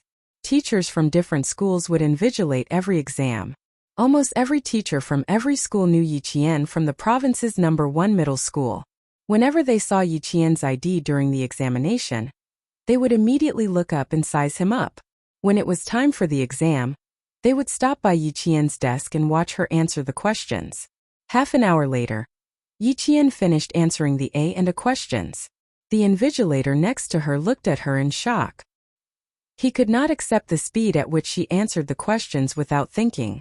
He originally thought that she would make a mistake, but when he finished calculating in his mind, he realized that there was no mistake at all. The invigilator was not in a hurry to leave, but Yi Qian. It was Ying. She worked on the questions for a while, then glanced down from the corner of her eye. When she saw that the invigilator was still there, she was so angry that she bit her lower lip so hard that a circle of teeth marks appeared. Of course, Yi Jian knew that someone had been looking at her with a gloomy gaze. She remained calm and answered the questions one by one, not giving herself any chance to be distracted. Chapter 12:10. The invigilator blocked Yi Ying's line of sight, so she couldn't see Yi Qian's speed. She also didn't see that Yi Qian had already started working on the questions on both sides of the CD and CD. After the invigilator left, she glanced over and saw Yi Qian stop writing to think about the last 2 questions. Seeing this, Ying sneered disdainfully. Didn't they say that she was fast at solving questions? Didn't she always hear the students from number 1 middle school say that Yi Qian handed in his paper early again? It must be a lie. How could her speed be considered fast? What a joke. Yi Ying had always been conceited. In addition, she was like a fish in water in the provincial number 2 high school. Her speed in solving questions in every exam was also very fast, which made her even more unwilling to believe that Yi Jian could really solve the questions faster than everyone else. I'll let you be smug for a while, damn girl. Yi Ying muttered softly.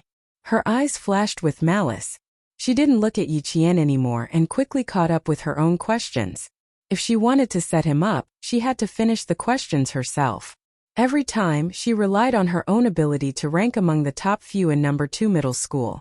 With such outstanding results, Yi Ying didn't believe that she couldn't beat Yi Qian. Yi Ying wasn't stupid. It was just that when she met Yi Qian, she was a little crazy. It was easy for her to make wrong decisions and make wrong decisions. But this time even Yi Jifan agreed. It had to be said that for the jade pendant, Yi Jifan was also gambling with Yi Ying's future. If he lost, with Yi Ying's intelligence, it wouldn't be a problem for her to repeat a year and get into university. If he won, he would make sure that Yi Qian would never be able to get back the jade pendant. He would make sure that she would never be able to change her life. This was a gamble with life. In Yi Jifan's heart, he wasn't just betting on Yi Ying's future. He was betting on his own future as well. Today, he deeply understood that the reason he rose from a village official to a provincial official was all because of the jade pendant in his hands. Compared with his career, Yi Jifan chose his own career. As long as he had a smooth career and had a meteoric rise, there would be no problem for his daughter to re-enter a university. It was just a waste of another year. Yi Jifan himself did not hold much hope that Yi Ying would be able to stop Yi Qian from taking the college entrance exam.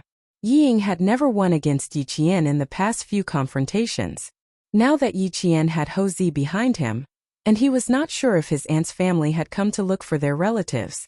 Furthermore, he had to pay attention to his image as an official at all times, so he had some misgivings when dealing with Yi Qian.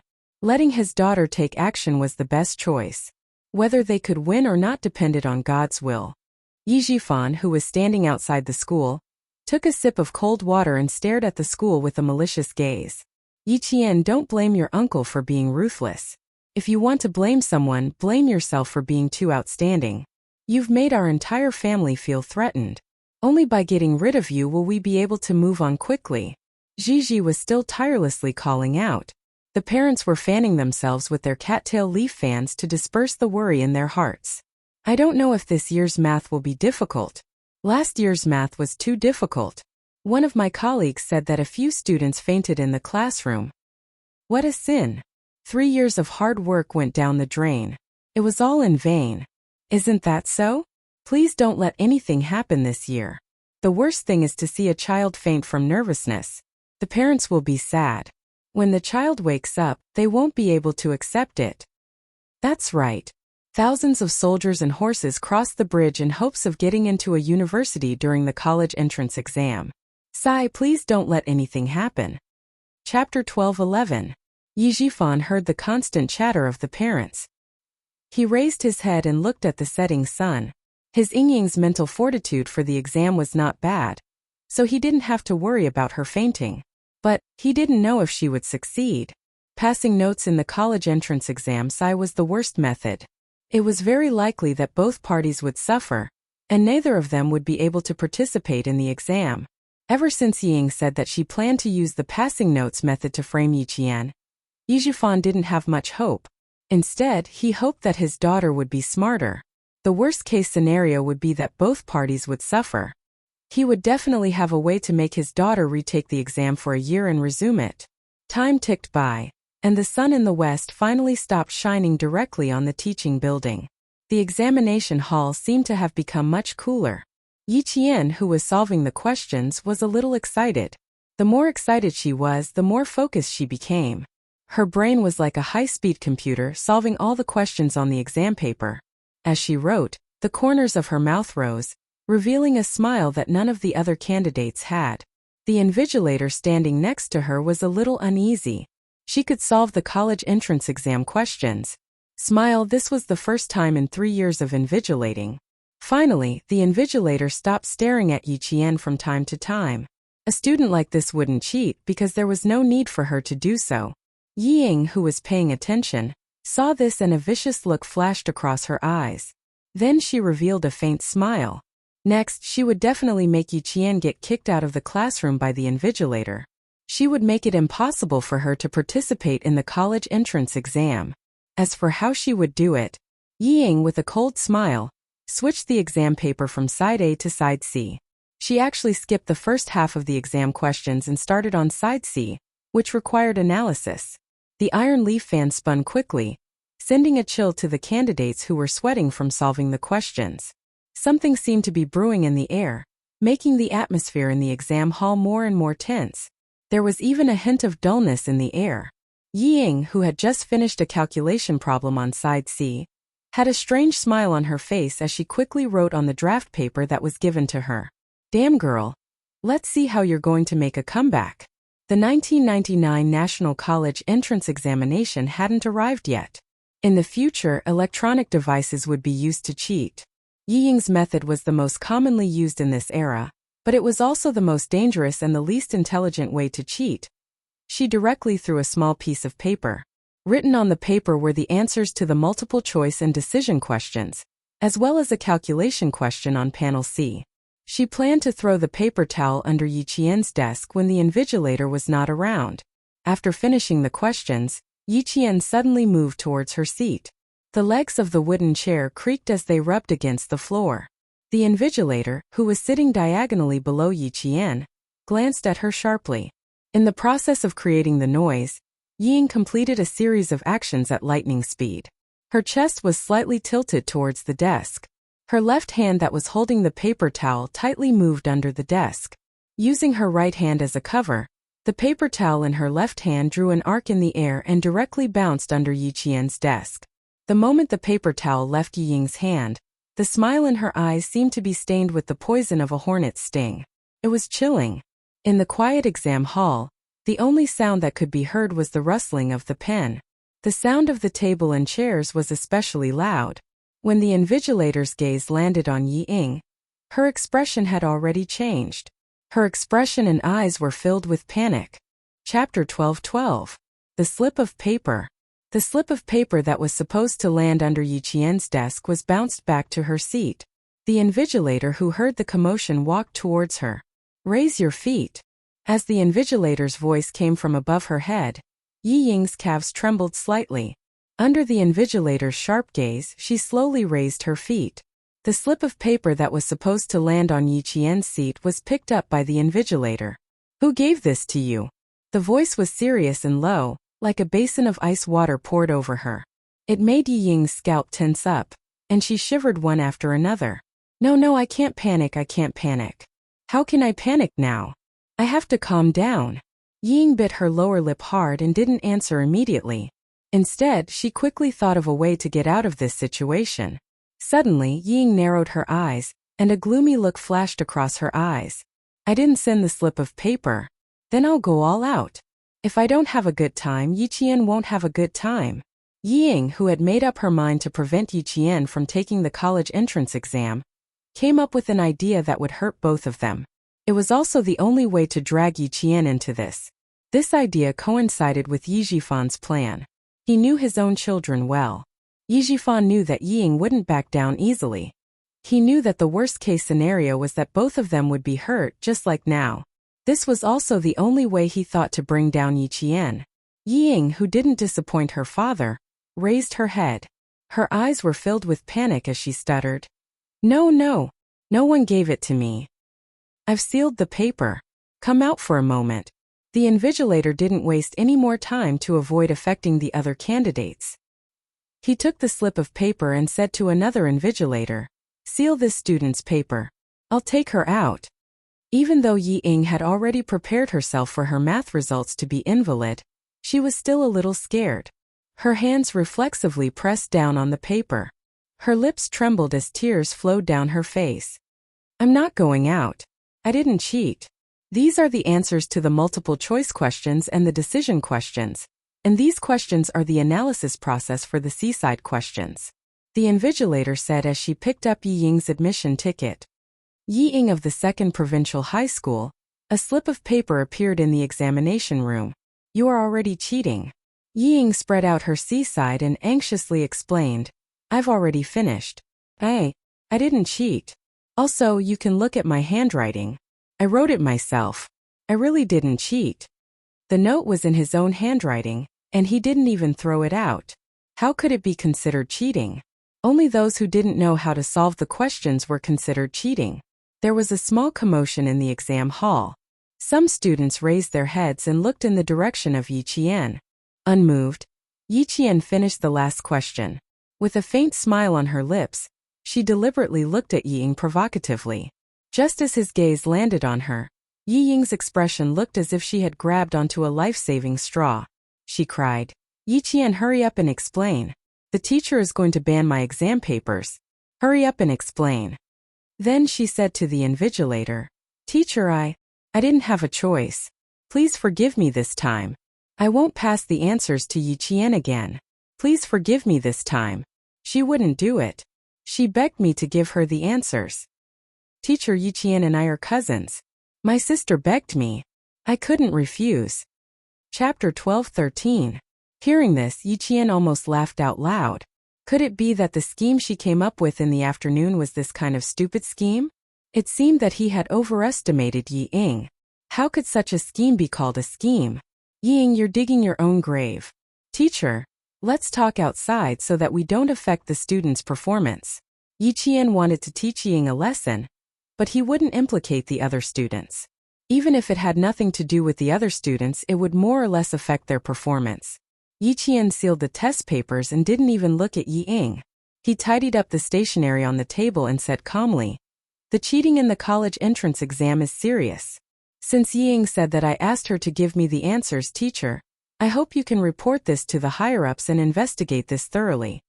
Ying, oh Ying, do you really think that you're so smart with such a childish scheme and that the teachers are all idiots? All of you come out. The invigilator confiscated Yi Qian's admission ticket and walked out of the exam hall. Another invigilator stood on the podium and glanced at Yi Qian before coldly warning all the students. Don't bother with things that have nothing to do with you. Do your own thing and don't look around. Don't be misunderstood by the teachers and affect your performance. Some of the students who were just taking the exam for fun and knew that they wouldn't be able to get in looked on with interest, ignoring the invigilator's words. As for those who were focused on getting into university, such as Meng Wan, who was in the same class as Yi Qian, they didn't pay much attention. She only glanced at Yi Qian when he stood up with a faint smile in her eyes. An hour had passed.